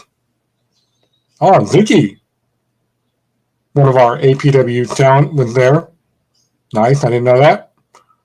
Josh Alexander took on Cody Deaner. And there were a lot of other things that took place at this pay-per-view from Impact Wrestling that actually had commercials. I know. Unheard of, right? A pay-per-view with commercials. What is this, YouTube now? And I'm sure, everybody saw the memes going around, but those were actually real memes that I shared that was started by my friend Corey in Chicago. Thank you, Corey. Where it's a splitting image of Dixie Carter going, I got a front row ticket. Yeah. That wasn't graphed or anything. It's a real image of what she tried to do. She showed up at Slammiversary on Sunday trying to tell her former employees what to do like she still owns the place. But she doesn't. Impact Wrestling belongs to Billy Corgan. Lead singer of Smashing Pumpkins. And I told my friends in Chicago, you know what? If I could fly, I would fly over there and take that ticket out of her hand, and she should give that front row ticket to me. Because I would actually sit there like a fan. I wouldn't act like it's my company anymore. Yeah, she showed up in the front row. Hey, go tell them. I'd be like, I don't work for you anymore. You don't own this company. Can't tell me what to do anymore. Crazy lady. Because this is why they had to go into smaller buildings. Because, like I said last week, Paul Heyman, when he was there off and on, backstage, you should cut down on all the camera crew you have because you're going to run out of alternative money that you have. And it's like, well, I've got money from my parents, and they're going to help me out. And then I've got my grandson, Ethan Carter III, the other great wrestler. And him and Jim Cornette told her multiple times, this is not going to work. Just go on YouTube and look up the chaotic scene that took place with fights inside the arena, fights outside the arena. It may not look like it, but that was 15 different cameras trying to follow all the action all over the building as well as all around the outside because she told Jim Cornette, let's have, 12 guys outside do their fight, 10 inside the building, but they're all going to break off. And the camera guys actually had a hard time following that because she tried to do what Paul Heyman did with ECW in the 90s. Or just have a camera guy follow everybody. And it'll look great. Now, that's what cost her losing out on money, and then Billy Corgan came in and took over, and they had to go into a smaller building. But Scott D'Amore is still, acting president for Impact Wrestling. So, it was an okay pay-per-view, but just not with commercials. I'm still blown away that a pay-per-view had commercials. Not wrestling commercials. These were commercials like the ones that you normally see. Before the tag team match, remember, they even had a Taco Bell commercial.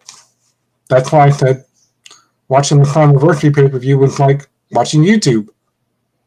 Sometimes you watch YouTube and, we've got to play an ad. Oh, do you have ear problems? We can get you an ear doctor. Are you losing your hearing? I mean, what is this world coming to with commercialization in the middle of a video? Much less a live pay-per-view. But now that we got past all that, thank God for that. Because tomorrow night, 8 p.m. 8 p.m. is going to be awesome. I'm going to stay up and watch part of it. Not all of it, but part of it. AEW and New Japan Pro coming under the same umbrella to present Forbidden Door. And then Wednesday on Dynamite, the main event will be Blood and Guts. If you saw Rampage last night, you know exactly what I'm talking about. With Eddie Kingston's promo, when he told Chris Jericho, I'm going to eat your ears out. I was like, oh, okay. And he was talking about next Wednesday. But we got a preview of that last night where he actually took part of Chris Jericho's face off, and then you see all the blood in Eddie Kingston's teeth. I was like, I'm sure a lot of people are like, oh my God, I can't watch this. This is gruesome. But that was great. But over on the WWE side of things, I don't know what's going on with Raw and SmackDown. WWE as a whole, they're slowly getting a slow revamp of everything. Now that Stephanie McMahon can apparently take over as CEO, and her father has been pushed out of power, so to speak. But they need to work on a lot of stuff because, have you noticed on Raw and SmackDown, they're looking at the person interviewing them more than they're looking at the camera. That would be like me going, you know what? You know what I think about Scorekeeper? I hate him. I hate his guts. But Sunday, I'm going to take care of Scorekeeper. I'm going to beat him into a bloody pulp. And this Sunday, that will be the end of Scorekeeper. And that's what all these promos have been. It's like, what happened with the audience connection the last few weeks? They don't know. They no longer want to look at a camera anymore when cutting a promo. At this point, that's why I said I'm more interested in the Forbidden Door pay-per-view. My heart is beating because, like, geez, I didn't realize he hated me.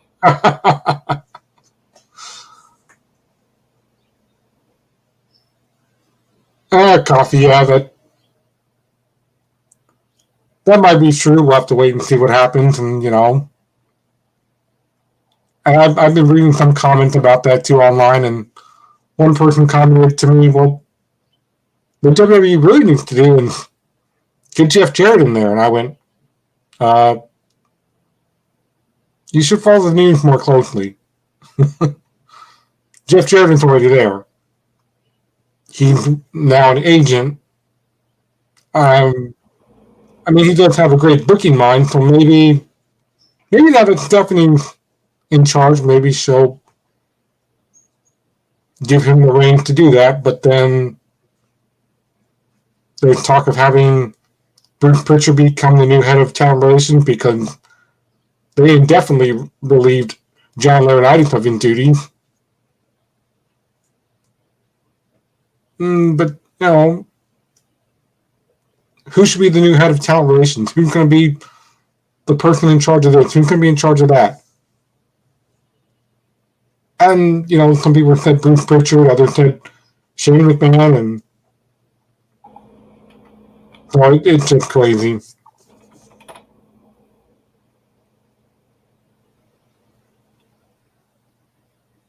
Well, yeah, that's true, Coffee. That's true. But like I said, he does have a great booking mind, so I mean, hey, remember back at one of the 90s pay-per-views where he got to sing on pay-per-view with Sawyer Brown? That was awesome. I mean, they were just doing it just to ad-lib everything.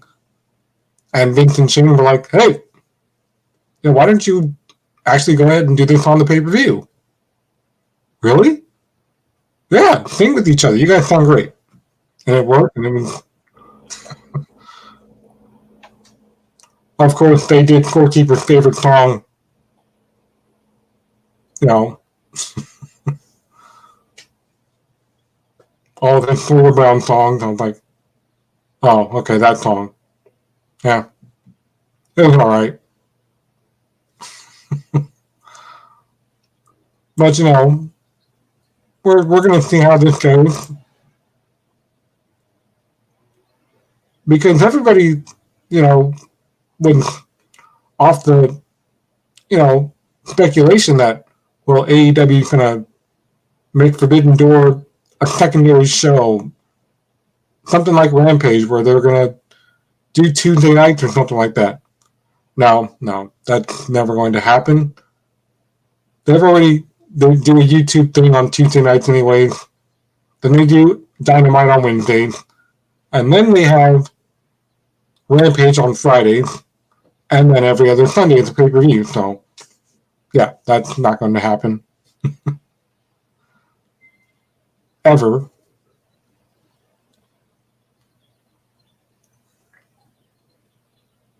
And Big E has been showing that he can move very well, even though he just had neck surgery. He made his own video and showing everybody, look, I can do it now. I don't have the neck brace anymore.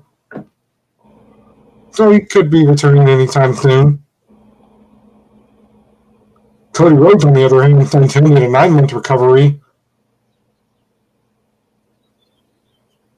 because he had his own take on what happened at Hell in a Cell, which was just a few weeks ago. Remember that image that's all over Google Images, where his chest, remember, it actually bruised up during the Hell in a Cell match, and then he shows up the next night on Raw looking like that. That's what you call tough right there. Matt Hardy has also been injured after his AAA Mania match at a house show they did. And I've mentioned this before, we have to be careful at wrestling events, especially if you're a wrestler yourself. Warhorse has just been a victim of car theft. His car was stolen. They took all his wrestling gear and didn't care about anything else and stuff like that. My opinion personally, I think wrestling needs to have bigger and better security guards. And maybe some police officers, because things are getting out of hand. They have been. Like I said, when I first came back in late 2015, when I went to that Halloween show with Anthony, and the owner, Marcus Mack, was like, just stand by here, make sure nobody goes back here. We got a situation going on. And I'm like, what's wrong? And then my other friend, Jody Christopherson, his dad is a legendary singer too. He's been in a lot of movies. He's like, somebody, we don't know who, but somebody stole the APW title. I'm like, wait, what? So, that's almost as bad as what took place last month. My friend Naomi, she goes to all the Backstreet Boys and New Kids on the Block concerts. For all you fangirls out there, that's for Good Iron Girl and Aisha and all the other women here. My sisters are like, oh, I wish I could go. Like, yeah, well, this is not Vegas, so we're too far away for that. But I'll give you an example. My friend Naomi, her and her friend Ashley recorded a video about this, where this woman, this heavyset woman, actually got up on the stage. The security guard, Scorekeeper, was going like this. He's acting like he's protecting the stage, and she just walks right on the stage. And she goes up to Justin from Backstreet Boys, and she starts dancing with him, and you can tell she's obviously not all there. And he danced with her, but he also was trying to show that, well, I've got all these people, they've all got me on video, so in his mind, he's like, I'm going to play the nice guy with her, and he's dancing with her for a little bit just to make her feel good, and then does this. Back to security. That's a way of saying, like, guys, you do your job, keep people off the stage, because we've got special effects up here. They don't know it's coming. Basically, do your damn job. And then the security guard was like, how did she... Like, well, dude, you're the one that was standing there.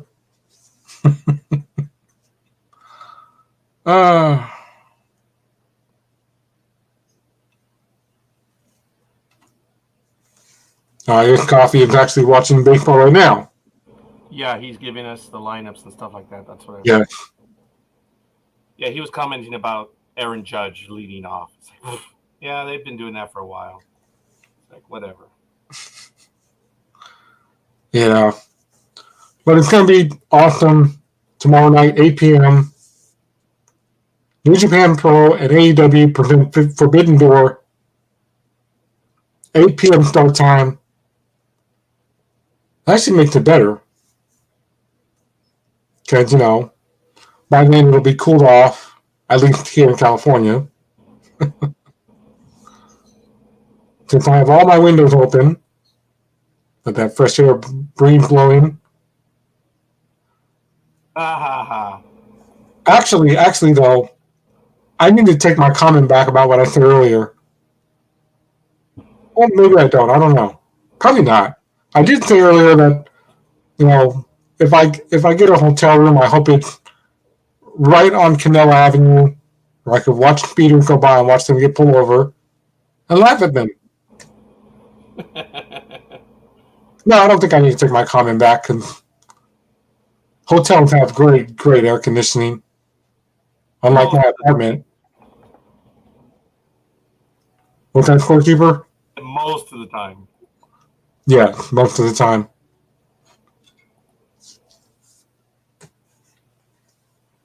So yeah, they're going to have a great thing.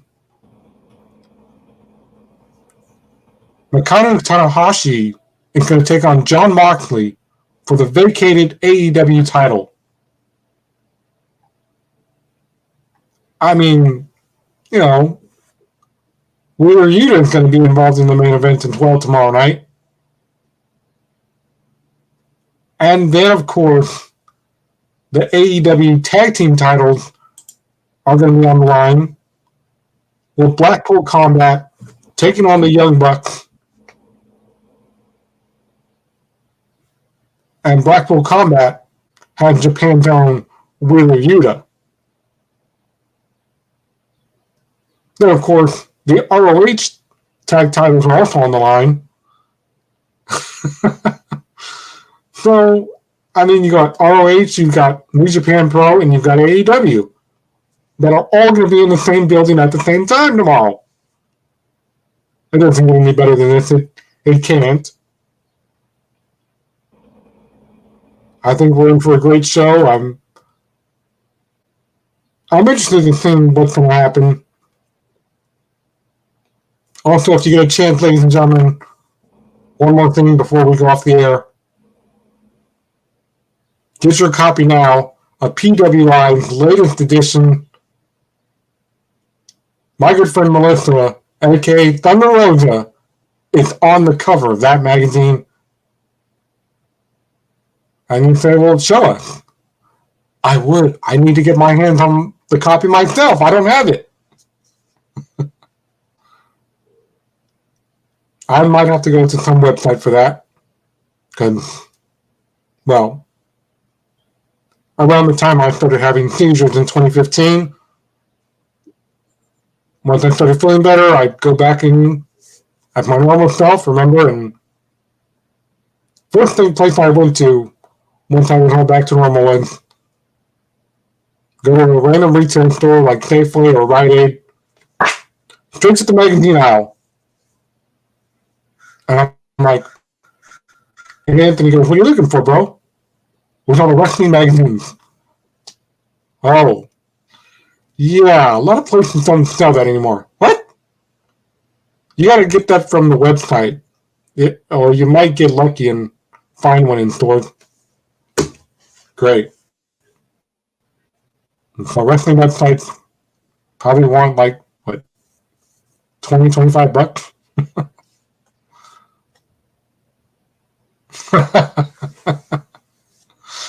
Oh, well, all right. Not prepared to argue that one, but I should defend the dignity of Double D, but whatever. I do defend the dignity of Double D, but okay. We'll leave it at that. She needs to be here to defend herself. Yeah. Well, maybe we'll see what happens when I go down there and show up in the studio. It'll be good. It'll be fun. But hopefully it's not too hot when you're here. But in the morning, the program is good. I did start to feel a little bit of the heat right now. But I've got the fan and the AC on. I've had it on since 6 in the morning, and it still gets too hot. So usually by 12 noon on a hot day like that, I got to be out of here. I'm done. Yeah, me too. Yeah, it just gets to be too hot. You got your wrestling stuff done? Yes. Okay, very quickly. I don't know if you guys heard about Major League Baseball. They're enforcing the rule of not being able to have things on their hands. Now, I know this pitcher, Graham Ashcroft, got all bent out of shape because the ump told him you got to remove your wedding ring. Now, he had a wedding ring on, which was, I believe, a silicone wedding ring. So it's softer. Okay? Nice, dude. But when I was playing baseball, and I had a damn great coach, he said, no rings, no jewelry, whatever. It's very simple. Part of it is for safety reasons. The other part is you don't want to be distracted. The safety reason is many of us in high school could not afford silicone rings. So if we wore rings, they were metal or illustrium or whatever. If you get the ball in the right spot in your glove, you can fracture, you can break a bone. It's for safety reasons. But these immature baseball players have to show off their bling all the time by wearing these thick things, these whatever. Dude, we know you have it. We know you're well off. Just take it off. If I'm a hitter and there's a pitcher that's got a keychain or a chain, first thing I say, oh, I'm sorry, the light is it's bugging me, so you got to take it off. And you screw with the pitcher, but you usually wait till when they got runners on base so you can get mad and get distracted. That's what you do. If you're going to wear that, and it doesn't matter if it's a cloudy day, whatever, the reflection, the ump's like, well, the rules are you're not supposed to be wearing that stuff anyway. But what happened here was that the memo went out to Major League Baseball within the week or the week before. Everyone got it. And this pitcher did admit, oh, yeah, I think we did get a memo, and yeah, I didn't really read it.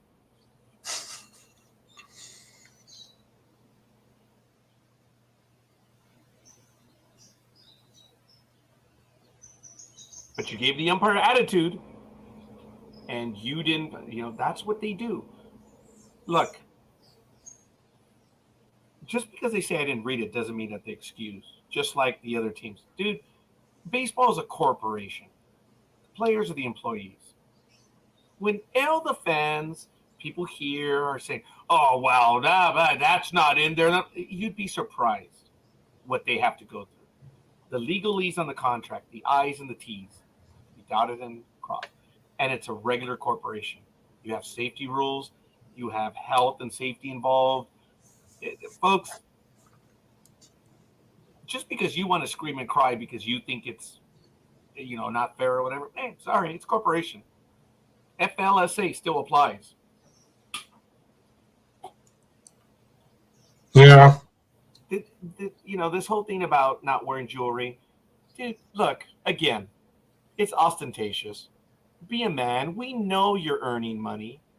Be the ostentatious fool that you want to be outside.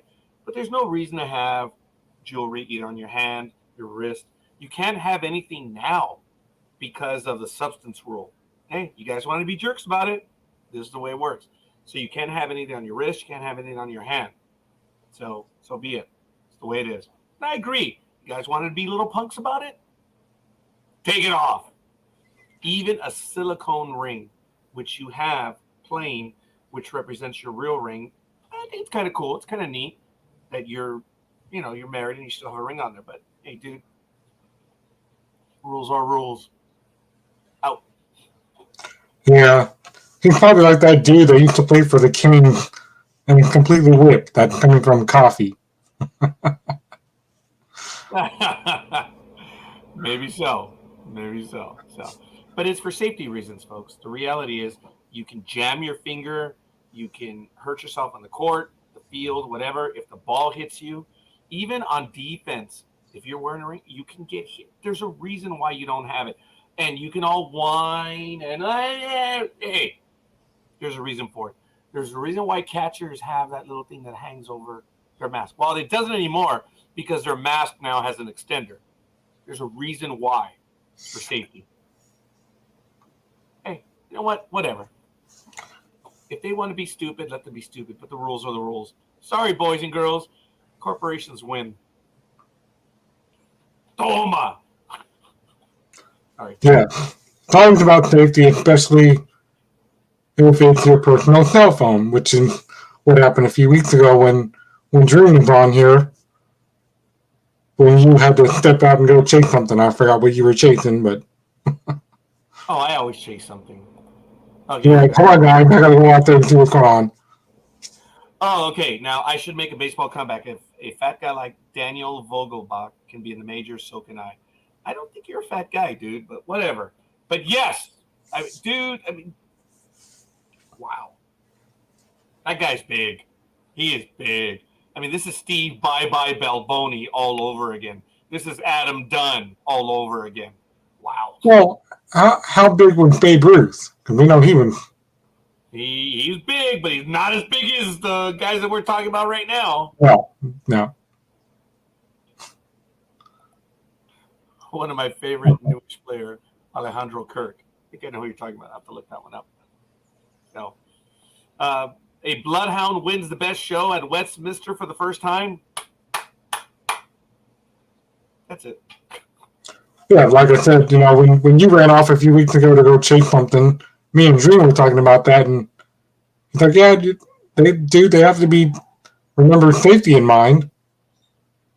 And I said, yeah, it's like my coworker. Cause I told Dreem that my coworker a few weeks ago, I went behind the counter because I had to take some go back to my department, and my coworker in front of customer Scorekeeper, she's going like this. Yeah, what do you want? No, I can't talk right now. Okay, I'll talk to you later. Okay, bye. And customers are going, okay, that was odd. And I went behind her and I'm getting my stuff. And I'm like, can't be doing that up here. You know better than that. You got to get back to the customers. And then I saw her in the break room again before I left. And she's like, how did you know what I was doing? I'm like, I know what you're doing. I told her, my sister's all have eye watches. It calculates your heart rate. It does all that stuff now. And yes, you can, kind of like what Scorekeeper does with his girlfriend right in front of him there. Say what? Siri. Talking about Siri, yes. Like, what? Yeah. You can do the same thing with these iPhone watches. Can you tell me what time it is? And that's why I told my coworker, I know what you're doing. She's like, how did you know? I'm like, my sisters all have those. You can talk to it. You can even use it as a phone. That's what you were doing. She's like, yeah, I was talking with my mom. I'm like, okay, no. Good luck with that. The very next day, Scorekeeper, our boss was like, we got to have a meeting. We got to have a staff meeting. We're not going to give you any names and say who it is. But you can't be talking on your phone up here when you're helping customers. Your job is to help the customer. And I'm like, I know exactly who he's talking about. So he's like, it's all about safety. Yeah. 101? Wow. He can get it up there. Folks, last week, there's a picture of Dak Prescott from the Cowboys making it to camp. I even posted this on Sports Talk with the guys, where the question was, he said, hey, I just dropped the baby fat.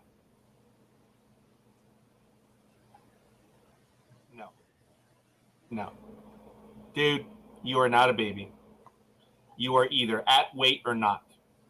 You are 20-some years old. You do not have baby fat.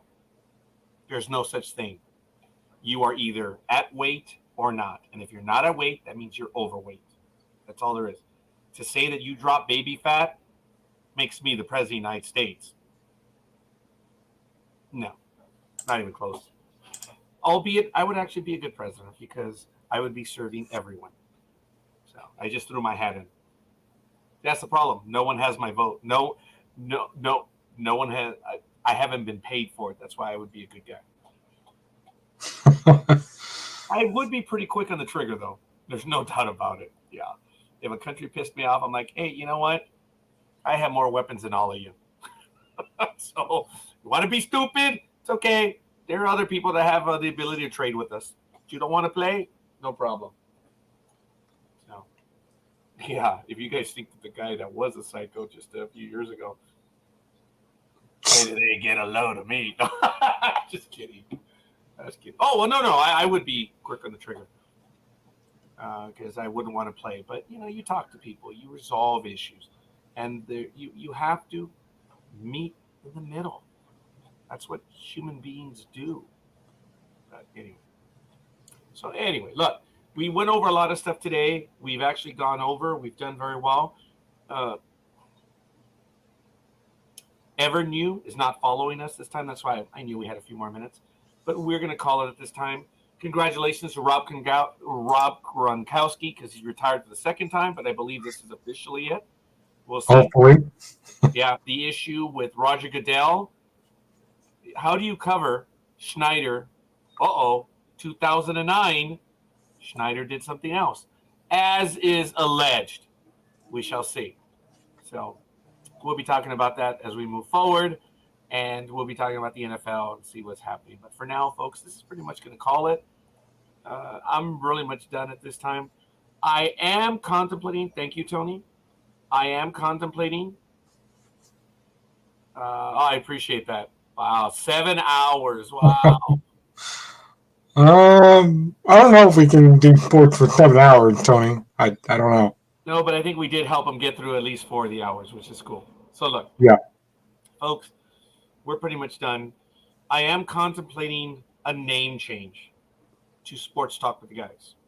So it will probably be Sports Talk with something.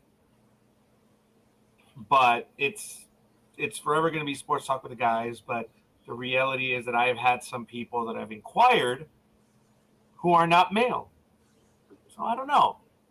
I'm considering change. It's just we've been around for 13. Well, no, we've been around for what, 14 years. 14, yeah. It's like who changes the name for the Matt Elver Sports Opinion Show? You just don't change the name. I don't know. I'm contemplating, but we'll see. But for now, folks, we will be on next week, no doubt. And I do want to thank Roz, Tony. I want to thank our missing members as well. We miss you guys. Aisha, of course, Coffee. We had for quite a bit of time Max World Entertainment. Thank you for joining us. And yeah, of course, Speedy. I'm Scorekeeper. Speedy, take us away, pal. Thank you, Scorekeeper. I appreciate that. Ladies and gentlemen, thank you very much for joining us. It's going to be great. Great weekend. Enjoy the rest of your weekend. Be safe. And remember, order the pay-per-view Forbidden Door tomorrow night, 8 p.m. They're still doing, they started it last night. They're doing a 48-hour countdown all the way to Forbidden Door till tomorrow night. It's on TBS right now, so. But I can always catch up with that soon. But just in, Scorekeeper was talking there, breaking news is that the IWGP light heavyweight title or something like that, which is one of Japan's premier titles that they have, it's just been announced that that title will be added to the pay-per-view tomorrow night. Wow. New Japan's international title at an AEW show? Along with, like I said earlier, the ROH titles. There are so many titles going to be on the line tomorrow night. 3 different companies under the same roof. It doesn't get any better than that. Don't worry. This is not WWE stuff. These guys know what they're doing. Especially with the help of Chris Jericho and Eddie Kingston. Ooh. I can't wait for that. And I also can't wait for Wednesday. The Blood and Guts match, Steel Cage main event on Dynamite. Ooh. Like I said, well, I'll just say it now for Wednesday. Wednesday, parental discretion will be advised because, as I said with Rampage last night, Eddie Kingston was able to get some blood in his teeth. Oh, that was good. but some people said that was too violent and gory. Not for me. I enjoy that stuff. Remember, I was the youngest who had no business watching ECW back in the day. I don't know how Scorekeeper feels about having a live blood and guts match, but It's wrestling. You're okay. he's still learning. He's still learning. By that one wrestler, that with the lollipop. Oh my god. Oh. Oh my god. That's just. Oh god. Okay. I was disgusted by that, buddy. Oh, with the lollipop. Oh. Yeah, coffee, you should make plans now, save your money, and go to AEW. Very good. Just a little bit of wrestling. That's funny. Tell Thunder Rosa that you personally see my offers every Saturday. That would be good. Yeah, that would be good.